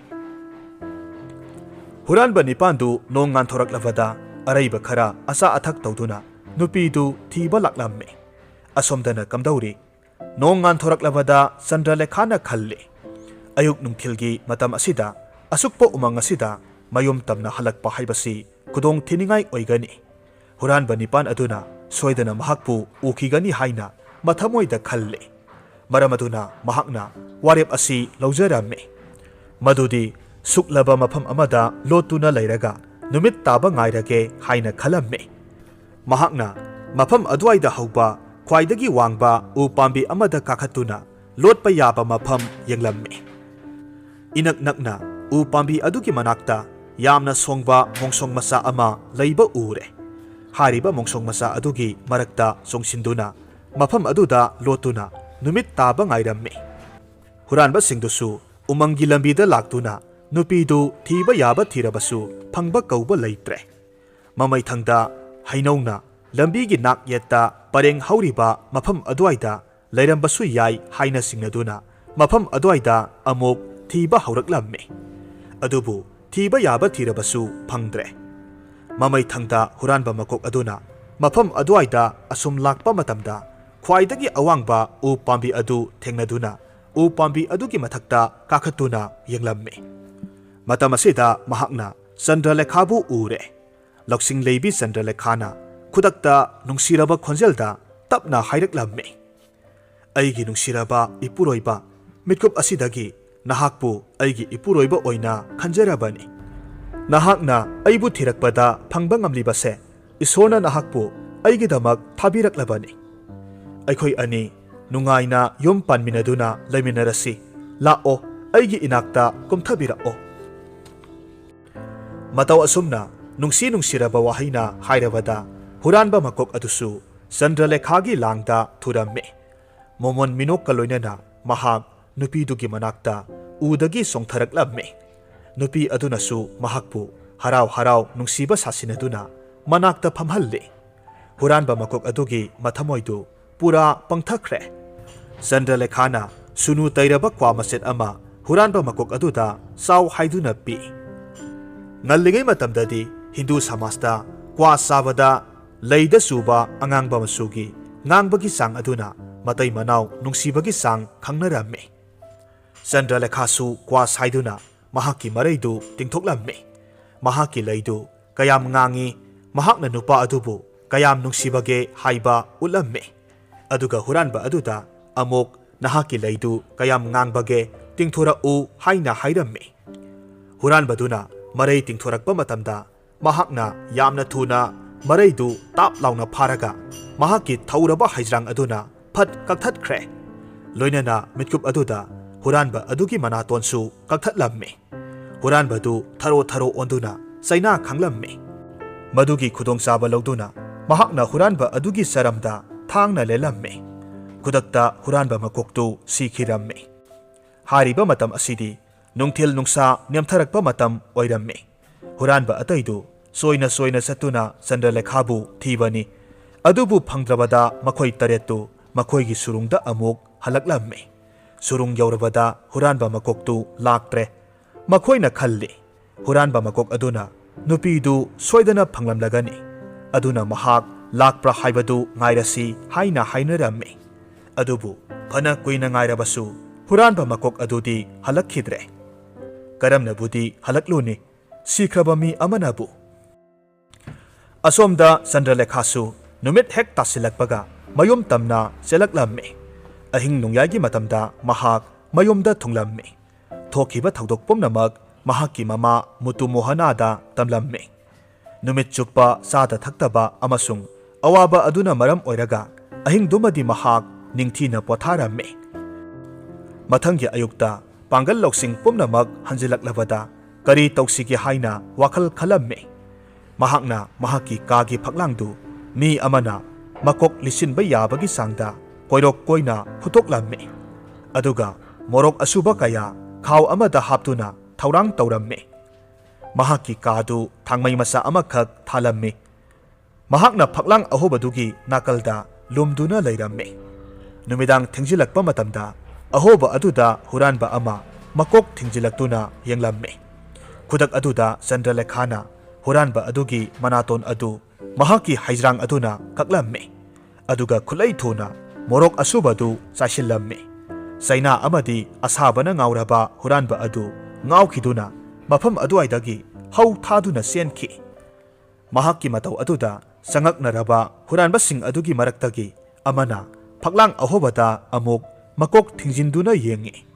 ꯃꯍꯥꯛꯁꯨ ꯆꯞ ꯃꯥꯟꯅꯕ ꯃꯑꯣꯡꯗ ꯈꯨꯗꯣꯡꯊꯤꯕ ꯑꯗꯨ ꯅꯪꯂꯝꯃꯤ꯫ ꯃꯁꯤꯗꯒꯤ ꯃꯍꯥꯛꯁꯨ ꯀꯟꯅ ꯂꯥꯎ ꯈꯣꯡꯂꯝꯂꯒ ꯍꯧ ꯊꯥꯗꯨꯅ ꯆꯦꯟꯈꯤ꯫ ꯃꯇꯧ ꯑꯁꯨꯝꯅ ꯍꯨꯔꯥꯟꯕ 8ꯃꯛ ꯃꯊꯪ ꯃꯊꯪ ꯃꯅꯥꯇꯣꯟ ꯀꯛꯇꯨꯅ ꯆꯩꯅꯥ ꯐꯪꯗꯨꯅ ꯆꯦꯟꯈꯤꯔꯝꯃꯤ꯫ ꯍꯨꯔꯥꯟꯕꯁꯤꯡꯗꯨ ꯅꯨꯃꯤꯠ ꯈꯔꯅꯤ ꯃꯈꯣꯏꯒꯤ ꯑꯁꯣꯛꯄꯁꯤꯡꯗꯨ ꯐꯠꯇ꯭ꯔꯤꯕ ꯐꯥꯎꯕꯗꯤ ꯃꯄꯥꯜ ꯊꯣꯛꯂꯝꯗꯦ꯫ ꯃꯈꯣꯏꯒꯤ ꯁꯨꯔꯨꯡ ꯑꯗꯨꯗꯒꯤ ꯍꯦꯟꯗꯣꯛꯂꯝꯗꯦ꯫ ꯃꯇꯧ ꯑꯁꯨꯝꯅ ꯆꯟꯗ꯭ꯔꯂꯦꯈꯥꯅ ꯍꯨꯔꯥꯟꯕꯁꯤꯡ ꯑꯗꯨ 3-4ꯔꯛ ꯃꯥꯏꯊꯤꯕ ꯄꯤꯔꯝꯃꯤ꯫ ꯑꯗꯨꯕꯨ ꯃꯍꯥꯛꯅ ꯍꯨꯔꯥꯟꯕꯁꯤꯡ ꯑꯗꯨ ꯂꯥꯛꯅꯔꯤꯕ ꯃꯈꯩ ꯃꯍꯥꯛꯀꯤ ꯑꯀꯤꯕꯁꯨ ꯄꯥꯈꯠꯄꯁꯨ ꯑꯁꯨꯝ ꯍꯦꯟꯒꯠꯂꯛꯈꯤ꯫ ꯃꯍꯥꯛꯅ ꯈꯜꯂꯤ, ꯍꯨꯔꯥꯟꯕꯁꯤꯡꯗꯨ ꯃꯈꯣꯏꯒꯤ ꯃꯅꯥꯇꯣꯟꯒꯤ ꯑꯁꯣꯛꯄꯁꯤꯡꯗꯨ ꯍꯦꯛ ꯐꯕꯒ ꯑꯩꯕꯨ ꯍꯥꯠꯄ ꯁꯣꯏꯗꯅ ꯂꯥꯛꯀꯅꯤ꯫ ꯄꯨꯝꯅꯃꯛ ꯑꯁꯤꯒꯤ ꯃꯊꯛꯇ ꯑꯩꯗꯤ ꯅꯨꯄꯤꯅꯤ꯫ ꯃꯍꯥꯛ ꯈꯟꯕ ꯌꯥꯕ ꯈꯜꯂꯕ ꯃꯇꯨꯡꯗ ꯃꯍꯥꯛꯀꯤ ꯁꯥꯐꯅꯕꯒꯤꯗꯃꯛ ꯃꯃꯥꯡꯉꯩꯗ ꯃꯍꯥꯛꯀ ꯃꯍꯩ ꯇꯝꯃꯤꯟꯅꯔꯛꯄ ꯂꯩꯕꯥꯛ ꯑꯁꯤꯒꯤ ꯔꯥꯖꯀꯨꯃꯥꯔꯒꯤ ꯃꯅꯥꯛꯇ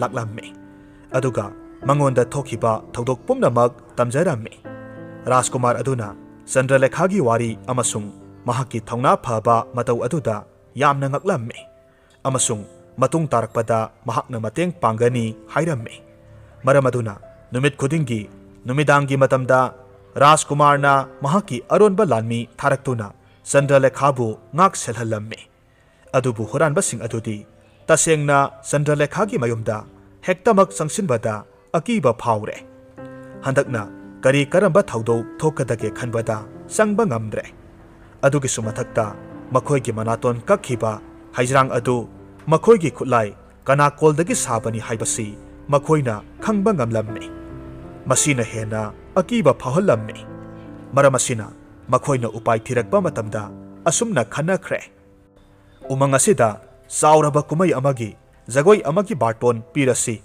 ꯑꯁꯨꯝ ꯍꯥꯏꯅ ꯇꯧꯔꯕꯗꯤ ꯃꯍꯥꯛ ꯁꯣꯏꯗꯅ ꯂꯥꯛꯀꯅꯤ ꯍꯥꯏꯅ ꯈꯟꯅꯔꯝꯃꯤ꯫ ꯈꯨꯗꯛ ꯑꯗꯨꯗ ꯃꯈꯣꯏꯅ ꯎꯃꯪꯗꯨꯒꯤ ꯃꯐꯝ ꯆꯥꯕ ꯑꯃꯗ ꯅꯤꯡꯊꯤꯅ ꯁꯤꯠꯇꯣꯛ ꯁꯦꯡꯗꯣꯛꯇꯨꯅ ꯇꯔꯨ ꯇꯅꯥꯟꯍꯜꯂꯦ꯫ ꯊꯧꯔꯝ ꯄꯥꯡꯊꯣꯛꯐꯝ ꯃꯥꯟꯅꯅꯕ ꯂꯩꯇꯦꯡ ꯀꯌꯥ ꯁꯦꯝꯂꯦ꯫ ꯑꯗꯨꯒ ꯃꯈꯣꯏꯒꯤ ꯃꯤꯅꯥꯏ ꯑꯃ ꯆꯟꯗ꯭ꯔꯂꯦꯈꯥꯒꯤ ꯃꯌꯨꯝꯗ ꯊꯥꯔꯝꯃꯤ꯫ ꯃꯤꯅꯥꯏ ꯑꯗꯨꯅ ꯆꯟꯗ꯭ꯔꯂꯦꯈꯥꯗ ꯍꯥꯏꯔꯝꯃꯤ,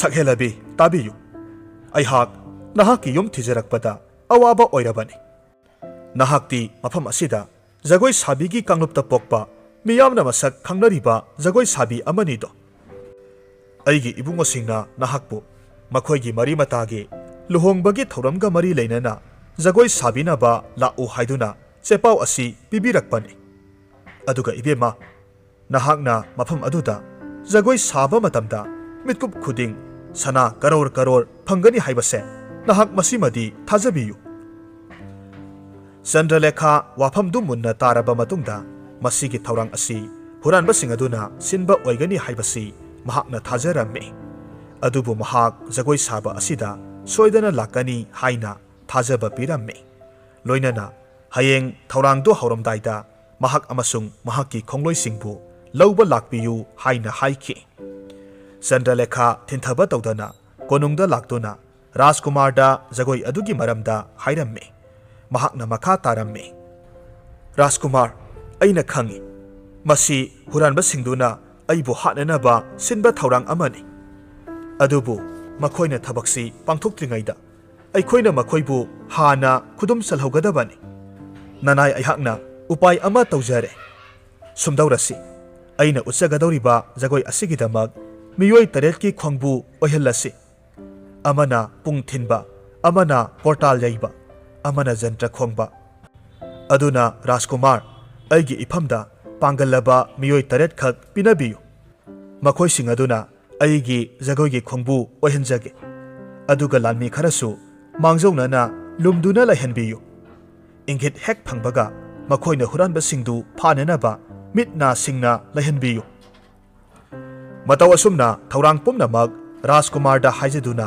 ꯁꯤꯜꯂꯝꯃꯤ꯫ ꯃꯍꯥꯛꯀꯤ ꯑꯁꯤꯒꯨꯝꯂꯕ ꯂꯧꯁꯤꯡꯁꯤ ꯎꯕꯗ ꯔꯥꯖꯀꯨꯃꯥꯔꯗꯨ ꯄꯨꯡꯉꯛ ꯉꯛꯂꯝꯃꯤ꯫ ꯔꯥꯖꯀꯨꯃꯥꯔ ꯃꯁꯥꯃꯛ ꯄꯨꯡ ꯌꯩꯕ ꯃꯤ ꯁꯥꯗꯨꯅ ꯆꯠꯀꯅꯤ ꯍꯥꯏꯅ ꯍꯥꯏꯔꯝꯃꯤ ꯑꯃꯁꯨꯡ ꯃꯍꯥꯛꯀꯤ ꯃꯄꯥꯡꯒꯜ ꯀꯜꯂꯕ ꯃꯅꯥꯏ 6 ꯑꯃꯁꯨ ꯈꯜꯂꯝꯃꯤ꯫ ꯂꯥꯟꯃꯤ 1,000 ꯑꯃꯁꯨ ꯃꯈꯣꯏꯒꯤ ꯃꯇꯨꯡ ꯏꯟꯅꯅꯕ ꯑꯃꯁꯨꯡ ꯃꯍꯥꯛꯀꯤ ꯏꯪꯒꯤꯠ ꯉꯥꯏꯅꯅꯕ ꯌꯥꯊꯪ ꯇꯧꯔꯝꯃꯤ꯫ ꯈꯨꯗꯤꯡꯃꯛ ꯁꯦꯝ ꯁꯥꯕ ꯂꯣꯏꯔꯕꯗ ꯃꯊꯪꯒꯤ ꯅꯨꯃꯤꯠꯇ ꯍꯨꯔꯥꯟꯕꯁꯤꯡꯒꯤ ꯃꯅꯥꯏ ꯑꯗꯨꯅ ꯆꯟꯗ꯭ꯔꯂꯦꯈꯥꯕꯨ ꯂꯧꯕ ꯂꯥꯛꯄ ꯉꯥꯏꯗꯨꯅ ꯂꯩꯔꯝꯃꯤ꯫ ꯑꯌꯨꯛ ꯑꯉꯟꯕꯗ ꯍꯨꯔꯥꯟꯕꯁꯤꯡꯒꯤ ꯃꯅꯥꯏ ꯑꯗꯨꯅ ꯆꯟꯗ꯭ꯔꯂꯦꯈꯥ ꯑꯃꯁꯨꯡ ꯃꯍꯥꯛꯀꯤ ꯀꯥꯡꯕꯨ ꯂꯧꯕ ꯂꯥꯛꯂꯝꯃꯤ꯫ ꯃꯈꯣꯏꯅ ꯌꯨꯝꯗꯒꯤ ꯍꯦꯛ ꯊꯣꯛꯈꯤꯕꯒ ꯔꯥꯖꯀꯨꯃꯥꯔꯒꯤ ꯑꯔꯣꯟꯕ ꯂꯥꯟꯃꯤ ꯑꯃ ꯈꯨꯗꯛꯇ ꯆꯦꯟꯈꯤꯗꯨꯅ ꯂꯥꯟꯃꯤꯁꯤꯡ ꯑꯗꯨꯗ ꯄꯥꯎ ꯄꯤꯔꯝꯃꯤ ꯑꯃꯁꯨꯡ ꯂꯥꯞꯇꯛꯅ ꯃꯈꯣꯏꯒꯤ ꯃꯇꯨꯡ ꯏꯟꯅꯔꯝꯃꯤ꯫ ꯐꯅ ꯁꯥꯡꯅ ꯂꯥꯛꯂꯕ ꯃꯇꯨꯡꯗ ꯆꯟꯗ꯭ꯔꯂꯦꯈꯥ ꯑꯃꯁꯨꯡ ꯃꯍꯥꯛꯀꯤ ꯀꯥꯡꯕꯨꯗꯨ ꯎꯃꯪꯗ ꯊꯧꯔꯝ ꯃꯐꯝꯗ ꯊꯨꯡꯂꯝꯃꯤ꯫ ꯃꯐꯝ ꯑꯗꯨꯗ ꯍꯥꯟꯅ ꯂꯩꯔꯝꯂꯤꯕ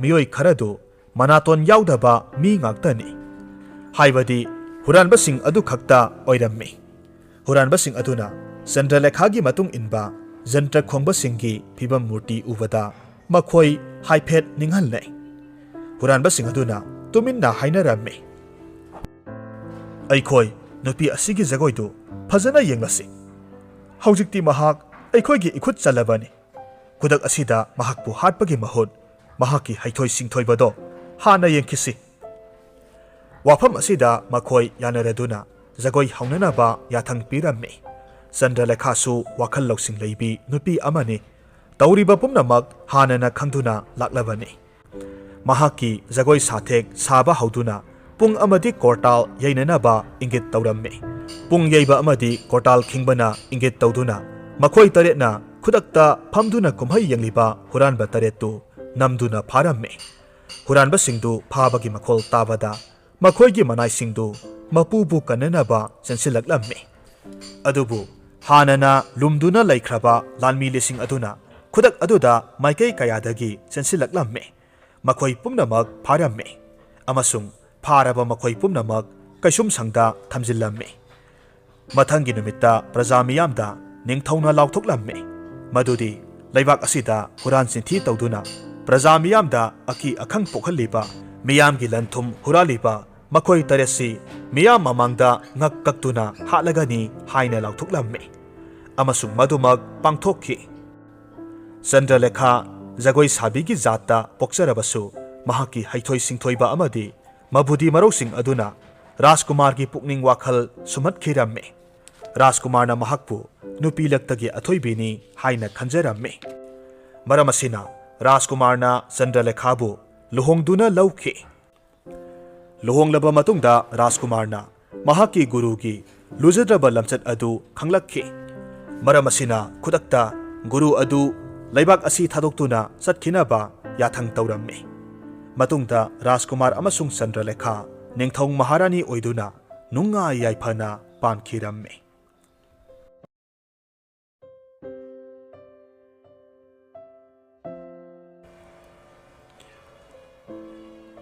ꯀꯣꯔꯧꯒꯤ ꯃꯁꯦꯛ ꯃꯉꯥꯜꯁꯨ ꯁꯥꯝꯊꯔꯛꯂꯦ꯫ ꯂꯝꯂꯛꯀꯤ ꯁꯦꯛꯂꯥ ꯀꯌꯥꯁꯨ ꯃꯍꯨꯝ ꯄꯣꯟꯖꯦꯡ ꯇꯝꯂꯛꯂꯦ꯫ ꯑꯗꯨꯕꯨ ꯑꯏꯪꯕ ꯃꯥꯜꯌꯥ ꯅꯥꯃꯤꯕ ꯅꯨꯡꯁꯤꯠꯅ ꯌꯩꯔꯛꯄꯗ ꯎꯟꯕꯤ ꯄꯨꯛꯅꯤꯡ ꯇꯌꯥꯡ ꯇꯁꯣꯏꯅꯔꯕꯤ ꯂꯥꯏꯖꯂꯦꯝꯕꯤ ꯏꯁꯤꯡ ꯄꯨꯟꯗ ꯁꯧꯔꯒ ꯂꯣꯛꯇꯥꯛ ꯈꯣꯡꯕꯥꯜꯒꯤ ꯊꯧꯗꯨ ꯅꯨꯡꯖꯥꯎ ꯑꯃꯒꯤ ꯃꯊꯛꯇ ꯐꯝꯂꯒ ꯃꯪꯂꯥꯟ ꯑꯃꯗ ꯇꯥꯎꯔꯤ꯫ ꯑꯗꯨꯒ ꯃꯇꯣꯝꯇ ꯁꯣꯜꯂꯤ꯫ ꯑꯣ, ꯏꯀꯥꯏꯊꯤꯕꯤ ꯃꯄꯣꯛꯇ ꯄꯣꯛꯂꯨꯕꯅ ꯄꯨꯛꯅꯤꯡꯒꯤ ꯑꯅꯤꯡꯕ ꯑꯃꯠꯇꯁꯨ ꯐꯣꯡꯗꯣꯛꯆꯕ ꯉꯝꯖꯗꯦꯗꯀꯣ꯫ ꯑꯩꯕꯨ ꯑꯁꯨꯝꯅ ꯀꯌꯥꯝ ꯀꯨꯏꯅ ꯂꯩꯈꯤꯒꯗꯒꯦ? ꯇꯥꯟꯖꯥ ꯑꯁꯤꯗ ꯃꯤꯇꯤꯛ ꯃꯤꯔꯧ ꯈꯪꯕꯤ ꯃꯇꯥꯔꯣꯏ ꯊꯕꯥꯅ ꯂꯣꯟꯅ ꯆꯪꯂꯛꯂꯒ ꯑꯁꯨꯝꯅ ꯆꯤꯡꯒꯣꯏꯅꯔꯛꯏ꯫ ꯍꯣ, ꯀꯔꯤ ꯃꯇꯧ ꯀꯧꯕꯒꯦ? ꯆꯥꯗ ꯁꯟꯅ ꯆꯥꯈꯣꯝꯖꯥꯎ, ꯌꯦꯡꯗ ꯁꯟꯅ ꯃꯤꯠꯂꯥꯎꯕꯤ꯫ ꯄꯨꯛꯅꯤꯡꯒꯤ ꯌꯋꯥꯗꯣ ꯆꯤꯡꯒꯣꯏꯕꯤꯗ꯭ꯔꯕꯗꯤ ꯑꯄꯪꯕꯤ ꯅꯇꯥ ꯑꯩꯈꯣꯏꯅ ꯀꯔꯝꯅ ꯈꯪꯒꯗꯧꯔꯤꯕꯅꯣ ꯁꯛꯍꯦꯟꯕꯤ ꯅꯪꯕꯣ? ꯍꯩꯃꯥ, ꯊꯕꯥ, ꯅꯪꯗꯤ ꯍꯨꯔꯥꯟꯕꯤꯗꯧꯅ ꯀꯔꯤꯒꯤ ꯂꯨꯝꯗꯨꯅ ꯌꯦꯡꯕꯤꯔꯝꯂꯤꯕ? ꯏꯀꯥꯏꯗꯕꯤ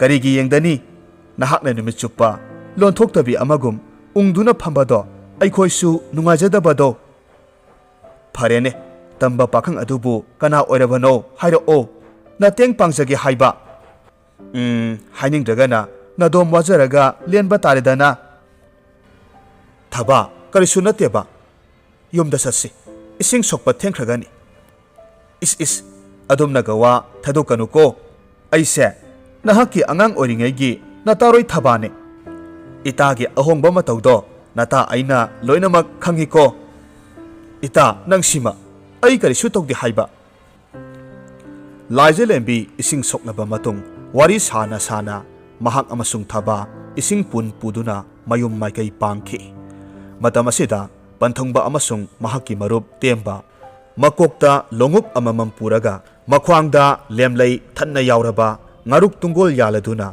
ꯀꯣꯛ ꯍꯦꯛ ꯊꯦꯡꯅꯔꯝꯃꯤ ꯂꯥꯏꯖꯂꯦꯝꯕꯤꯕꯨ ꯎꯕꯃꯛꯇꯗ ꯄꯟꯊꯨꯡꯕꯅ ꯆꯤꯡꯒꯣꯏꯅꯔꯛꯈꯤ ꯍꯣ ꯁꯛꯍꯦꯟꯕꯤ ꯏꯆꯜꯁꯥ ꯋꯥꯡꯂꯦꯟ ꯃꯤꯠꯀꯨꯞ ꯑꯃꯠꯇ ꯉꯥꯏꯕꯤꯈꯣ ꯀꯣꯂꯣꯏ ꯃꯤꯡꯂꯦꯟꯁꯨ ꯈꯪꯖꯍꯧꯒꯦ ꯆꯔꯥ ꯃꯊꯦꯜ ꯂꯥꯡꯅꯅꯕ ꯂꯦꯝꯂꯩ ꯁꯔꯨꯛꯁꯨ ꯄꯨꯕꯤꯈꯣ ꯄꯥꯈꯪ ꯑꯩꯈꯣꯏꯒꯤ ꯌꯋꯥ ꯑꯁꯤꯕꯨ ꯇꯥꯕꯤꯗ꯭ꯔꯕꯔꯣ ꯄꯟꯊꯨꯡꯕꯒꯤ ꯋꯥꯐꯝꯗ ꯊꯕꯥꯅ ꯑꯃꯨꯛ ꯈꯨꯝꯂꯝꯃꯤ ꯍꯣ ꯏꯕꯨꯡꯈꯣꯏ ꯅꯆꯜ ꯑꯩꯈꯣꯏꯁꯨ ꯂꯥꯏꯖ ꯏꯁꯤꯡ ꯁꯣꯛꯆꯔꯨꯕꯅꯤ ꯀꯣꯔꯧ ꯅꯨꯃꯤꯠꯁꯨ ꯇꯥꯈꯤꯒꯗꯧꯔꯦ ꯌꯨꯝ ꯌꯧꯅꯅꯕ ꯍꯜꯋꯥꯏꯖꯔꯒꯦ ꯄꯟꯊꯧꯒꯤ ꯆꯩꯔꯥꯛꯁꯨ ꯀꯤꯖꯩꯌꯦ ꯃꯁꯤ ꯍꯥꯏꯗꯨꯅ ꯃꯀꯥ ꯂꯥꯝꯅ ꯅꯣꯛꯏ ꯇꯦꯝꯕꯅ ꯑꯃꯨꯛ ꯋꯥꯄꯥꯡꯁꯜꯂꯛꯈꯤ ꯄꯟꯊꯧ ꯀꯣꯟꯗ ꯄꯣꯝꯖꯕꯤ ꯂꯩꯔꯥꯡꯅꯤ ꯈꯪꯖꯩ ꯂꯦꯝꯂꯩ ꯉꯥꯕꯨ ꯂꯧꯕꯤꯗ꯭ꯔꯕꯁꯨ ꯀꯣꯂꯣꯏ ꯃꯤꯡꯂꯦꯟꯗꯗꯤ ꯇꯥꯛꯄꯤꯔꯝꯃꯨꯗꯣ ꯁꯛꯍꯦꯟꯕꯤ ꯁꯥ ꯑꯁꯨꯝꯅ ꯇꯦꯝꯕ ꯑꯃꯁꯨꯡ ꯊꯕꯥꯅ ꯑꯋꯥꯏ ꯑꯈꯨꯝ ꯇꯧꯔꯤꯉꯩꯗ ꯂꯥꯏꯖꯂꯦꯝꯕꯤ ꯑꯃꯁꯨꯡ ꯄꯟꯊꯨꯡꯕꯗꯤ ꯀꯨꯏꯅ ꯈꯪꯅꯔꯛꯂꯕ ꯁꯥꯕꯤ ꯁꯥꯅꯧ ꯑꯅꯤꯒꯨꯝ ꯋꯥ ꯃꯆꯦꯠ ꯑꯃꯠꯇ ꯀꯥꯡꯊꯣꯛꯅꯗꯅ ꯃꯨꯟꯅ ꯌꯦꯡꯅꯗꯨꯅ ꯂꯩꯔꯝꯃꯤ ꯊꯕꯥ ꯑꯃꯁꯨꯡ ꯇꯦꯝꯕꯅ ꯀꯔꯤ ꯋꯥꯔꯤ ꯁꯥꯈꯤꯕꯅꯣ ꯍꯥꯏꯕ ꯐꯥꯎꯕ ꯇꯥꯈꯤꯗ꯭ꯔꯦ ꯃꯤꯠꯀꯨꯞ ꯑꯁꯤꯗ ꯊꯕꯥꯅ ꯂꯥꯏꯖꯂꯦꯝꯕꯤꯗ ꯍꯥꯏꯔꯝꯃꯤ ꯏꯇꯥ ꯆꯠꯂꯁꯤ ꯅꯪ ꯁꯤꯕꯨ ꯉꯥꯎꯒꯗꯧꯔꯤꯕ꯭ꯔꯥ ꯍꯥꯏꯕ ꯇꯝꯕ ꯄꯥꯈꯪꯁꯤꯡꯁꯨ ꯉꯁꯥꯏꯅ ꯆꯠꯈ꯭ꯔꯦꯃꯤ ꯍꯥ ꯀꯔꯤ ꯍꯥꯏꯕ ꯑꯩꯗꯤ ꯃꯪꯂꯨꯔꯦꯗꯅ ꯑꯗꯨꯕꯨ ꯏꯇꯥ ꯃꯍꯥꯛꯄꯨ ꯎꯕ ꯈꯨꯗꯤꯡ ꯀꯔꯤꯒꯤꯅꯣ ꯑꯁꯨꯝꯅ ꯋꯥꯈꯜ ꯃꯪꯂꯤꯕ ꯑꯁꯤꯕꯣ ꯍꯣ ꯈꯪꯖꯔꯦ ꯆꯦꯡꯂꯧ ꯍꯦꯟꯕꯤ ꯅꯍꯥꯛꯄꯨ ꯎꯕꯗ ꯉꯥꯎꯔꯣꯏꯗꯕ ꯃꯩꯇ꯭ꯔꯕꯥꯛ ꯑꯁꯤꯗ ꯂꯩꯔꯣꯏꯌꯦ ꯅꯨꯄꯤ ꯑꯩꯈꯣꯏꯅ ꯐꯥꯎꯕ ꯅꯍꯥꯛꯄꯨ ꯉꯥꯎꯖꯔꯤꯕꯅꯤ ꯋꯥꯔꯨꯔꯅꯨ ꯇꯝꯕ ꯄꯥꯈꯪꯗꯨꯒꯤ ꯀꯣꯂꯣꯏ ꯃꯤꯡꯂꯦꯟꯗꯣ ꯄꯟꯊꯨꯡꯕ ꯍꯥꯏꯅ ꯀꯧꯏ ꯄꯣꯏꯔꯩ ꯂꯝꯗꯝ ꯈꯨꯟꯊꯛꯇꯒꯤꯅꯤ ꯍꯥꯏꯗꯨꯅ ꯆꯤꯡꯒꯣꯏꯔꯝꯃꯤ ꯀꯔꯤ ꯍꯥꯏꯕ ꯄꯟꯊꯨꯡꯕ ꯍꯥꯏꯕ ꯐꯔꯦ ꯏꯇꯥ ꯆꯠꯂꯁꯤ ꯊꯦꯡꯂꯦ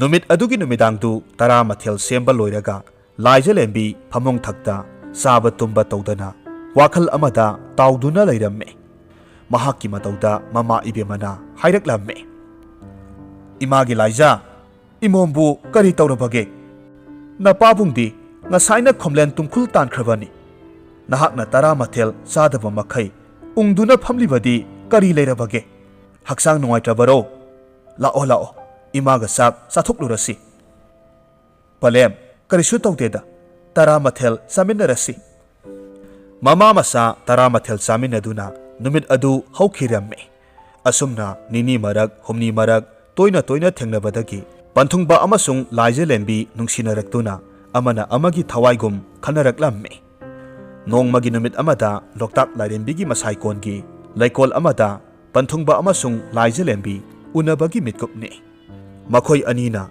ꯍꯤꯗꯦꯟ ꯇꯝꯅ ꯀꯨꯝꯊꯔꯛꯂꯒ ꯍꯤꯊꯛꯇ ꯐꯝꯂꯒ ꯅꯨꯡꯁꯤ ꯋꯥꯔꯤ ꯆꯤꯂꯣꯛꯅꯗꯨꯅ ꯂꯩꯔꯤꯉꯩ ꯈꯪꯍꯧꯗꯅ ꯑꯀꯟꯕ ꯅꯣꯡꯂꯩ ꯅꯨꯡꯁꯤꯠ ꯑꯃ ꯂꯥꯛꯈꯤ ꯍꯥꯏꯔꯤꯕ ꯅꯣꯡꯂꯩ ꯅꯨꯡꯁꯤꯠ ꯑꯁꯤꯅ ꯍꯤꯊꯛꯇ ꯐꯝꯂꯤꯕꯤ ꯂꯥꯏꯖꯂꯦꯝꯕꯤ ꯀꯤꯃꯟꯈ꯭ꯔꯗꯨꯅ ꯏꯀꯥꯏ ꯏꯀꯤ ꯊꯥꯗꯣꯛꯇꯨꯅ ꯄꯟꯊꯨꯡꯕꯒꯤ ꯃꯁꯥꯗ ꯆꯦꯠꯅ ꯀꯣꯜꯂꯦ ꯅꯨꯡꯁꯤꯠ ꯑꯗꯨꯅ ꯈꯔ ꯁꯥꯐꯔꯛꯂꯕꯗ ꯑꯅꯛꯄꯗ ꯂꯩꯕ ꯏꯊꯠ ꯑꯃꯗ ꯍꯤ ꯍꯣꯟꯖꯤꯜꯂꯒ ꯃꯈꯣꯏ ꯑꯅꯤꯃꯛ ꯉꯥꯏꯍꯥꯛꯇꯪꯗꯤ ꯁꯥꯊꯨꯞꯇꯨꯅ ꯅꯣꯡ ꯍꯥꯡꯕ ꯉꯥꯏꯈꯤ ꯑꯗꯨꯕꯨ ꯑꯣꯟꯊꯣꯛꯄꯒꯤ ꯃꯇꯧ ꯍꯥꯏꯕꯗꯨꯅꯤ ꯅꯣꯡꯖꯨ ꯑꯗꯨꯅ ꯃꯍꯥꯡꯉꯨ ꯌꯥꯗ꯭ꯔꯕꯗ ꯃꯈꯣꯏ ꯑꯅꯤ ꯃꯤ ꯂꯩꯅꯗꯕ ꯉꯥꯃꯤꯁꯤꯡꯅ ꯄꯣꯊꯥꯅꯐꯝ ꯑꯣꯏꯔꯤꯕ ꯈꯥꯡꯄꯣꯛꯁꯪ ꯑꯃꯗ ꯌꯥꯔꯦꯛꯅꯅꯕ ꯋꯥꯔꯦꯞꯅꯔꯝꯃꯤ ꯑꯁꯨꯝ ꯇꯧꯅ ꯑꯍꯤꯡ ꯑꯗꯨ ꯍꯧꯈ꯭ꯔꯕ ꯃꯇꯨꯡ ꯃꯤꯠꯀꯨꯞ ꯈꯔ ꯂꯩꯔꯒꯗꯤ ꯅꯣꯡꯁꯨ ꯅꯤꯡꯊꯤꯅ ꯉꯥꯟꯊꯣꯔꯛꯂꯦ ꯑꯀꯟꯕ ꯅꯣꯡꯂꯩ ꯅꯨꯡꯁꯤꯠꯁꯨ ꯆꯠꯈ꯭ꯔꯦ ꯑꯌꯨꯛꯀꯤ ꯀꯣꯔꯧ ꯃꯉꯥꯜꯁꯨ ꯇꯔꯪ ꯇꯔꯪ ꯊꯣꯔꯛꯂꯝꯃꯤ꯫ ꯄꯤꯔꯥꯡꯅ ꯊꯨꯝꯍꯠꯂꯕ ꯃꯥꯏꯊꯣꯡꯒ ꯂꯣꯏꯅꯅ ꯂꯥꯏꯖ ꯂꯦꯝꯕꯤꯅ ꯄꯟꯊꯨꯡꯕꯗ ꯍꯥꯏꯔꯝꯃꯤ, "ꯏꯁꯥꯕꯤ ꯀꯔꯝ ꯇꯧꯅꯤ? ꯄꯂꯦꯝ ꯄꯟꯊꯧꯗꯁꯨ ꯇꯥꯛꯂꯝꯗ ꯑꯩꯅ ꯊꯥꯡꯂꯤꯕ ꯈꯣꯡꯊꯥꯡ ꯑꯁꯤꯕꯨ ꯆꯨꯝꯂꯤꯕ꯭ꯔꯥ?" ꯑꯁꯨꯝ ꯍꯥꯏꯗꯨꯅ ꯀꯞꯄꯤ꯫ ꯄꯟꯊꯨꯡꯕꯅ ꯅꯨꯡꯁꯤꯅ ꯈꯨꯝꯃꯤ, "ꯏꯁꯥꯅꯧ, ꯀꯔꯤ ꯊꯣꯏꯅ ꯋꯥꯒꯅꯨ? ꯑꯩꯈꯣꯏ ꯑꯅꯤꯒꯤ ꯂꯥꯏꯕꯛꯇ ꯇꯝꯈꯤꯕ ꯃꯄꯨ ꯃꯍꯥꯛꯀꯤ ꯊꯧꯏꯟꯁꯤꯟꯅꯤ ꯈꯟꯗꯣꯛꯂꯁꯤ꯫ ꯑꯗꯨꯝ ꯑꯣꯏꯗꯨꯅꯁꯨ ꯄꯟꯊꯨꯡꯕ ꯑꯩꯅ ꯍꯤꯡꯂꯤ ꯃꯈꯩꯗꯤ ꯏꯁꯥꯅꯧ ꯅꯍꯥꯛꯄꯨ ꯀꯩꯗꯧꯅꯨꯡꯗ ꯊꯥꯗꯣꯛꯂꯣꯏ꯫ ꯑꯗꯨꯕꯨ ꯃꯇꯝ ꯈꯔꯒꯤ ꯑꯣꯏꯅꯗꯤ ꯑꯩꯈꯣꯏ ꯑꯅꯤꯃꯛ ꯏꯌꯣꯝ ꯏꯌꯣꯝꯗ ꯂꯩꯅꯈꯤꯁꯤꯗꯣ." ꯋꯥꯐꯝ ꯑꯁꯤ ꯍꯥꯏꯅꯔꯕ ꯃꯇꯨꯡ ꯃꯈꯣꯏ ꯌꯥꯅꯔꯗꯨꯅ ꯂꯥꯏꯖꯂꯦꯝꯕꯤ ꯃꯌꯨꯝ ꯁꯪꯒꯥꯏ ꯌꯧꯔꯛꯈꯤ꯫ ꯃꯍꯥꯛꯄꯨ ꯎꯕꯃꯛꯇꯗ ꯃꯃꯥꯅ ꯁꯥꯎꯅ ꯍꯥꯏꯔꯝꯃꯤ, "ꯅꯍꯥꯛ ꯀꯗꯥꯏꯗ ꯑꯍꯤꯡ ꯌꯥꯔꯦꯛꯂꯨꯏ ꯍꯥꯏꯌꯨ." ꯑꯄꯣꯛꯄꯤꯒꯤ ꯃꯇꯧ ꯑꯗꯨꯗ ꯂꯥꯏꯖꯂꯦꯝꯕꯤ ꯀꯔꯤꯃꯠꯇ ꯄꯥꯎꯈꯨꯝ ꯄꯤꯕ ꯉꯝꯗꯅ ꯇꯤꯉꯛ ꯇꯤꯉꯛ ꯂꯦꯞꯂꯝꯃꯤ꯫ "ꯈꯨꯝꯃꯨꯅꯦ ꯅꯆꯤꯟꯗꯣ, ꯂꯝꯀꯦꯠꯄꯤ ꯅꯪꯕꯣ! ꯅꯍꯥꯛꯄꯨ ꯏꯃꯣꯝ ꯑꯣꯏꯅ ꯐꯪꯖꯔꯨꯕꯒꯤ ꯃꯍꯩꯔꯣ ꯑꯩꯍꯥꯛꯅ ꯃꯤꯌꯥꯝ ꯃꯃꯥꯡꯗ ꯏꯀꯥꯏ ꯐꯤꯔꯨꯛ ꯈꯨꯝꯗꯨꯅ ꯂꯩꯔꯤꯕꯁꯦ?" ꯂꯥꯏꯖꯂꯦꯝꯕꯤꯅ ꯇꯅꯤꯛ ꯇꯅꯤꯛꯄ ꯈꯣꯟꯖꯦꯜꯅ ꯄꯥꯎꯈꯨꯝꯂꯝꯃꯤ, "ꯄꯂꯦꯝ, ꯅꯁꯥꯕꯨ ꯉꯥꯛꯄꯤꯌꯨ꯫ ꯉꯔꯥꯡꯒꯤ ꯑꯀꯟꯕ ꯅꯣꯡꯂꯩ ꯅꯨꯡꯁꯤꯠ ꯑꯗꯨꯅ ꯏꯌꯣꯝ ꯁꯪꯒꯥꯏ ꯌꯧꯔꯛꯄꯗ ꯄꯟꯈꯤꯕꯅꯤ꯫ ꯅꯃꯣꯝ ꯑꯃꯨꯛ ꯍꯟꯅ ꯄꯂꯦꯝꯒꯤ ꯌꯥꯋꯥ ꯌꯥꯎꯗꯅ ꯆꯠꯆꯔꯔꯣꯏ." ꯃꯁꯤ ꯍꯥꯏꯗꯨꯅ ꯀꯞꯂꯝꯃꯤ꯫ ꯃꯈꯣꯏ ꯑꯅꯤꯅ ꯋꯥꯔꯤ ꯁꯥꯔꯤꯉꯩꯗ ꯂꯥꯏꯖꯂꯦꯝꯕꯤꯒꯤ ꯃꯄꯥꯕꯨꯡ ꯀꯣꯟꯊꯣꯡꯂꯣꯝꯗꯒꯤ ꯆꯪꯂꯛꯂꯒ ꯍꯥꯏꯔꯛꯂꯝꯃꯤ, "ꯅꯍꯥꯛꯄꯨ ꯀꯗꯥꯏꯗ ꯂꯩꯔꯨꯕꯒꯦ? ꯑꯍꯤꯡ ꯆꯨꯞꯄ ꯑꯩꯅ ꯅꯍꯥꯛꯄꯨ ꯀꯣꯏꯊꯤ ꯊꯤꯔꯨꯕꯗꯒꯤ ꯐꯪꯂꯛꯇ꯭ꯔꯕꯗ ꯍꯧꯖꯤꯛꯇ ꯆꯪꯂꯛꯂꯤꯕ ꯑꯁꯤꯅꯤ." ꯃꯁꯤ ꯍꯥꯏꯗꯨꯅ ꯃꯆꯥꯅꯨꯄꯤ ꯑꯗꯨꯕꯨ ꯃꯃꯥꯏꯗ ꯈꯨꯄꯥꯛꯅ ꯊꯥꯖꯤꯜꯂꯤ꯫ ꯑꯅꯤꯔꯛ ꯁꯨꯕ ꯑꯣꯏꯅ ꯊꯥꯔꯛꯀꯦ ꯇꯧꯕꯗ ꯃꯃꯥ ꯏꯕꯦꯝꯃꯅ ꯃꯆꯥꯅꯨꯄꯤꯕꯨ ꯀꯜꯂꯒ ꯍꯥꯏꯔꯛꯈꯤ, "ꯇꯣꯛꯄꯤꯔꯣ ꯀꯩꯗꯧꯕꯒꯦ? ꯑꯉꯥꯡꯅꯤ꯫ ꯑꯗꯨꯒꯤꯁꯨ ꯃꯊꯛꯇ ꯅꯣꯡꯂꯩ ꯅꯨꯡꯁꯤꯠ ꯑꯗꯨꯅ ꯂꯥꯛꯄ ꯌꯥꯈꯤꯗꯕꯅꯤ꯫ ꯏꯆꯥꯒꯤ ꯃꯔꯥꯜ ꯊꯣꯏꯗꯣꯛꯅ ꯂꯩꯔꯝꯗ꯭ꯔꯦ." ꯑꯁꯤ ꯍꯥꯏꯗꯨꯅ ꯃꯃꯥ ꯃꯆꯥ ꯀꯞꯃꯤꯟꯅꯩ꯫ ꯑꯗꯨꯝ ꯑꯣꯏꯗꯨꯅꯁꯨ ꯃꯄꯥꯕꯨꯡꯒꯤ ꯑꯁꯥꯎꯕꯗꯤ ꯂꯣꯏꯕ ꯂꯩꯇꯦ꯫ ꯃꯈꯥ ꯇꯥꯅ ꯍꯥꯏꯔꯝꯃꯤ, "ꯃꯁꯤ ꯄꯨꯝꯕꯁꯦ ꯑꯄꯪꯕ ꯃꯄꯥꯕꯨꯡ ꯑꯩꯅ ꯏꯆꯥ ꯅꯤꯉꯣꯜ ꯀꯨꯏꯅ ꯊꯝꯂꯨꯕ ꯑꯩꯈꯣꯏ ꯑꯅꯤꯒꯤ ꯏꯔꯥꯜꯅꯤ꯫ ꯍꯌꯦꯡꯃꯛ ꯃꯍꯥꯛꯄꯨ ꯊꯥꯖ ꯌꯣꯟꯖꯕꯒꯤ ꯋꯥꯔꯦꯞ ꯂꯧꯔꯒꯅꯤ."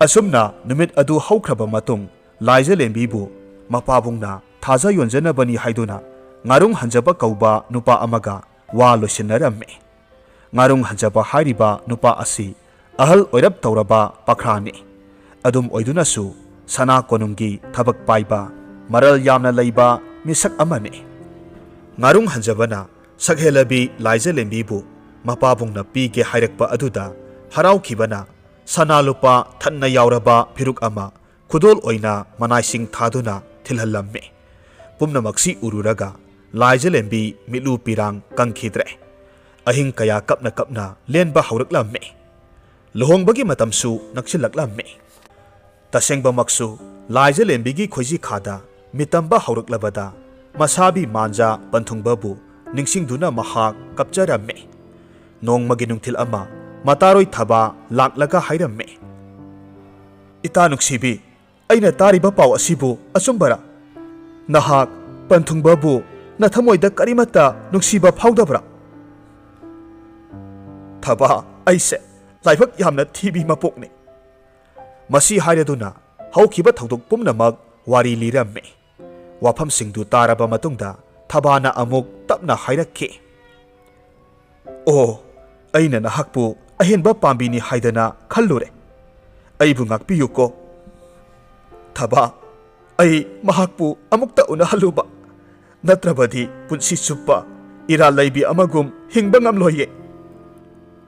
"ꯐꯔꯦ, ꯑꯗꯨꯒꯤ ꯑꯣꯏꯔꯕꯗꯤ ꯑꯩ ꯍꯣꯔꯦꯟ ꯅꯨꯃꯤꯗꯥꯡ ꯌꯥꯆꯪꯂꯛꯄ ꯃꯇꯝꯗ ꯃꯍꯥꯛꯄꯨ ꯄꯨꯗꯨꯅ ꯂꯥꯛꯀꯦ꯫ ꯅꯍꯥꯛ ꯂꯣꯟꯅ ꯊꯣꯔꯛꯎ ꯄꯨꯈ꯭ꯔꯤ ꯃꯄꯥꯜꯗ." ꯅꯨꯃꯤꯠ ꯑꯗꯨꯒꯤ ꯅꯨꯃꯤꯗꯥꯡ ꯋꯥꯏꯔꯝ ꯌꯥꯆꯪꯂꯛꯄ ꯃꯇꯝꯗ ꯄꯟꯊꯨꯡꯕ ꯑꯃꯁꯨꯡ ꯂꯥꯏꯖꯂꯦꯝꯕꯤ ꯎꯅꯔꯝꯃꯤ꯫ ꯄꯟꯊꯨꯡꯕꯅ ꯍꯥꯏꯔꯝꯃꯤ, "ꯂꯥꯏꯖꯂꯦꯝꯕꯤ, ꯑꯩꯅ ꯇꯥꯔꯤꯕ ꯄꯥꯎ ꯑꯁꯤꯕꯨ ꯑꯆꯨꯝꯕꯔꯥ? ꯆꯨꯝꯃꯤ, ꯂꯥꯏꯔꯕ ꯑꯩꯉꯣꯟꯗ ꯂꯩꯕꯕꯨꯗꯤ ꯏꯅꯥꯛ ꯀꯩꯔꯥꯛ ꯈꯨꯟꯕ ꯉꯥꯔꯨꯡ ꯍꯟꯖꯕꯗ ꯂꯩꯕꯅ ꯅꯍꯥꯛꯀꯤ ꯄꯨꯟꯁꯤ ꯅꯨꯡꯉꯥꯏ ꯌꯥꯏꯐꯕ ꯑꯣꯏꯒꯅꯤ ꯍꯥꯏꯕ ꯑꯩꯁꯨ ꯈꯪꯏ." ꯂꯥꯏꯖꯂꯦꯝꯕꯤ ꯀꯞꯂꯗꯨꯅ ꯈꯨꯝꯃꯤ, "ꯋꯥꯐꯝꯗꯨ ꯇꯥꯅꯕꯒꯤꯗꯃꯛ ꯃꯐꯝ ꯑꯁꯤꯗ Isabi nahakpu ay nangayjaba natte. Aibu hausikmak puduna satlo. Natrabadi aigi aroibado nahak soidana ugani. Kari haiba isanaw. Masi haiduna makhoi animak kapminnai. Mitkup khara leiraga panthungbana makha taraklamme. Satlasi hausikmak aikhoi anigi nungsi panthung yaunanaba. Mathangi ayukta pau hek tabaga ngarung hanjaba saubana luton kakhiramme. Manai masal kaya tharaktuna Laija Lembigi palem panthau anibu masa waraktaba mama mapani haiduna phu sairamme. Pau asi mathang sandokhiduna Laijing ngamba ningthaugi manakong yaukhre. Ningthongna khanglamme madudi thokliba thodok pomnamak Laija Lembigi wathokni. Maramasina panthungba amasung Laija Lembi phaduna konungda puraknanaba manaisingda yathang tawramme. Somdana panthungba amasung Laija Lembi mayum thadoklaga lona senkhiduna singi thel amada lotlaga matam khara lainanaba sem saramme. Asumna thabum khara haukraba matungda Laijing ngamba ningthongna lam yengba sabal lamthokpa manaisinga loinana khungang singda chatuna awa nungai wari hangba thoraklamme. Yengba yaba yengluraba matungda sana kaithel tamna laklaga ngaihak malang isik them awa potharamme. Hariba tanja asida asum thou haiduna Laija Lembina lona kaithel da potchai leiba thorakpaga kok hek mapa sanarure. Laija Lembigi phajaraba saktam urubada ningthaudu pungsum sumhatkre. Ningthaugi mityeng mangonda takre khanglabada Laija Lembisu parap senkinanaba hotnaramme. Taubatabu ningthau manaisingna sensinduna thatlaga pharamme amasung sana konungda pukhi. Asomdana kamdauri panthungbana Laija Lembi halakmandrabada kaithel tamna thiba laklamme. Kaithel yaubaga paudu tabada matomta mathabakta khutumna suduna khangja hauba natana pambai leiramde. Konung yaubaga ningthau Laijing ngambana Laija Lembibu luhongladuna taloi atonbi oikhiramme. Adum oidunasu wathok saurabi Laija Lembidi konunggi sana konungda mondum montekta yawa najarabasu tingkhangdaya tabagum wana punsi lelamme. Nongmagi numit amada naitom tahuraba panthungba wakhal ama poklaktuna yarau saji ama phaduna mamai mamit khumjinduna atopa saklon lauduna yarau saji adubu puraduna sana konungda katpa laklamme. Mahakki saktam adu ningthina semkhibana kanagumba amatana mahak asi panthungbani haiba khanglamde. Yarau saji adu uzabada ningthongna peladuna hairamme. Tamba sadanba ningthau aigi iphamda yarau saji khudol tawbagidamak paima khaina pele hei. Hayu masigi mohta kari pambage inai asanba. Iningthau nanai laireba aibu apamba takpiyu hairabadi iningthaugi konungda leiriba sagolsing asigi maraktagi khwaidagi ayangba amatang pinabiyu. Phare nakhoi kana lei tamba nupa asida ayangba sagol amatang pibikho idairen sa. Ngasai makai ningthau amasung mapuroiba anina sanariba warising nakanda phamlibi mitik mirau khangbi Laija Lembina loinamak khanglamme. Maramasina ningthauda yenglaga hairaklamme. Iningthau yarau saji purakliba tamba ase laira wayong sadaba oina uzaido.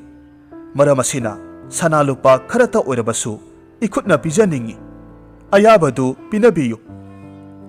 Laija Lembigi kosi thangba wahaising adu ningthauna khangdabana harauna ayaba piramme. Maramasina sanalupa pibagi mingda thokiduna mapuroiba panthungbagi yangoi sagol mathakta phan chongkhatlamme. Aduga makhoi animak nungsitki mamang thana thauduna senkhi. Ningthau manaisingsu yamna kanna sagol thauduna tanaramme. Singpat turel kaya phawramme. Mamai thangda adumak nanthokduna senkhre. Pumnamak oidunasu ngarung hanjabagi thamoida sakhiba mairidi mutpa leiramde. Amuktangdi panthungbabu phaduna sairak piduna Laija Lembibu nongmata oirabasu taloi oige haibasi mahaki waremne. Maramasina mathaumak oina makhoi anibu masak lolaga koithi thiraba matungda ꯊꯪꯅꯕ ꯂꯩꯕꯥꯛ ꯑꯃꯗ ꯃꯈꯣꯏ ꯑꯅꯤ ꯂꯣꯠꯂꯤ ꯍꯥꯏꯕꯁꯤ ꯈꯪꯂꯛꯂꯝꯃꯤ꯫ ꯅꯤꯡꯊꯧꯗ ꯆꯠꯂꯒ ꯄꯥꯎ ꯇꯝꯂꯨꯔꯦ꯫ ꯑꯔꯣꯟꯕ ꯂꯥꯂꯣꯡ ꯑꯣꯏꯅ ꯅꯤꯡꯊꯧꯒꯤ ꯃꯅꯥꯏꯁꯤꯡ ꯊꯥꯗꯨꯅ ꯄꯟꯊꯨꯡꯕ ꯑꯃꯁꯨꯡ ꯂꯥꯏꯖꯂꯦꯝꯕꯤ ꯐꯥꯅꯅꯕ ꯍꯣꯠꯅꯔꯝꯃꯤ꯫ ꯃꯇꯝ ꯑꯁꯤꯗ ꯄꯟꯊꯨꯡꯕꯗꯤ ꯌꯨꯝꯗꯒꯤ ꯆꯠꯊꯣꯛꯈꯤꯕ ꯃꯇꯝ ꯑꯣꯏꯕꯅ ꯂꯥꯏꯖꯂꯦꯝꯕꯤꯕꯨ ꯐꯥꯗꯨꯅ ꯄꯨꯈꯤ꯫ ꯍꯥꯏꯔꯤꯕ ꯃꯇꯝ ꯑꯁꯤꯗ ꯀꯣꯅꯨꯡꯗ ꯃꯤꯌꯥꯝ ꯑꯃ ꯍꯧꯗꯨꯅ ꯂꯥꯛꯂꯝꯃꯤ ꯑꯗꯨꯒ ꯍꯥꯏꯔꯝꯃꯤ, ꯏꯅꯤꯡꯊꯧ, ꯑꯩꯈꯣꯏꯒꯤ ꯂꯝꯗꯝ ꯑꯁꯤ ꯂꯩꯍꯩꯗ꯭ꯔꯦ꯫ ꯅꯨꯃꯤꯗꯥꯡ ꯈꯨꯗꯤꯡ ꯎꯃꯪꯗꯒꯤ ꯊꯣꯔꯛꯄ ꯀꯩꯔꯦꯜ ꯀꯩꯖꯥꯎ ꯑꯃꯅ ꯈꯨꯟꯒꯤ ꯑꯉꯥꯡ ꯅꯨꯕꯤ ꯀꯌꯥ ꯁꯔꯥꯛ ꯇꯝꯈ꯭ꯔꯦ꯫ ꯁꯥ ꯁꯟ ꯃꯁꯤꯡ ꯊꯤꯉꯝꯗꯅ ꯍꯥꯠꯈ꯭ꯔꯦ꯫ ꯑꯩꯈꯣꯏꯒꯤ ꯄꯨꯟꯁꯤꯕꯨ ꯑꯃꯨꯛꯇ ꯀꯟꯕꯤꯌꯨ ꯍꯥꯏꯔꯝꯃꯤ꯫ ꯋꯥꯐꯝꯗꯨ ꯇꯥꯕꯗ ꯈꯨꯗꯛꯇ ꯅꯤꯡꯊꯧꯅ ꯂꯩꯕꯥꯛ ꯄꯥꯎꯖꯦꯜꯂꯝꯃꯤ ꯃꯗꯨꯗꯤ ꯑꯍꯤꯡꯗ ꯊꯣꯛꯄ ꯀꯩꯔꯦꯜ ꯀꯩꯖꯥꯎ ꯍꯤꯡꯅ ꯅꯠꯇ꯭ꯔꯒꯅ ꯁꯤꯅ ꯐꯥꯕ ꯉꯝꯕ ꯃꯤꯑꯣꯏꯗ ꯌꯥꯝꯈ꯭ꯔꯕ ꯁꯦꯜꯒꯤ ꯃꯅꯥ ꯄꯤꯒꯅꯤ꯫ ꯅꯤꯡꯊꯧꯒꯤ ꯄꯥꯎꯖꯦꯜꯁꯤ ꯀꯅꯥꯒꯨꯝꯕ ꯑꯃꯠꯇꯅ ꯃꯥꯏ ꯄꯥꯛꯇ꯭ꯔꯕꯗ ꯄꯟꯊꯨꯡꯕꯅ ꯋꯥꯔꯦꯞ ꯑꯃꯈꯛ ꯂꯧꯖꯔꯝꯃꯤ ꯃꯗꯨꯗꯤ ꯀꯥꯟꯅꯗ꯭ꯔꯕ ꯄꯨꯟꯁꯤ ꯑꯁꯤ ꯑꯁꯨꯝꯅ ꯅꯥꯏꯇꯣꯝ ꯍꯤꯡꯒꯗꯕꯒꯤ ꯁꯔꯨꯛ ꯀꯩꯔꯦꯜ ꯀꯩꯖꯥꯎ ꯑꯗꯨꯕꯨ ꯐꯥꯗꯨꯅ ꯂꯥꯏꯕꯛ ꯌꯦꯡꯂꯒꯦ ꯍꯥꯏꯅ ꯈꯟꯈꯤꯗꯨꯅ ꯃꯈꯨꯠꯁꯨ ꯊꯥꯡꯂꯦꯟ ꯄꯥꯏꯗꯨꯅ ꯄꯟꯊꯨꯡꯕ ꯑꯍꯤꯡ ꯑꯗꯨꯃꯛꯇꯗ ꯎꯃꯪꯒ ꯇꯥꯏꯅꯕ ꯌꯥꯡꯗꯧ ꯂꯝꯕꯤ ꯃꯌꯥꯏꯗ ꯑꯍꯤꯡ ꯌꯥꯔꯦꯛꯇꯨꯅ ꯀꯩ ꯑꯗꯨꯕꯨ ꯉꯥꯏꯗꯨꯅ ꯂꯩꯔꯝꯃꯤ꯫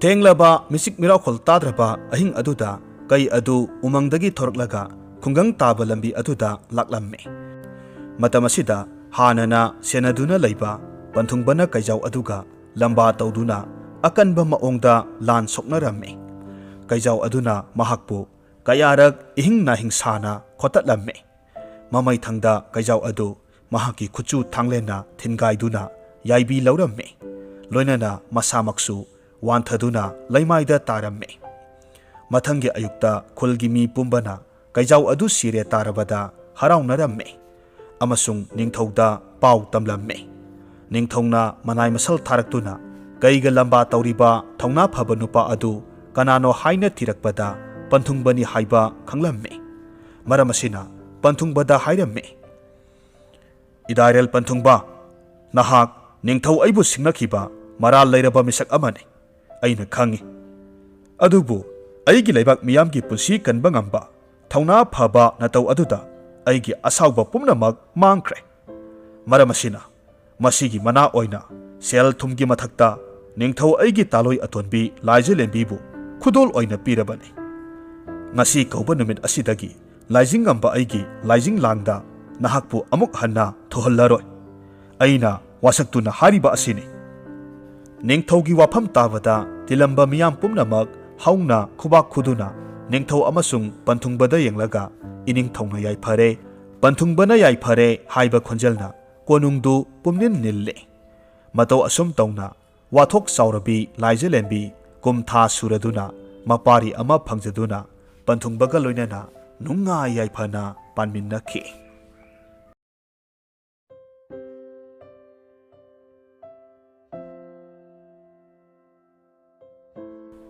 ꯊꯥꯏꯅ ꯃꯃꯥꯡꯉꯩꯗ ꯂꯩꯕꯥꯛ ꯑꯃꯗ ꯃꯕꯨꯛ ꯃꯄꯥꯎ ꯌꯥꯝꯅ ꯐꯕ ꯏꯆꯝ ꯆꯝꯖꯕ ꯉꯥ ꯐꯥꯕ ꯅꯨꯄꯥ ꯑꯃ ꯂꯩꯔꯝꯃꯤ꯫ ꯅꯨꯄꯥ ꯑꯁꯤ ꯂꯩꯕꯥꯛ ꯑꯗꯨꯒꯤ ꯆꯤꯗꯥꯏꯗ ꯃꯥꯒꯤ ꯅꯨꯄꯤ ꯑꯃꯗꯤ ꯃꯥꯒꯤ ꯄꯣꯛꯄ ꯀꯨꯏꯗ꯭ꯔꯤꯕꯤ ꯆꯍꯤ ꯐꯥꯗ꯭ꯔꯤꯕꯤ ꯃꯆꯥꯅꯨꯄꯤ ꯑꯃꯒ ꯃꯈꯣꯏ ꯑꯍꯨꯝꯈꯛ ꯌꯥꯝꯅ ꯅꯨꯡꯁꯤ ꯆꯥꯟꯅꯅ ꯂꯩꯔꯝꯃꯤ꯫ ꯃꯃꯥ ꯃꯄꯥ ꯑꯅꯤꯅ ꯃꯈꯣꯏꯒꯤ ꯅꯥꯏꯇꯣꯝ ꯄꯣꯛꯆꯕꯤ ꯃꯆꯥꯅꯨꯄꯤ ꯑꯗꯨꯕꯨ ꯃꯈꯣꯏꯒꯤ ꯂꯦꯡꯗ꯭ꯔꯕ ꯂꯟꯅꯤ ꯍꯥꯏꯗꯨꯅ ꯂꯟꯒꯩ ꯍꯥꯏꯅ ꯅꯨꯡꯁꯤꯅ ꯃꯤꯡꯊꯣꯟꯕꯤꯔꯝꯃꯤ꯫ ꯅꯨꯃꯤꯠ ꯈꯨꯗꯤꯡꯒꯤ ꯉꯥ ꯐꯥꯕ ꯅꯨꯄꯥ ꯑꯗꯨ ꯑꯌꯨꯛ ꯌꯦꯟꯗꯥ ꯑꯉꯟꯕꯗ ꯍꯧꯒꯠꯇꯨꯅ ꯃꯥꯒꯤ ꯂꯨ ꯂꯥꯡ ꯄꯨꯗꯨꯅ ꯃꯈꯣꯏꯒꯤ ꯂꯩꯕꯥꯛ ꯑꯗꯨꯒꯤ ꯈ꯭ꯋꯥꯏꯗꯒꯤ ꯆꯥꯎꯕ ꯇꯨꯔꯦꯜ ꯑꯗꯨꯗ ꯉꯥ ꯐꯥꯕ ꯆꯠꯂꯤ꯫ ꯃꯗꯨꯗꯒꯤ ꯐꯥꯔꯛꯄ ꯉꯥꯁꯤꯡ ꯑꯗꯨ ꯀꯩꯊꯦꯜꯗ ꯌꯣꯜꯂꯤ꯫ ꯁꯦꯜ ꯑꯣꯟꯊꯣꯛꯇꯨꯅ ꯁꯦꯜꯁꯤꯡ ꯑꯗꯨꯅ ꯃꯈꯣꯏꯒꯤ ꯆꯥꯅ ꯊꯛꯅꯅꯕ, ꯁꯦꯠꯅ ꯆꯥꯅꯅꯕ ꯑꯋꯥꯠ ꯑꯄꯥ ꯂꯩꯔꯝꯃꯤ꯫ ꯑꯁꯨꯝꯅ ꯅꯣꯡꯃꯒꯤ ꯇꯥꯟꯖꯕ ꯈꯔꯅ ꯑꯋꯥꯠ ꯑꯄꯥ ꯂꯩꯇꯅ ꯄꯥꯟꯖꯕ ꯏꯃꯨꯡꯅꯤ꯫ ꯅꯣꯡꯃꯗꯤ ꯅꯨꯃꯤꯠ ꯆꯨꯞꯄ ꯑꯃ ꯉꯥ ꯐꯥꯕ ꯅꯨꯄꯥ ꯑꯗꯨ ꯉꯥ ꯑꯃꯠꯇ ꯐꯥꯕ ꯉꯝꯗꯅ ꯇꯨꯔꯦꯜ ꯑꯗꯨꯒꯤ ꯇꯣꯔꯕꯥꯟꯗ ꯐꯝꯗꯨꯅ ꯂꯩꯔꯝꯃꯤ꯫ ꯅꯨꯃꯤꯠ ꯆꯨꯞꯄ ꯑꯃ ꯃꯇꯝ ꯃꯥꯡꯕ ꯌꯥꯕ ꯃꯥꯡꯂꯒ ꯉꯥ ꯑꯃ ꯐꯥꯎꯕ ꯐꯥꯗꯅ ꯂꯨꯄꯥ ꯑꯃꯠꯇ ꯄꯨꯁꯤꯟꯗꯅ ꯃꯇꯧ ꯀꯔꯝꯅ ꯃꯌꯨꯝꯗ ꯍꯟꯒꯗꯧꯔꯤꯕꯅꯣ ꯈꯜꯂꯨꯕꯗ ꯀꯣꯛ ꯁꯥꯅ ꯋꯥꯈꯜ ꯈꯟꯗꯨꯅ ꯂꯩꯔꯤꯉꯩ ꯃꯥꯒꯤ ꯃꯅꯥꯛ ꯇꯝꯅ ꯎꯕꯥꯛ ꯑꯃꯒꯤ ꯃꯊꯛꯇ ꯄꯤꯛꯂꯤꯕ ꯅꯤꯡꯊꯥ ꯌꯣꯝꯂꯤꯕ ꯑꯉꯥꯡ ꯑꯃ ꯇꯥꯎꯊꯔꯛꯄ ꯎꯔꯝꯃꯤ꯫ ꯉꯥ ꯐꯥꯕ ꯅꯨꯄꯥ ꯑꯗꯨ ꯇꯧꯔꯛꯂꯤꯕ ꯃꯇꯧ ꯑꯗꯨꯗ ꯉꯛꯆꯥꯅꯩ꯫ ꯃꯇꯧ ꯀꯔꯝꯅ ꯑꯗꯨꯛ ꯆꯥꯎꯈ꯭ꯔꯕ ꯇꯨꯔꯦꯜ ꯑꯗꯨꯗ ꯑꯁꯨꯛ ꯄꯤꯛꯂꯤꯕ ꯑꯉꯥꯡ ꯑꯁꯤ ꯇꯥꯎꯊꯔꯛꯂꯤꯕꯅꯣ ꯍꯥꯏꯅ ꯈꯜꯂꯤ꯫ ꯉꯛꯂꯝꯕ ꯊꯥꯖꯗꯕ ꯄꯨꯝꯅꯃꯛ ꯇꯨꯡꯑꯣꯏꯅꯗꯨꯅ ꯃꯍꯥꯛ ꯈꯨꯠꯂꯩ ꯊꯨꯅ ꯑꯉꯥꯡ ꯑꯗꯨ ꯇꯨꯔꯦꯜꯒꯤ ꯏꯃꯥꯏꯗꯒꯤ ꯂꯧꯈꯠꯂꯤ, ꯄꯝꯈꯠꯂꯝꯃꯤ꯫ ꯑꯗꯨꯕꯨ ꯃꯤꯕꯨ ꯁꯨꯝꯍꯠꯄ ꯃꯥꯏꯊꯣꯡ ꯄꯥꯟꯕ ꯑꯉꯥꯡꯅꯤ꯫ ꯉꯥ ꯐꯥꯕ ꯅꯨꯄꯥ ꯑꯗꯨ ꯑꯉꯥꯡꯗꯨ ꯎꯕꯗ ꯌꯥꯝꯅ ꯅꯨꯡꯁꯤꯕ, ꯃꯥꯒꯤ ꯄꯨꯛꯅꯤꯡ ꯋꯥꯈꯜ ꯊꯃꯣꯏ ꯄꯨꯝꯅꯃꯛ ꯑꯉꯥꯡ ꯑꯗꯨꯗ ꯆꯤꯡꯁꯤꯟꯕꯒꯨꯝ ꯐꯥꯎꯔꯝꯃꯤ꯫ ꯃꯍꯥꯛꯅ ꯑꯉꯥꯡ ꯑꯗꯨꯒꯤ ꯑꯃꯛꯄ ꯌꯥꯎꯗ꯭ꯔꯕ ꯇꯔꯨ ꯇꯔꯨꯕ ꯃꯥꯏꯊꯣꯡ ꯑꯗꯨ ꯌꯦꯡꯂꯒ ꯑꯃꯗꯤ ꯏꯁꯤꯡ ꯏꯃꯥꯏꯊꯛꯇꯒꯤ ꯐꯪꯖꯕ ꯑꯉꯥꯡꯅꯤ ꯈꯟꯖꯗꯨꯅ ꯑꯉꯥꯡ ꯑꯗꯨꯕꯨ ꯂꯥꯏꯖ ꯍꯥꯏꯅ ꯅꯨꯡꯁꯤꯅ ꯃꯤꯡꯊꯣꯟꯕꯤꯔꯝꯃꯤ꯫ ꯉꯥ ꯐꯥꯕ ꯅꯨꯄꯥ ꯑꯗꯨ ꯑꯉꯥꯡꯗꯨ ꯄꯨꯗꯨꯅ ꯃꯤꯠꯀꯨꯞ ꯑꯃꯠꯇ ꯄꯟꯊꯕ ꯇꯧꯗꯅ ꯃꯌꯨꯝꯗ ꯍꯜꯂꯛꯂꯝꯃꯤ꯫ ꯃꯌꯨꯝ ꯌꯧꯔꯕꯗ ꯉꯥ ꯐꯥꯕ ꯅꯨꯄꯥ ꯑꯗꯨꯅ ꯃꯥꯒꯤ ꯅꯨꯄꯤꯕꯨ ꯀꯧꯗꯨꯅ ꯏꯃꯨꯡꯗ ꯆꯪꯂꯝꯃꯤ꯫ ꯃꯥꯒꯤ ꯅꯨꯄꯤꯗꯨ ꯃꯆꯥꯅꯨꯄꯤ ꯂꯟꯒꯩꯕꯨ ꯇꯨꯝꯍꯟꯅꯅꯕ ꯁꯨꯝꯗꯨꯅ ꯂꯩꯔꯝꯕꯅꯤ꯫ ꯑꯉꯥꯡ ꯐꯃꯨꯡꯗ ꯊꯅꯝꯂꯒ ꯊꯣꯔꯛꯂꯝꯃꯤ꯫ ꯅꯨꯄꯥ ꯑꯗꯨꯅ ꯑꯉꯥꯡ ꯑꯃ ꯄꯝꯗꯨꯅ ꯂꯩꯔꯝꯕꯗꯨ ꯎꯕꯗ ꯅꯨꯄꯤ ꯑꯗꯨ ꯉꯛꯅ ꯍꯪꯂꯛꯈꯤ, "ꯑꯦ, ꯀꯅꯥꯒꯤ ꯑꯉꯥꯡꯅꯣ ꯅꯍꯥꯛꯅ ꯄꯨꯗꯨꯅ ꯂꯥꯛꯂꯤꯕ ꯑꯗꯨꯕꯣ? ꯅꯤꯡꯊꯥꯁꯨ ꯌꯣꯝꯃꯤ, ꯌꯥꯝꯅ ꯄꯤꯛꯅ ꯎꯏ." ꯅꯨꯄꯥ ꯑꯗꯨꯅ ꯇꯞꯅ ꯐꯝꯊꯗꯨꯅ ꯍꯥꯏꯔꯛꯂꯝꯃꯤ, "ꯍꯥꯏ ꯅꯨꯄꯤ, ꯑꯉꯥꯡꯁꯦ ꯉꯁꯤꯗꯒꯤꯗꯤ ꯑꯩꯈꯣꯏꯒꯤ ꯏꯆꯥ ꯁꯛꯅ ꯌꯣꯛꯂꯒꯗꯕꯅꯤ꯫ ꯃꯥꯒꯤꯅꯤ ꯍꯥꯏꯕꯗ ꯀꯅꯥꯁꯨ ꯃꯔꯤ ꯃꯈꯣꯡ ꯊꯤꯕ ꯐꯪꯒꯅꯤ ꯊꯥꯖꯗ꯭ꯔꯦ꯫ ꯉꯁꯤꯁꯦ ꯅꯨꯃꯤꯠ ꯆꯨꯞꯄ ꯑꯃ ꯉꯥ ꯐꯥꯅꯕ ꯍꯣꯠꯅꯕꯗ ꯉꯥ ꯑꯃ ꯐꯥꯎꯕ ꯐꯥꯕ ꯉꯝꯗꯕꯒꯤ ꯋꯥꯈꯜ ꯋꯥꯅ ꯇꯣꯔꯕꯥꯟꯗ ꯐꯝꯂꯤꯉꯩꯗ ꯎꯕꯥꯛ ꯑꯃꯒꯤ ꯃꯊꯛꯇ ꯄꯤꯛꯂꯤꯕ ꯑꯉꯥꯡꯁꯦ ꯍꯥꯞꯇꯨꯅ ꯇꯥꯎꯊꯔꯛꯄꯅꯤ꯫ ꯑꯩꯅ ꯃꯍꯥꯛꯄꯨ ꯏꯁꯤꯡꯒꯤ ꯏꯃꯥꯏꯗꯨꯗꯒꯤ ꯀꯟꯗꯨꯅ ꯄꯨꯔꯛꯄꯅꯤ."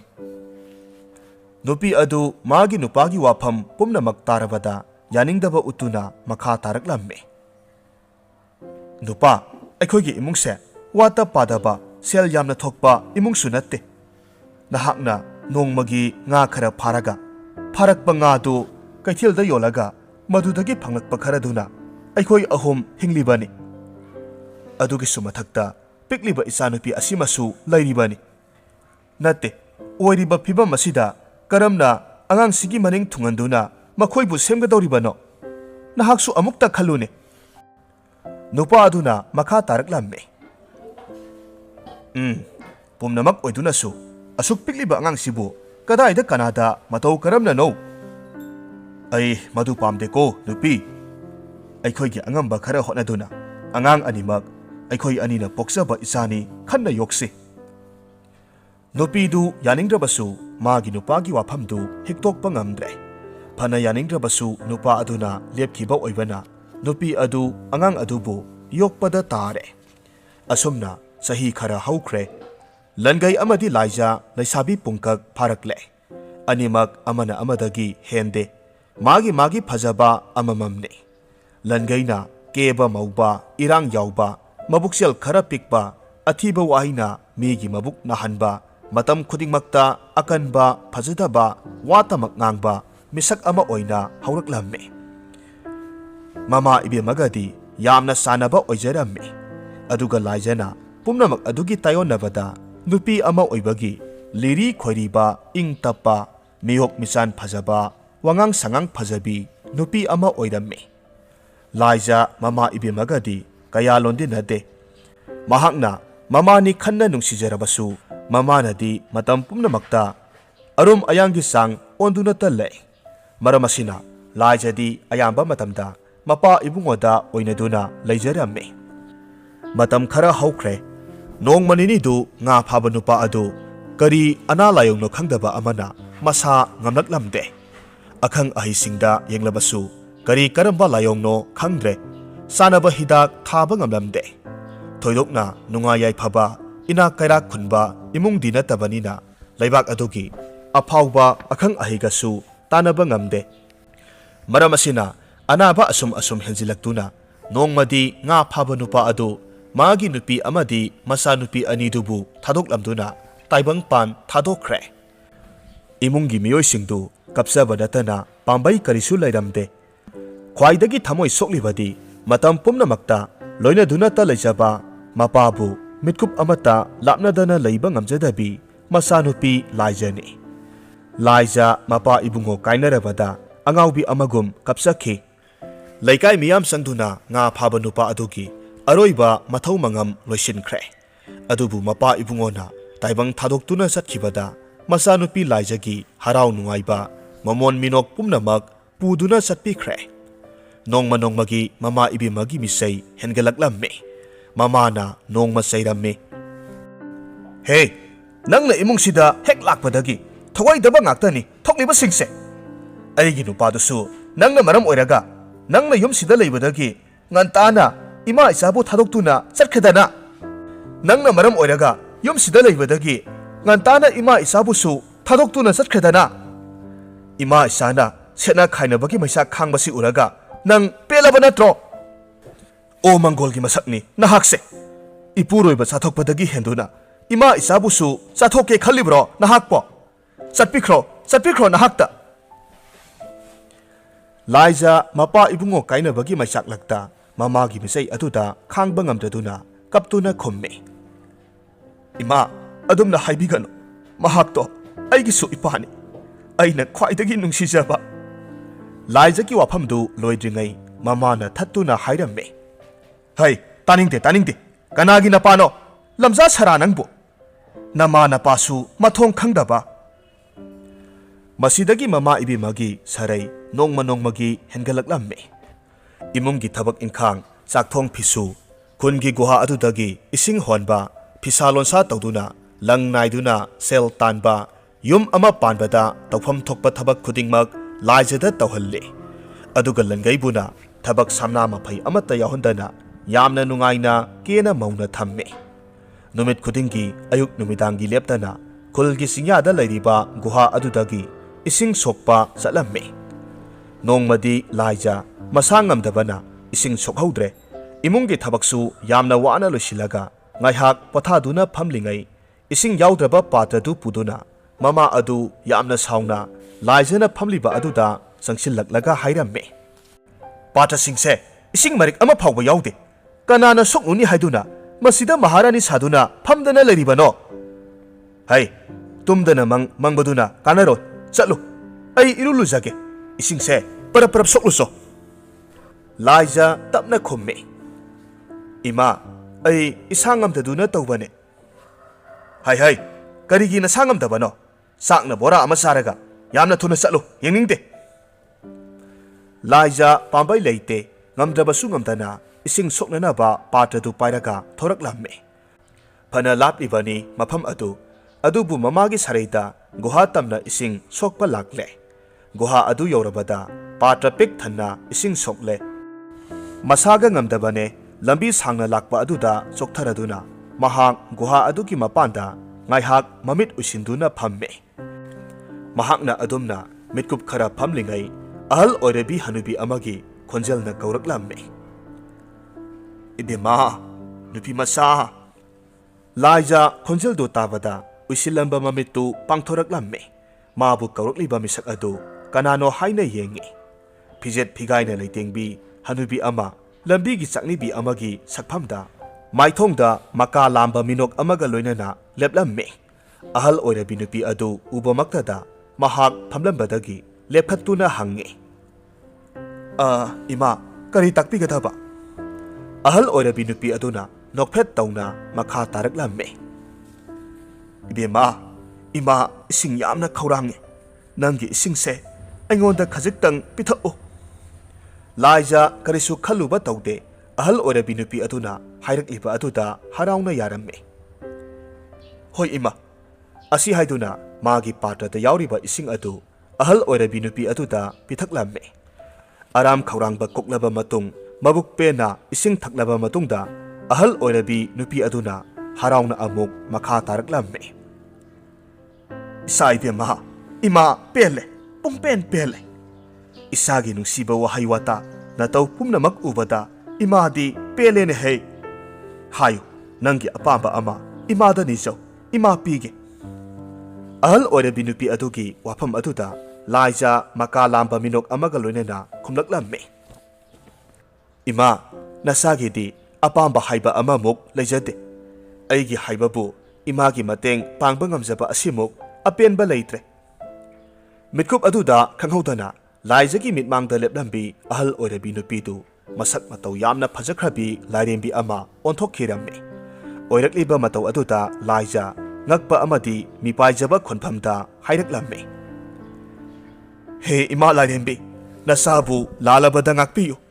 Nasana khangjadabana wahai karan chankhiba, hairuidaba haikhiba, tauroidaba taukhiba yaurabasu, apangba nasani khanna ngakpiyu to. Lairembi adu maithong maka lamna nokphet tawi aduga hairakhi. Ason ana leita laira hangoiba leitana nahakna miyoiba amagi minungsi uliba aduna nahaki athoiba magunni. Ngasi hariba numit asidagi nahakna wa ngangba khonthok khudingi nahaki sinbaldagi nungsiba leinam senba ningthijaraba makhal makha kayagi lei kaya marom thokpa oiro. Aduga nahaki mitluda birang ihoduna thamoi pukning penba phaurakpa mitkup aduda matamaduda nungsina hairakpa khonthok aduda mamal atangba sana lupa hiramani mukta kaya thokpa oijaro. Adubu matam pumnamakta wa ngangthokpa matamda haina singna ngangadabaniko. Asumna Laija lairembi aduna angakpa makhalgi thaujal adu biraba matungda lairembi aduda taubimal khangba utuna thagat wahi kaya hairamlaga mahaksu ising soktuna mayomda halakle. Somdana kamdauri ising sokpa chatkhraga koina halaktraba aduda mama atonbi amadi Langeidu Laija halakpa sauna ngairamme. Laijana yomda hek changlakpa matamda mama tona sauna hairamme. Ising patra adu khakta ising sokpa chatkibadabu matam asuk koina lauribasibo hai nangbu yum hangani khangdibasibo nangbu lamlakki saro. Yom asida aina ising ngaihori haibase nang khangra. Laija mamana hairaklibasinga adugi pakhum pinaba magi sinbaldagi wahai ama thorakpa khuding nungsiraba leinam senba ningthijaba makhalgi lei kaya kaya Laijagi sinbaldagi thoraklammi. Tauriba matau aduda mama amadi Langei makhoi anidu angakpa amadi kalakpana kham thenglammi. Mama aduna Laijagi ngasi oirakliba matau adugi matangda karino haina hange. Laijasu singnaba leitana ngasai mahakna ising sokpa chatpa matamda guha adugi mapanda thengnakhiba thokhiba thodok adu chithadana tamme. Laijana wari adu tamba matamda mahaki sinbaldagi thorakpa lei mayam amadi sana lupa mayam amana imungdugi leimaidu pik thalamme. Matau adu ubada Langeidi Laijabu hena kalakpa hengalakle. Mama adu karam chauba kalak mihoba henman khibana apha phatta khanthadaba makhai masanupi Langeibu Laijana ising sokpa chatluba mafam aduda Langeibu su ising sokpa chatlunaba hairamme. Langei imungi thabak amata yahondabana mahakti tasengna ising sokpa oina thabak ama oina chatpa adudi mahak yamna talamme. Adubu mahak Laijana oirakliba adubudi yamna pamlamme. Mamana mafam aduda chatnaba kanna haiba aduda Langei mafam aduda chatlage haina khalamme. Mamana masanupigi lonchat khangbana asoi angam yaudana wafam kaya melamme. Yengoi imagi ibema nangna mafamduda hek yogbaga thengnaba nathak thongba bipum khudingda phajaba wahai wata haigadabani makhoigi mateng panggadabani ko.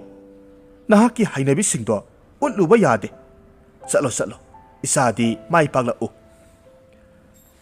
Langei Laijana puruba ising yauba patra adu tap pairamme. Yauramba isingdu laimaita zoro haidoi. Aduga patra du puduna phet lauraduna sahum naina gam mafam adudagi thokhiramme. Nungsagi maisa phangba mafamda thoklaga thabak suba ising sokpa chatpadi lairadana yumdagi mapan thoktaba makhai nungsagi maisa machet amata phangdana khujin khoya taktuna masam mana nanduna lairakpa oibana adumna makhongna sangna lakpa aduda mahak wabana kham thenglamme. Guha adugi mapan yoroklabada ising sokpagi mahut guha mapalduda nga tharaga tumduna laithoklamme. Mahakna mitkap khara uitharingaida kanagumbi nupi amagi khonjelna mahakpu haudorakhe.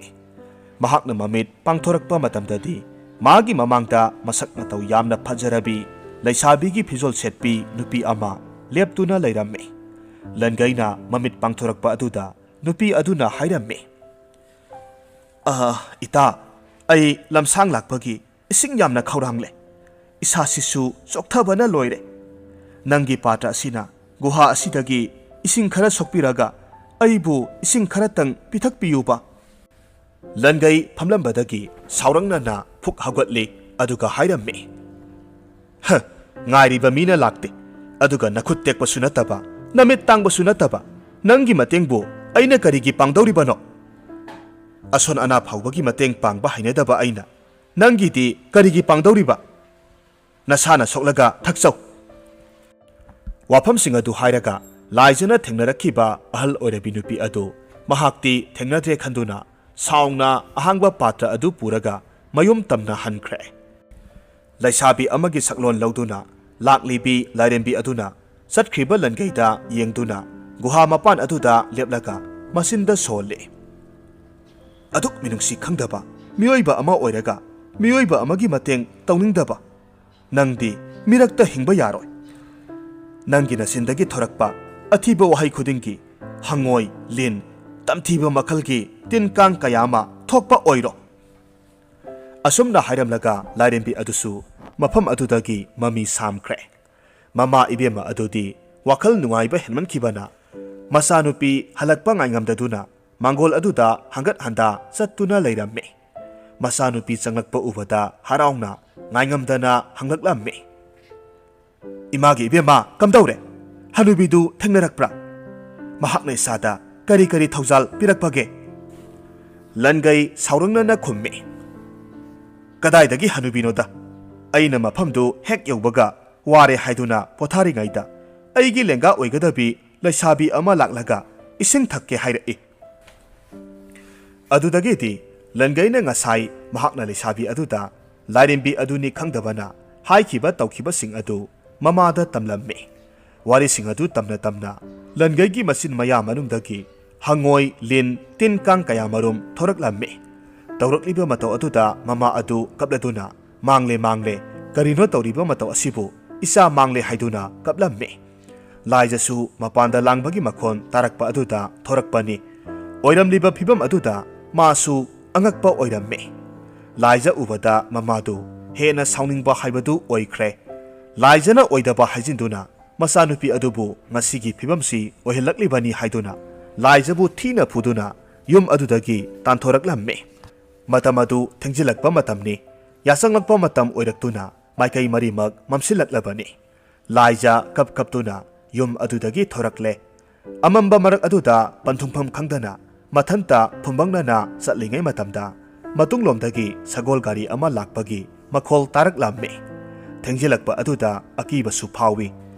ꯉꯥꯏꯍꯥꯛꯀꯤ ꯃꯇꯨꯡꯗ ꯁꯒꯣꯜ ꯒꯥꯔꯤ ꯑꯗꯨ ꯃꯍꯥꯛꯀꯤ ꯃꯅꯥꯛ ꯅꯛꯅ ꯈꯥꯝꯂꯝꯃꯤ. ꯂꯥꯏꯖꯁꯨ ꯄꯥꯈꯠꯄ ꯃꯤꯄꯥꯏꯕꯒ ꯂꯣꯏꯅꯅ ꯂꯥꯛꯂꯤꯕꯗꯨ ꯀꯅꯥꯅꯣ ꯈꯟꯗꯨꯅ ꯂꯦꯞꯇꯨꯅ ꯌꯦꯡꯉꯤ.